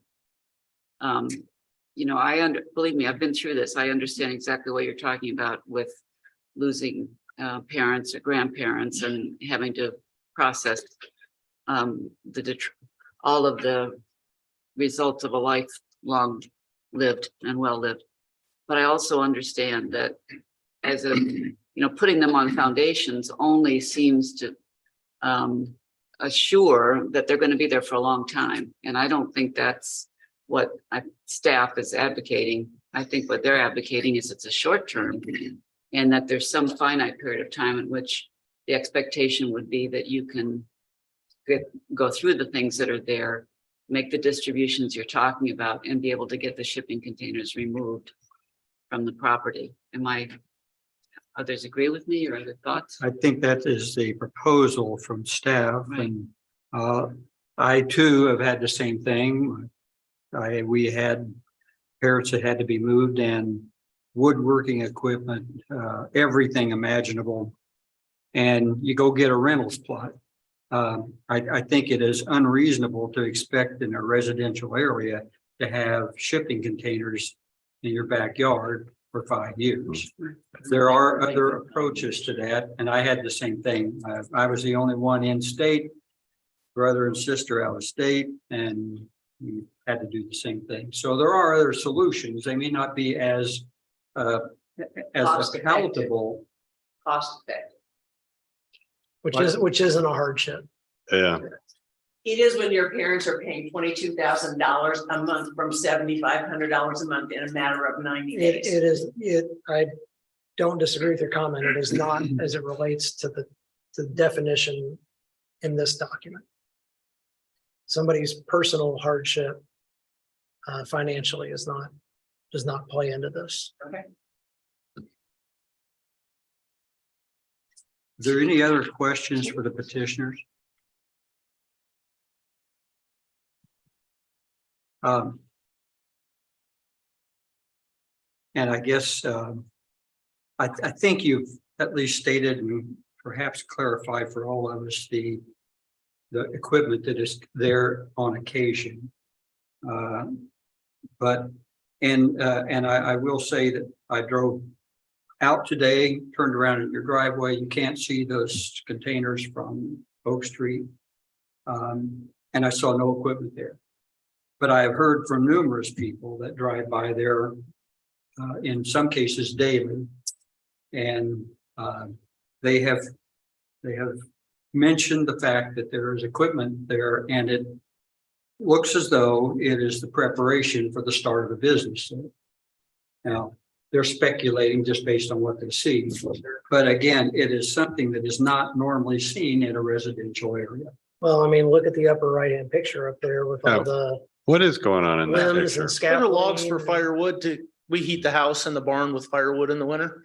Right. So those are, they split up and that picture just happened to be there. The scaffolding was from when we were working in the barn insulating it.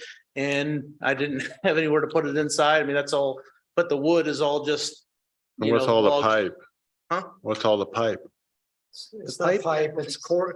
No, that's metal roofing that was going to be used for the lean-to, but we ended up using something different. So actually, it's just waiting to go to the scrap yard when I get some time.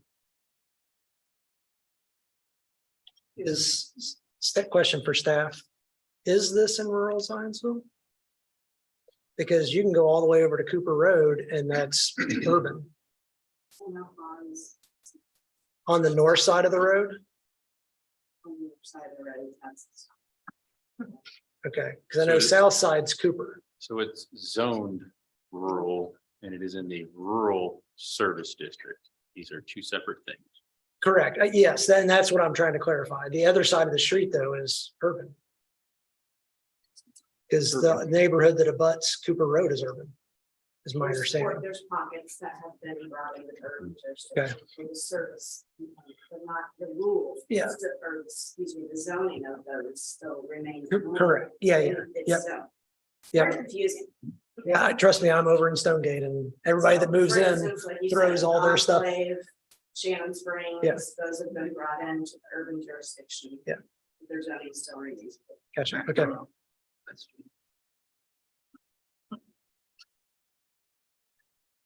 Any other questions? Thank you. Is there anyone here who wishes to speak for or against this petition? Yes, sir.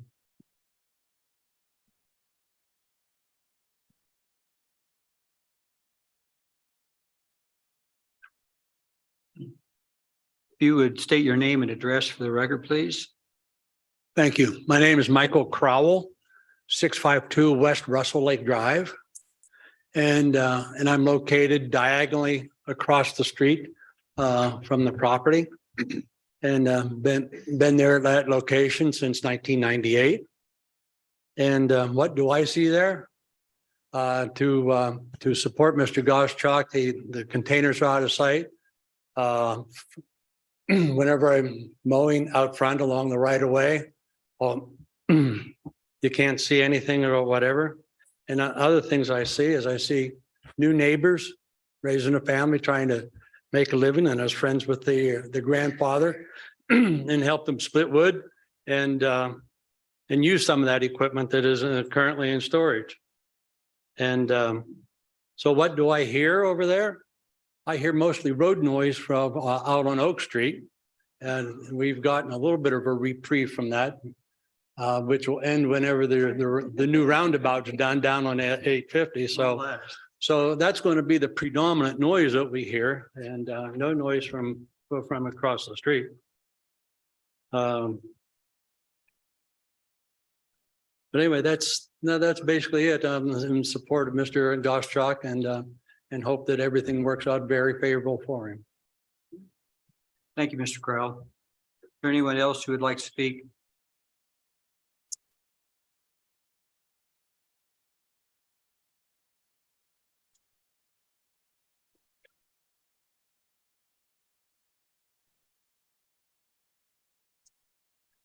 Could Hi. you give us our name and your address, please? Yes, I'm Julie Haynes. I live at 7950 Hunt Club Road, Zionsville. And I'm just here on behalf of the family because the property that we're looking at is actually the property that my husband grew up on. And I think they lived there about 20 years. And they were a family with 5 children.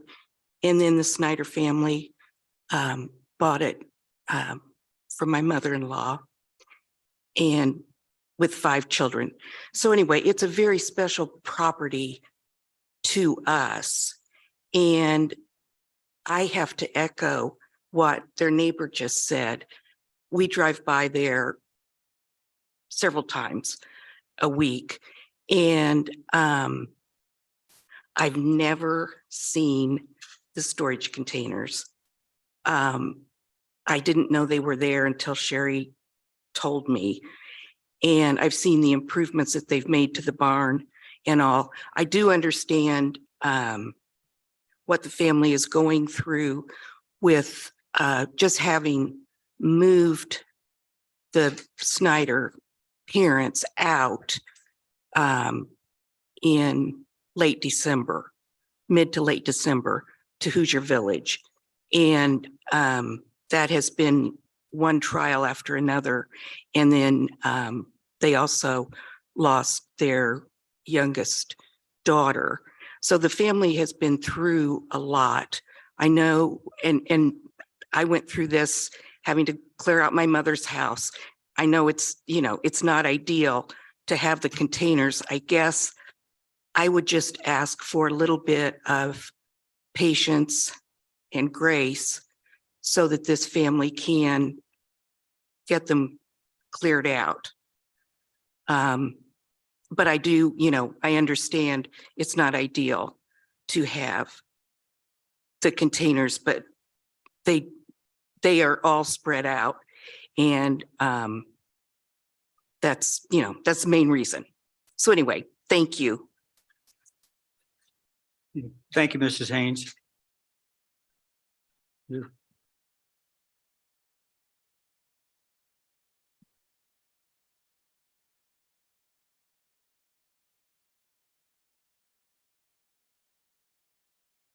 evening. My name's Paul Deinlein. I live at 641 Karen Drive. And first of all, I think all of us have experienced what happens when parents or grandparents die and you need to get rid of things. There's nothing worse than that. But there's some things that aren't being said about this property that we've experienced living on Karen Drive. My family room looks across the street through my neighbor's yard at the storage containers. So I was the one who originally called, in addition to Marcia Bertner, who actually backs up to the property to make a complaint. I spoke with, I think, a gentleman by the name of Cameron that works for the city, and he was told to get off of the property because he had complaints, and he went to take pictures and they told him to get off the property. He was not going to be able to take any pictures. Since then, I have to give them credit. They put up a 10-foot high fence. That's very nice looking. I pray that they put it in correctly so that when we get crosswinds, it doesn't end up in my front yard and then my front window. We won't know about that. Second of all, you cannot see the containers anymore. They've done a nice job of getting rid of that. So we don't have that complaint anymore. However, it is containers in a residential area, in a residential lot, which is not in confirmation of Zionsville's zoning and everything else. Second of all, they have transformed this property significantly. They're saying that they are re-landscaping and everything else, and they very well might be. But if you would get a new aerial shot, you would notice that there is no grass back there. There is no farm back there. There is no anything back there. There's aggregate that's been poured down for them to make a substantial size parking lot to park all of his landscaping equipment for the business that's based in Lebanon. We have pictures of that. We can submit those to you. I think that Cameron has taken pictures of those, and I think you probably have that in a file someplace. But we've called on numerous occasions to find out what's going on. The last phone call that I made, I was told that since you had granted them a variance hearing, that they could do whatever they would like. The things that are in the containers, I don't know, but they have spent a substantial amount renovating the barn, insulating the barn, as they had just said, with woodworking tools and everything else that have now been taken out of the barn and put in the containers. My question would be, what is the barn being used for? It's not living, they're living in the house, if not for a commercial business or something else. So there's no reason to have the containers. The things in the containers could go back in the barn. On Sundays, if you all would like to drive by sometime, probably not now since I'm announcing it, but you would hear their equipment going all the time. You would have refuse being burned in the backyard. So they have dump trucks that have come in that I've got videos of that I'd be happy to supply you with, where they move it around, they burn it and everything else. We have a couple of other residents that back up to the property that will let you know that the burning of stuff that has come onto the property, it hasn't been cleared off, it's been brought onto the property and being burned. That is not allowed by Zionsville code either. So the comment that you had made about you're hearing references to it might be a business, I can't tell you that it's a business. I can tell you it appears to be a business. And my request of you would be not only do the containers go, but nothing else gets granted for building on this property until the city of Zionsville determines what the property is truly being used for. I would like for you all to be able to go and see what they've done to the property in the back, and then you determine, and I will be happy to take whatever you rule with after you explain to me what it looks like, how it's being used, how it's being transformed.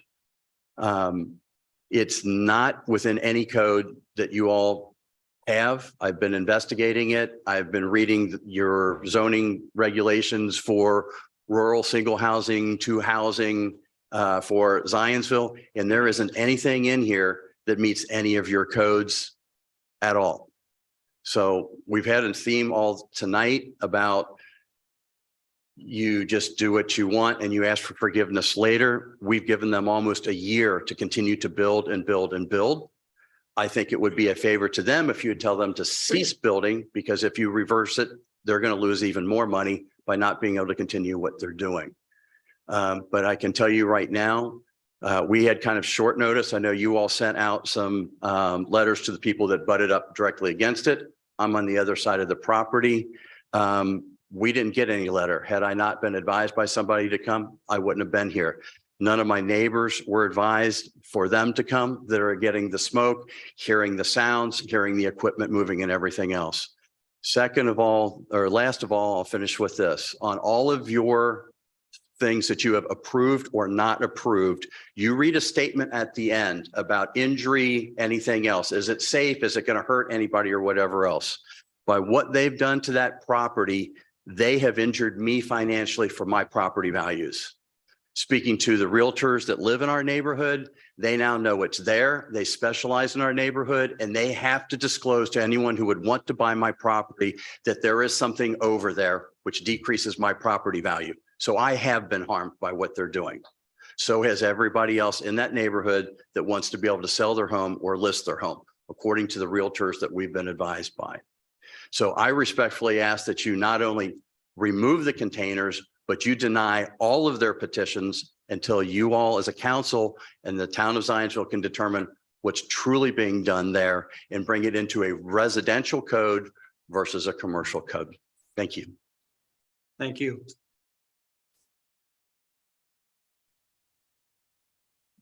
Was there anyone else who'd like to speak? But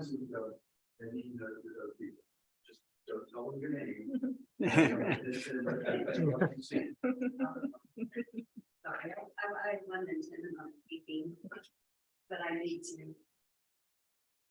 We'll be kind. We're My getting so name- tired now.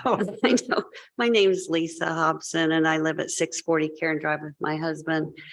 We've been there 43 years and we butt up against catty corner from the property.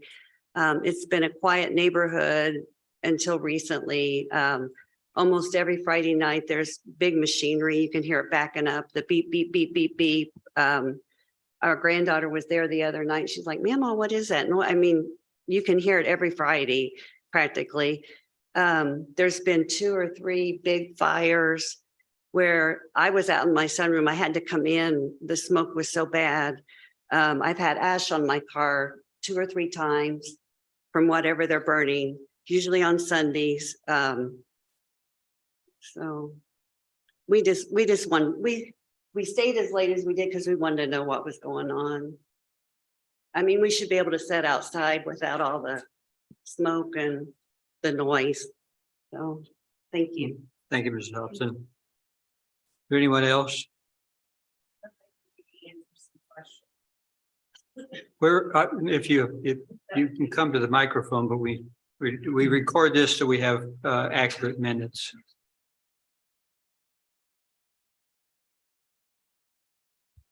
So I'm going to address the 3 of you as your new neighbor.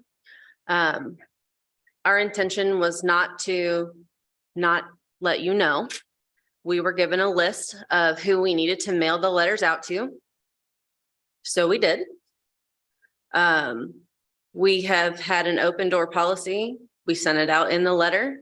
If there's an issue, if you'd like to meet us, anything, come knock on our door. I provided my cell phone number. I provided my husband's cell phone number. We don't know that there's problems unless we're informed that there's problems. Obviously, with this issue, we were informed that yes, there in fact is an issue with the shipping containers. When it comes to the beeping and everything going on in the evenings, my husband works and he works late. And so his weekends are Sundays.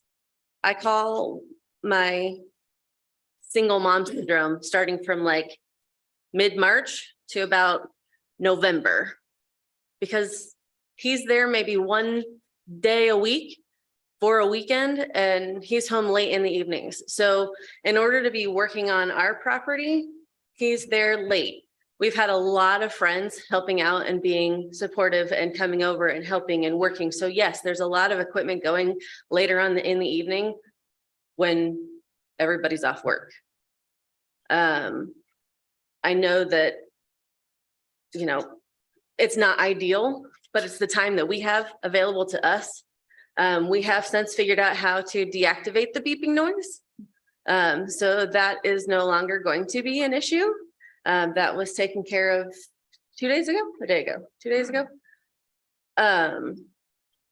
When it comes to the things that were burning and the ash that you guys were having fly into the yard, again, I apologize. That was not our intention of having things flying all around. It's things within the house that we've been burning, papers, things like that. We did have a big wood pile at one point because we took down 3 or 4 trees in the backyard that were dead or dying.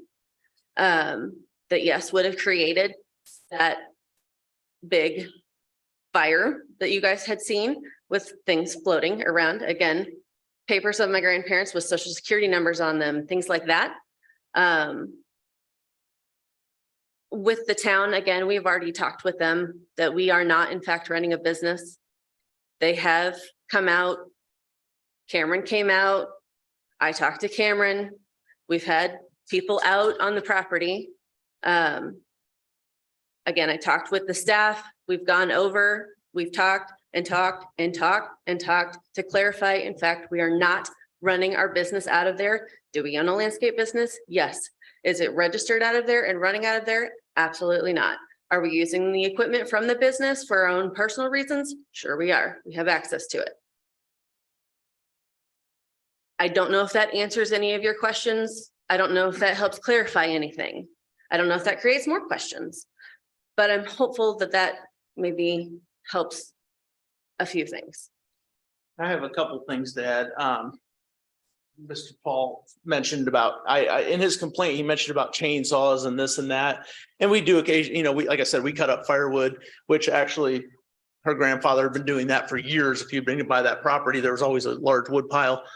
But the chainsawing that he was referring to in the complaint was, it was right after, within a week or two after a big storm we had.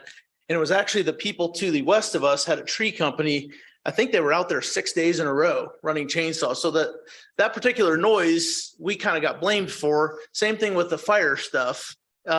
We've burned a lot of brush there. And in fact, Mr. Crowell brought over some of his from across the street, and we burned it because we have a big open area, and, and he didn't know what to do with it. So, I mean, there's nothing wrong with having a bonfire. It's always under control. I mean, it's not like a ginormous fire. It just, I always try to make sure the wind is blowing to the north because it's an empty field. It changes. I don't know. I always try to light a fire in the morning because the wind's usually calmer in the morning, but you can only do what you can do with Mother Nature. And it's not illegal to burn brush out, in a rural area, as far as I know. I don't think that that's an issue. I can't control the wind. I can't control all that. So those are kind of some small complaints. I feel like I think the main thing about this is these shipping containers, the lean-to, all that being over the square footage of what we're allowed to. I don't know if there's an issue with the lean-to.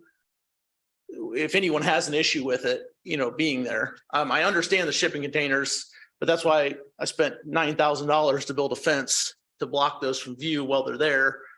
You know what I mean? We're trying to be, we built the berm along the road. That's what all the work in the evenings that they're referring to has been me, when I can get dump trucks delivered with dirt delivered, so I can spread that out. It's done now, so that won't be a thing anymore. And we're going to landscape those and plant trees. And I mean, I don't know. I mean, I do have a ton of equipment, and it follows me there because I use it and I have to use it. I'm not going to dig all that by hand, So I don't know what the definition of, that they're using the saying that we're doing something we shouldn't be, but. Can I ask you a question? Sure. I could walk up just a simple question. So. You gotta go to the microphone. Yeah. So it can be recorded. I need to ask you all a question because this Sure. will solve a lot of problems. So.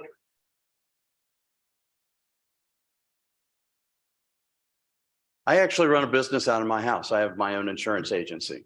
And I was told that I was allowed to do that, but I was limited on, not from my insurance agency, but what I could actually park at my home.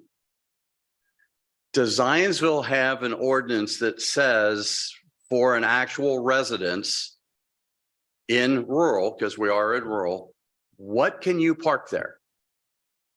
Because that's part of the problem. I mean, he just stated, and I believe him, I come home and I bring my car because that's what I use. He's in landscaping. He's got a big truck. He comes home and he parks his truck. But it's not a truck.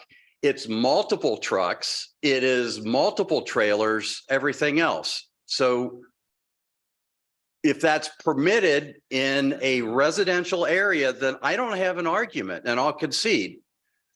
But it's not just him coming home and parking his truck. It's all of the things that are parked there continuously, which is what makes us believe that it's an adjunct to their business in Lebanon.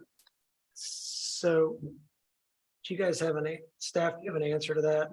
Because when we had this issue up on 421, we had a guy that had a basketball facility indoors, and it's not necessarily, it wasn't the number of cars, it was the number of people utilizing the business at any one point in time because they were coming to him. So I don't know that it's specifically a vehicle count. But he can only drive one vehicle. Yeah, let me get there in just a Okay. second. Do you guys know what that requirement is? It's under the home-based business provision in the code. Yeah, there is a code which does put some limitations on that. I think in that case, Chris, it was cars were parking along the road at that facility because you didn't have enough parking for all the cars. Yeah, but we've had a couple other instances where Wayne had described the code, and it was vehicles, but vehicles related to the quantity of people coming there. I do agree with your point though. And Well, the other one, Chris, is that he stated this isn't a home-based business. This is a home yeah, so with large vehicles, trailers, everything else Yeah. parked in a residence, which I don't think fits into Zionsville zoning. I don't know because it's rural, but what I will say is my observation. So I happen to know the developer that bought all that property, Old Town Development. They're a client of ours. And right around that same time, I started seeing a lot of vehicles with trailers and equipment on it, more than, to your point, one person could drive. Right. And I thought they had bought that property, and that was their crew that was going to come in and start doing land clearing, because I started seeing more and more stuff, limbs, fences go up, lean-tos, equipment. And I thought that they were running their base, basically using that as their base of operation when they were starting to get site work or contemplating getting site work done. So it fully appeared to me like it was an active business with multiple times I've seen 3 trucks with, some of them had trailers and equipment as I would, because I drive along there going out towards Stonegate. So The owner has testified to us, to staff, that equipment that is stored on the property is not for the use by the business, but for the use of maintaining and using the property. But it leaves every day and comes back. So if it's used for the property, it ought to be staying on the property. And yet, as Julie said, she drives by all the time and she can't see the containers.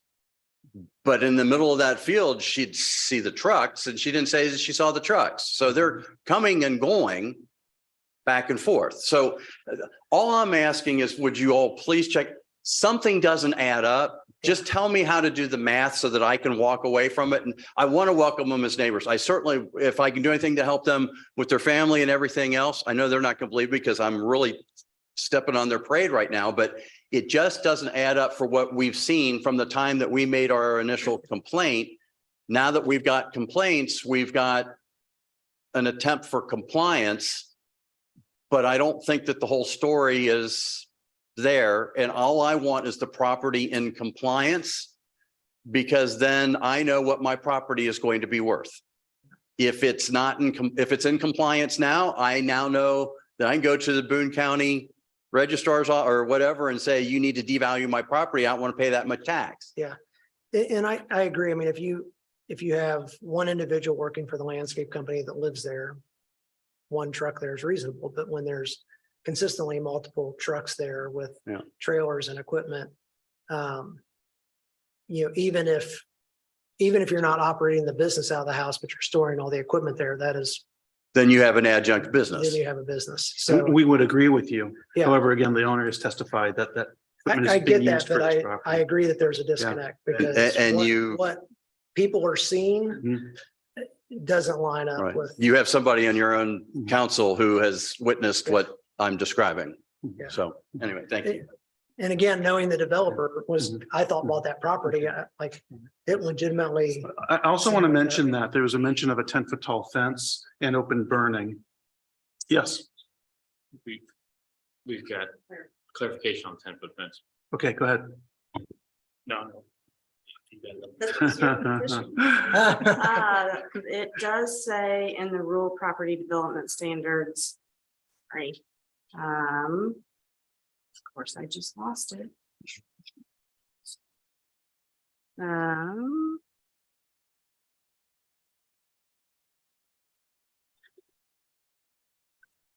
have it right here. This is maybe installed up to the property line.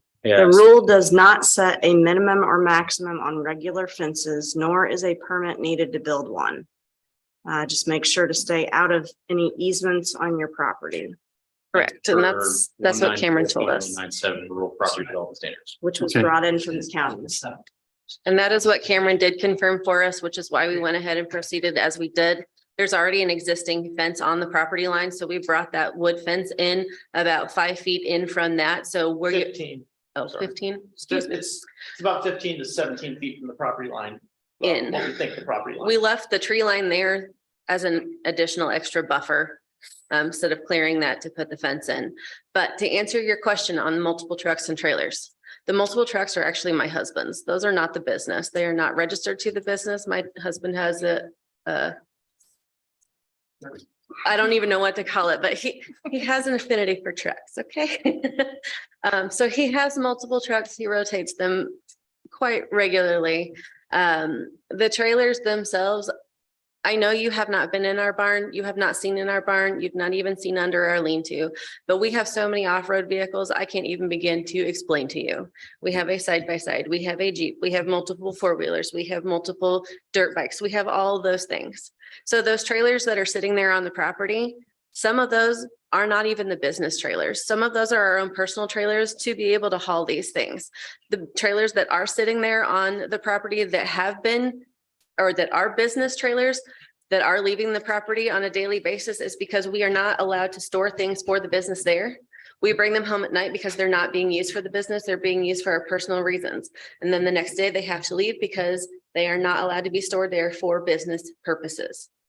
So they are coming and going on a consistent basis because we are not allowed to store things, which we are not doing, which is why that we again had the meeting initially to make sure that we dotted all our i's and crossed all our t's to say we in fact are not running a business here.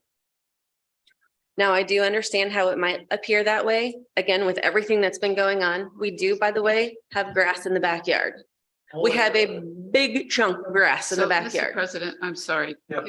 I'd like to, could we get along to? Yeah, I think we can, let's get down to the detail of what this board needs to consider, and you can try to, pacify your neighbors another way or another time. Fair. We're really here to examine what you have requested in the way of a variance and decide to either approve or deny. And let's get I that think we've heard enough. sorted out. Yeah, so the lean-to and the shed and the front porch. So are they needing a variance? Because the addition of those then get the square footage of all their accessory above the primary house. What's all that? As far as the shipping containers, I'm going to give them 30 days to get them out of there. Yeah, as So far as, so they have two future asks, which are the porch and the shed. They want to retain the lean-to that's on the property, but that does not have a ILP for it. And they wanted to retain the two shipping cargo containers. So, well, for the lean-to. Yep. Will they need a variance for that to get the improvement location permit? They will not, they will need the development standards variance for the additional square footage above and beyond the legal non-conforming, which is the barn. The Okay. barn was originally, I think it did original calculations, but I believe the barn was a legal non-conforming use that was approved through Boone County. And it was exceeded the primary structure's square footage. The lean-to was added on to above and beyond that, and so was the two shipping containers. Forget the shipping containers. Correct. What staff has outlined in its recommendation, which is the 6,189 square feet, that would be the totality of their two future asks and just the lean-to. It does not include the shipping containers. Oh, and the barn. Staff's recommended position on this is favorable to the request for the accessory structures to exceed the primary structure to a maximum, as Owen said, 6,189 square feet, but that the shipping containers will be removed within 30 days. And that there must be a completed submittal of improvement location permit for the lean-to. which would bring it into compliance.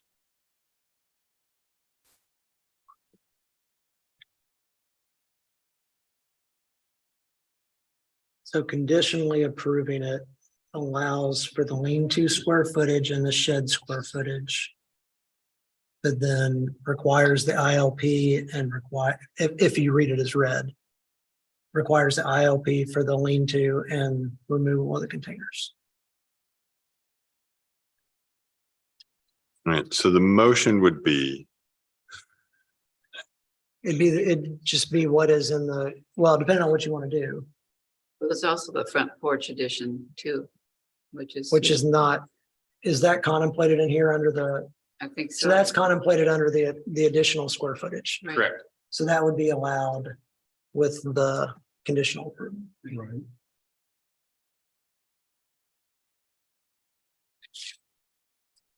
so that's the 6189. Correct. Correct. So you're saying a 30-day window for removal of the shipping containers. Correct.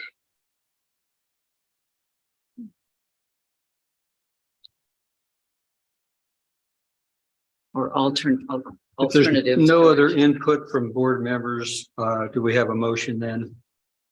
I'm trying to sort it out, yeah.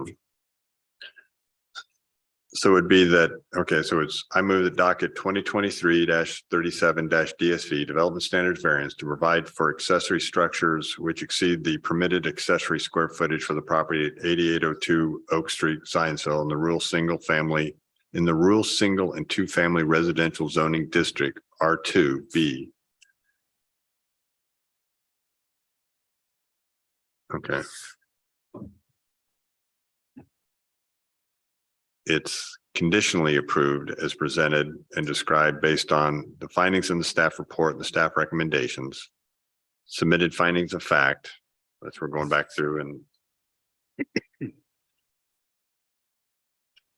adding in the grant will not be injurious to the public health, safety, morals, and general welfare of the community. Number two, the use and value of the area adjacent to the property included in the variance will not be affected in a substantially adverse manner. Three, strict application of the terms of the zoning ordinance will not result in unnecessary hardship in the property. That substantial compliance with the submitted site plans, and then within 30 days of the approval of this petition, complete submittal of improvement location permit ILP for the lean-to currently located on the site, and good faith effort to proceed through the permitting process to gain approval and issuance. And then the second is within 30 days, the two shipping containers will be removed from the site. Thank you, Mr. Jones. Is there a second? Second. Thank you, Mrs. Postaway. Any other discussion on the board? Hearing none, is all those in favor of approving the recommended motion for the conditional approval indicate by saying aye. Aye. Aye. Opposed, same sign. Motion is carried for the conditional. Do you need those repeated in any way or written? Okay. Just to clarify, I need to get the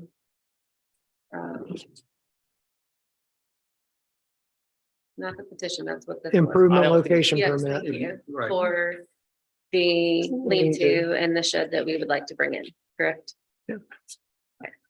And the containers need to go away. Removal of the containers. Yes, and 30 days is to the get, max days that you'll to get allow us to get rid of the containers. Yes. where did we bring those? Yeah, it's, just to further clarify, you will need ILP permits definitely with this tied to this conditional approval is you need to start the process for the lean-to because it's already on the property. For your future asks like the shed and the porch, you'll need ILPs for those, but you don't need to submit for those within 30 days. But not until we're ready yet. Okay, Correct. perfect. Okay. Thank you. That concludes the agenda. So I want to make one statement just for the record. Earlier, Mr.